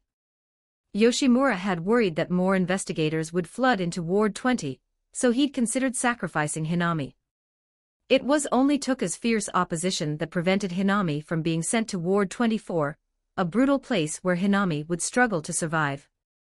Looking at Yoshimura's treatment of his own daughter, of Kaneki, and of Hinami, his fundamental nature was to make sacrifices or flee in order to survive. First, he'd fled V's pursuit by abandoning his wife and daughter. Later, he'd contemplated sacrificing both Hinami and Kaneki. But eventually he did change. In the end, he stopped running, placed his hopes in Kaneki, and accepted death. Tokawanshin, that person earlier. I think I might know him. Hinami spoke up suddenly. Which person? The one in the white mask? Tuka asked immediately. I recognized the clothes he was wearing. And his scent seemed familiar too. Hinami continued, it was that young man named Amaha Byakuya. The clothes and scent were very similar. Despite the chaotic, dangerous situation, she'd noticed the mysterious masked man's clothing. She'd deliberately tried to catch his scent. Even though the circumstances only allowed her to detect a faint trace, she determined it was most likely that young man. You mean Amaha Byakuya? That's impossible. Tuka's immediate reaction was disbelief. She'd always thought Byakuya was just an ordinary human college student. She'd been close enough to smell him before definitely human. But the mysterious masked man had crimson eyes. And he wore a mask, something almost exclusively associated with ghouls. In terms of identity alone, Byakuya and that masked man had nothing in common. But I really think it was him. Hinami sounded certain. What concerned her most was that this young man had saved them. Could he be her father's friend? Was that why he carried her father's scent? All right. Regardless of whether it was him, I need to go back. That person saved us. I can't just abandon him. Tuka said. She could also verify whether Hinami's intuition was correct. For now, she still refused to believe it. Chapter 66, Who was that person? Let Yomo-san accompany you. It's not safe alone. Yoshimura said with concern. With Rinji Yomo by her side, Tuka would have nothing to fear from Yamori. Yomo was SS-rated with lightning attribute Kagun like Hikari Kirishima. Even without being a half-Kakuja, his strength surpassed Yamori's. Even the SS-rated half-Kakuja Yuta could only fight Yomo to a draw. Yomo, being Tuka's uncle, accompanied her back to the alley where they'd encountered Yamori. But when they arrived, a group of CCG doves had already gathered. The entrance was cordoned off with warning tape. An investigator stopped them. Sorry, a dangerous incident just occurred here. Civilians, please stay back. A dangerous incident? Was there a ghoul? Tuka put on a frightened expression. Yes, a very dangerous one. But don't worry, he's already been eliminated by one of our investigators. We're just processing the scene now. This investigator seemed happy enough to chat with a cute girl. This information wasn't confidential anyway. Who was the investigator? Is he handsome? Tuka played the part of a starstruck fangirl perfectly. Obviously, she was fishing for information. Through her sense of smell, she could detect the lingering blood scent, including Yamori's distinct scent. The eliminated ghoul was almost certainly him. But who had defeated, even killed Yamori? According to Ryuko, Yamori was an Aogirai tree executive with terrifying strength. Tuka had experienced this firsthand. The one who helped them escape had clearly been a ghoul. So how had a CCG investigator suddenly eliminated Yamori? Unless that investigator was a ghoul. That should be impossible within the CCG. Yet Hinami had insisted it was Byakuya who saved them. Tuka's thoughts grew increasingly tangled. She could only hope to get answers through conversation.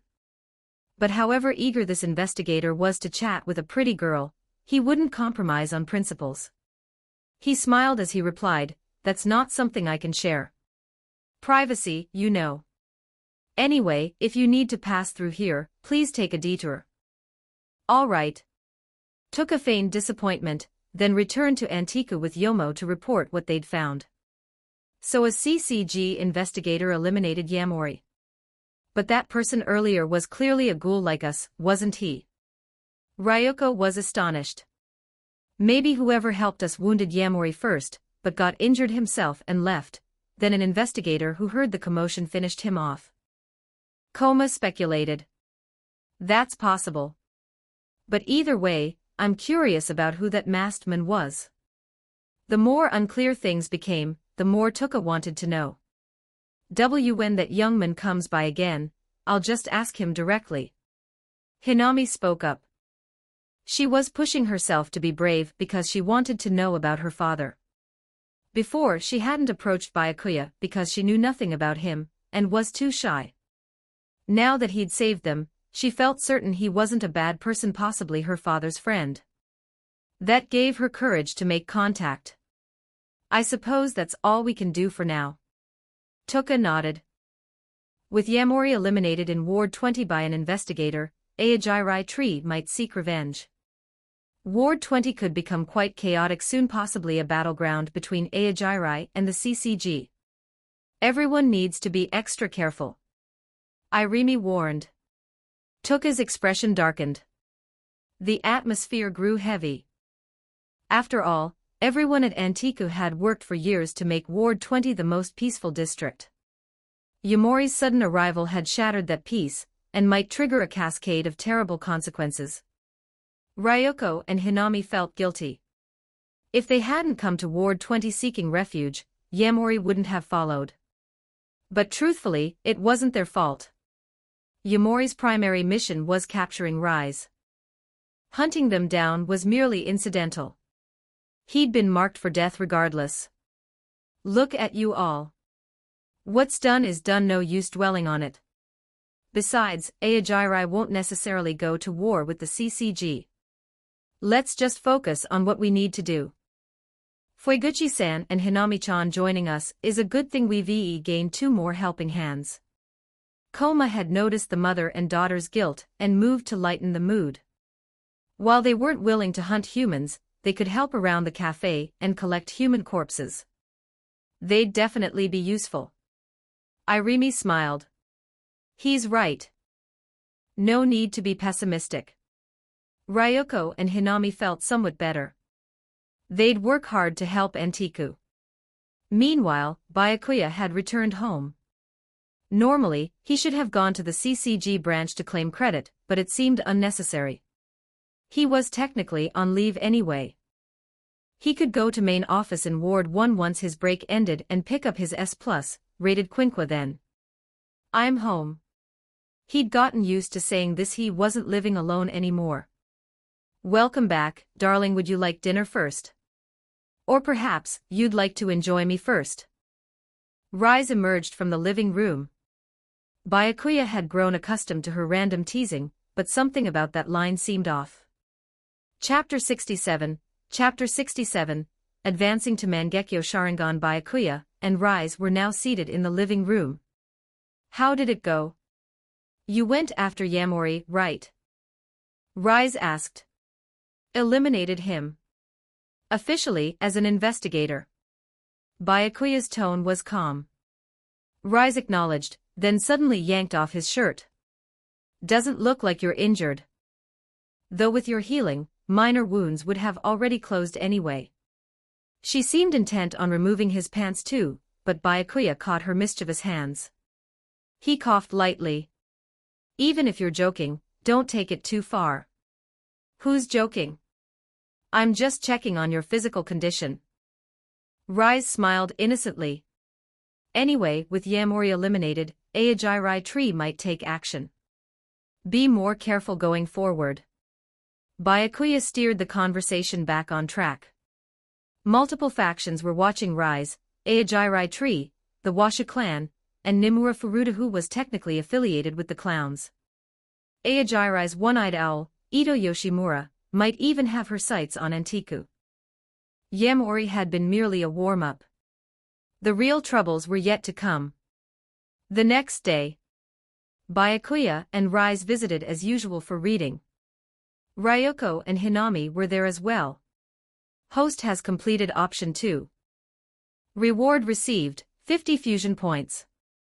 This was the earlier divine selection quest to protect Ryoko and Hinami. With their safety confirmed, the system released the reward. But Byakuya had barely sat down when he felt Hinami's gaze on him even more intense than usual. Not just Hinami. Ryoko and Tuka also seemed to be watching him. They've probably figured out the masked man was me. He wasn't surprised. He'd only worn a mask yesterday without changing clothes. He'd worn the same outfit at the cafe. Anyone paying attention could have made the connection. Byakuya acted as if nothing had happened and quietly began allocating his points. Fusion progress, LV2, for 70/500, fusion points, 101 cumulative, 681, opening the system panel. He could see his fusion progress was ready to advance to LV3. No point in hoarding now. Better to push his progress up first. He was curious whether reaching LV3 would evolve his Sharingan to Mangekyo. The odds seemed high unless the system was deliberately throttling him. Host has used 30 fusion points. Fusion progress plus 30. Current fusion progress, LV3, 0/2500, new abilities, including upgrades Mangekyo Sharingan, Hashirama Cells LV3, Taijutsu LV3, Susanoo, A-Rank Ninjutsu Fire Style, Dragon Flame Caterwall, Transcription Seal, Wood Style, Deep Forest Emergence. Just as Byakuya expected, same formula as before, but with several new abilities. Everything except Genjutsu had been provided. This made him wonder. His 3-Tomo Sharingan should have included inherent Genjutsu capabilities, yet he couldn't use any. The system was probably responsible. Though there was a logical explanation, neither humans nor ghouls in this world possessed chakra. Most Genjutsu worked by disrupting the target's chakra flow. Conversely, breaking free from Genjutsu required disrupting one's own chakra to escape the caster's control. With no chakra in this world, most Genjutsu simply wouldn't function. The system seemed to read his thoughts and responded immediately. Except for Infinite Tsukuyomi, Host cannot use any Genjutsu. Fair enough. But would Infinite Tsukuyomi even work in this world? Byakuya conversed mentally with the system. Host will receive a modified version of Infinite Tsukuyomi. Specific details are currently classified. New information will be unlocked periodically. Understood. Byakuya acknowledged, now curious about what this modified Infinite Tsukuyomi would entail.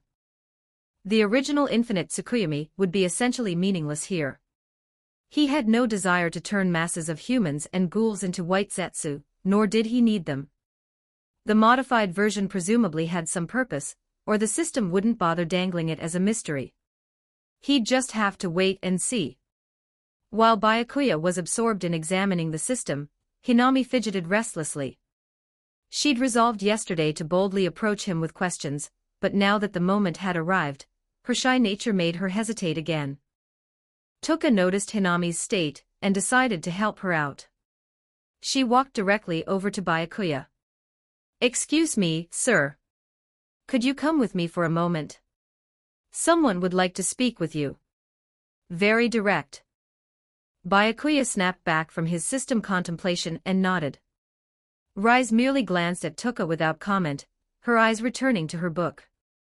Tuka led Byakuya to the second floor. Hinami realized Tuka was helping her, and knew this was her chance. She grabbed her mother's hand and headed upstairs too. In the second-floor lounge, Byakuya sat on a sofa while Tuka poured him fresh coffee. "So who wanted to see me?" Byakuya asked, feigning ignorance. "They should arrive shortly. But first, there's something I need to confirm." Tuka's expression grew serious. She deliberately moved closer to Byakuya, carefully sniffing the air around him. Since his clothes might mask some scents, she leaned toward his collarbone area, where scents were typically stronger. Chapter 68. I am indeed an investigator. Tuka bent down and sniffed near Byakuya's neck. With no ulterior thoughts in her mind, she felt no embarrassment. Byakuya wasn't entirely sure what she was doing. Trying to determine if he was human or ghoul. Tuka closed her eyes and analyzed what she detected. Apart from Rise's scent, there was no obvious ghoul smell. This was unmistakably human. Now she was even more convinced the masked man couldn't have been Byakuya. She distinctly remembered those red eyes. Though in retrospect, they'd seemed somehow different from Kakugan, but she knew ordinary humans didn't have eyes like that. Just then, Ryoko and Hinami entered the lounge. From their angle, Byakuya's face happened to be blocked by Tuka's. At first glance it looked like they were. Hinami was young, but she wasn't ignorant. The scene immediately gave her the wrong idea. "I didn't mean to interrupt." Like a startled rabbit, Hinami fled the room. Her cute little face had turned pink. She'd been shocked. Tuka-Wunshin had said she barely knew this young man, so why were they doing something so intimate right away? "Please continue. I won't disturb you." Ryoko smiled awkwardly and prepared to withdraw. Tuka instantly realized the misunderstanding. "You've got the wrong idea." It took considerable effort for Tuka to quietly explain things to Ryoko and Hinami outside the room. Byakuya sat alone in the lounge, calmly sipping his coffee. Though Tuka had deliberately kept her voice down, he could guess well enough. They'd called him up here because of yesterday's incident. They probably wanted to confirm his identity. After a while, Tuka, Ryoko, and Hinami returned. Tuka had regained her composure. "The ones who wanted to see you are these two." The three of them sat across from Byakuya. Byakuya regarded Ryoko and Hinami with a questioning look. Hinami spoke first. "It was you who saved us yesterday, wasn't it? First, thank you so much." She paused before continuing. "Also, even though I don't know you, you must know my father, right? Host has triggered a quest. Divine selection activated. Option 1, play dumb. Act confused and claim not to understand. Reward, 5 fusion points. Option 2, admit the masked man was you, but claim you withdrew mid-fight. Someone else eliminated Yamori. Reward, 10 fusion points. Option 3, admit it was you and reveal your CCG investigator identity. Reward, 50 fusion points. Facing Hinami's question and the system's options, Byakuya's mind raced. Admitting it was him shouldn't cause problems. Everyone who'd witnessed his fighting abilities except the now-deceased Yamori was gone. As for the Sharingan they'd glimpsed, he could spin some excuse. As for revealing his investigator identity, he'd already thought of an approach. "Yes, that was me. As for your father, is his name Asaki Fueguchi?" Byakuya smiled gently. He chose not to hide. As long as there were no serious consequences, transparency was fine. Hinami's face lit up with joy. It really had been this young man, and he did know her father. She nodded eagerly. "You must be my father's friend, right?" Her reasoning was simple, he'd saved them yesterday. But then Tuka couldn't hold back. But that person yesterday clearly had. She nearly blurted out that he'd been a ghoul, but caught herself just in time. She couldn't casually mention such things in front of outsiders. She quickly covered her mouth. You mean the eyes, right? I was on an investigation mission at the time. For convenience, I wore colored contacts. They looked like Kakugan but were completely different, specifically designed to deceive targets. Byakuya's explanation was delivered with perfect nonchalance. The mask served the same purpose. His straight-faced improvisation was flawless. Is that so? Tuka didn't immediately catch the key word in his statement. A moment later, realization hit. You said you were on an investigation mission. Are you? That terminology was specific to Ghoul investigators. Was he a CCG investigator? If you're asking whether I'm an investigator, then yes. I'm with the CCG. Byakuya answered plainly. So, little miss, I'm not your father's friend. Host has completed option 3. Reward received, 50 fusion points. Ryoko and Hinami's expressions changed instantly. He was a Ghoul investigator who'd had contact with their husband/father. Did that mean he'd already? And during the fight with Yamori, both Ryoko and Tuka had released their Kagun. He'd clearly seen they were ghouls and now he knew their identities. For Tuka and the Fuguchis alike, this was terrible news. Any ghoul whose identity was discovered by investigators was typically hunted relentlessly. Tuka even briefly considered silencing him permanently. She absolutely didn't want Antiku's peaceful existence destroyed. If she let this investigator leave alive, the consequences could be catastrophic. But she quickly calmed down. In her agitation, she'd nearly forgotten this man had the strength to eliminate Yamori. Chapter 69, Chapter 69, you know who the binge eater is, right? Please don't panic. While I'm not friends with Dr. Fueguchi, I haven't harmed him either. Byakuya smiled reassuringly. He provided me with intelligence on Yamori. And since he hasn't been involved in any human predation incidents, I have no intention of doing anything to him. As for saving you yesterday, consider it a favor I did in passing. This framing didn't make it seem like he was harboring ghouls. The CCG had no rule mandating ghoul elimination, only prohibitions against protecting them, and ghouls had no legal protections. His explanation was reasonable. At worst, it conflicted with Mado's worldview. Mado believed no ghoul deserved to exist. Ryoko and Hinami both exhaled in relief. If what he said was true, Asaki was still safe. And he apparently had no intention of harming them either. Otherwise, why save them yesterday? Tuka, meanwhile, was relieved she hadn't acted rashly. This man was clearly stronger than Yamori, far stronger than her. Whether or not she could silence him, any attempt would inevitably draw CCG attention. Facing both Aojirai Tree and the CCG would spell the end of Antiku. Is my father still okay? Hinami couldn't help asking. He's safe. Byakuya replied.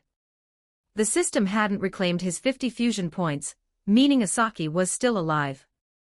That's wonderful. Hinami felt much more at ease. It's hard to believe. You're a ghoul investigator, yet you're so lenient toward my husband and us. Ryoko sighed. Not every investigator has extreme prejudice against ghouls. Though people like me are certainly rare. Byakuya said. Of course, this didn't mean he thought investigators who hated ghouls were wrong. Simple logic, you're human. How would you feel about a species that views you as food? Ghouls only escaped genocide because they looked virtually identical to humans. If they were some other creature that frequently attacked humans in large numbers, they'd have been wiped out long ago. Perspective mattered too. The original story followed Kaniki's viewpoint as a one-eyed ghoul, constantly surrounded by ghouls. Readers naturally adopted his perspective, subconsciously softening their disgust toward ghouls. If the original story had followed Kaneki on a hot-blooded path to becoming a top investigator instead, audience attitudes toward ghouls would have been quite different. Having transmigrated here, Byakuya possessed a god's eye view.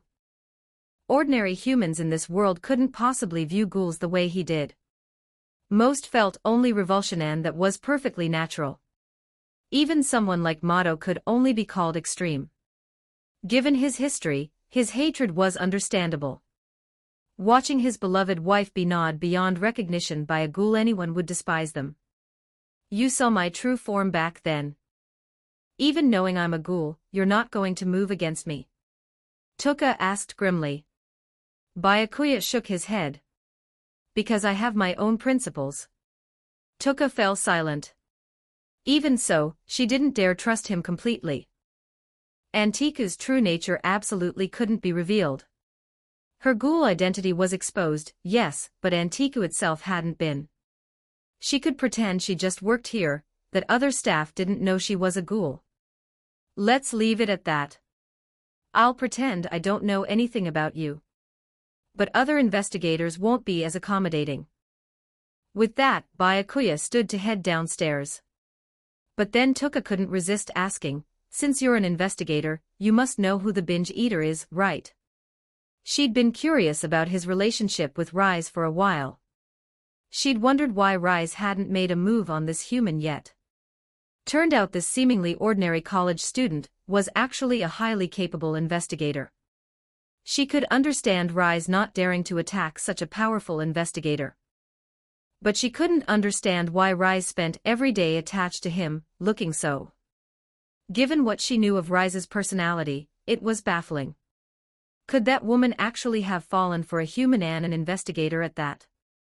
Binge eater. What do you mean?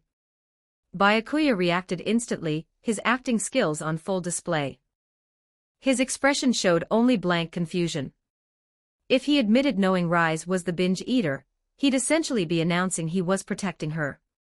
In situations like this, excellent acting avoided countless complications. Never mind. He probably didn't know. Tuka believed his performance. She hadn't detected even a flicker of hesitation in his eyes. There was simply no reason to doubt him.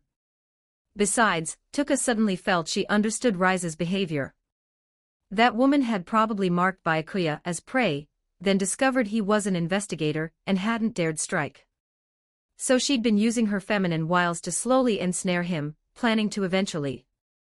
This fit perfectly with that woman's vile personality, toying with her prey before devouring them. Tuka actually felt a bit sorry for Byakuya now. She generally held hostility and disgust toward humans, especially investigators. But this man had genuinely saved them yesterday. She could distinguish right from wrong. It was like how she disliked humans in general, yet was best friends with the very human Yuriko Kosaka. Who knew how long Rise would keep toying with him before cruelly, mercilessly driving him to despair? The thought felt truly cruel. Tuka briefly considered warning him about Rise's true nature. Chapter 70, The White Single, so you know who the binge eater is. Byakuya followed up. She's not my assigned target, but if the opportunity arises, I won't let her go. About that, I'm not really sure either. I only know she's been causing chaos in Ward 20 lately. We ghouls here don't like her. Tuka had been hesitating, but Byakuya's quick counter-question pushed her toward caution. But she's been unusually quiet these past few days. No more reports of her hunting humans indiscriminately. I assumed you investigators had her in your sights. She'd still given a hint, though, that the binge eater had become strangely docile recently. What Tuka didn't realize was that Byakuya had known Rise was the binge eater from the very beginning. If there's nothing else, I'll head back down. Byakuya returned to his seat. When he sat back down, Rise continued reading without looking up. What did they want with you upstairs? Nothing much. Just about yesterday's Yamori incident. They happened to be attacked by him, and eliminating him also meant saving them. Byakuya explained casually. Rise said nothing more. Toka came back down and resumed her duties, as if nothing had happened. Hinami seemed noticeably happier than before.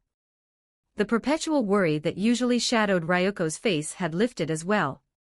All because they'd learned Asaki was safe.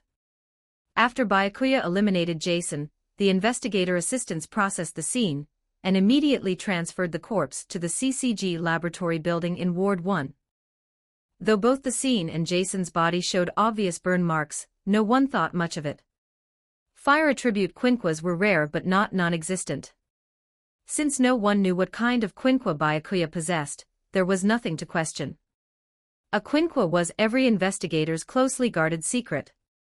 When Amon had first partnered with Mato had been curious about what quinqua young investigators received these days.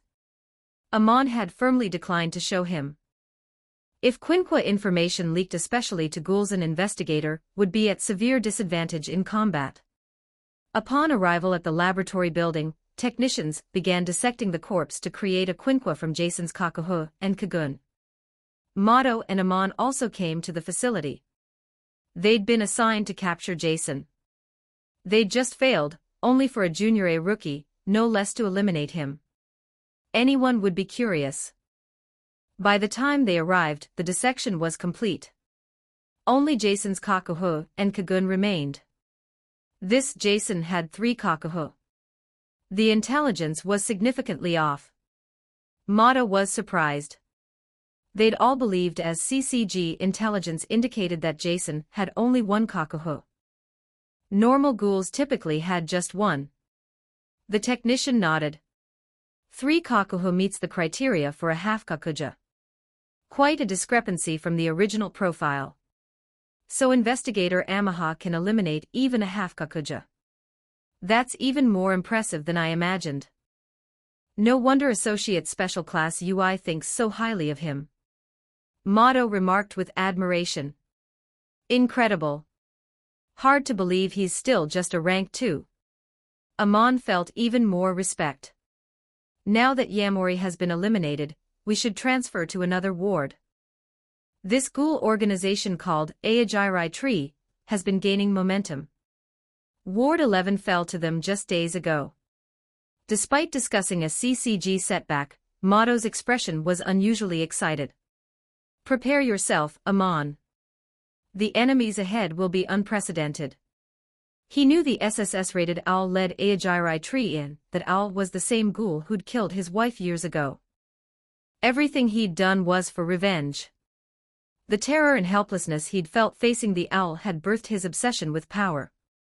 He believed a quinqua was an investigator's greatest strength.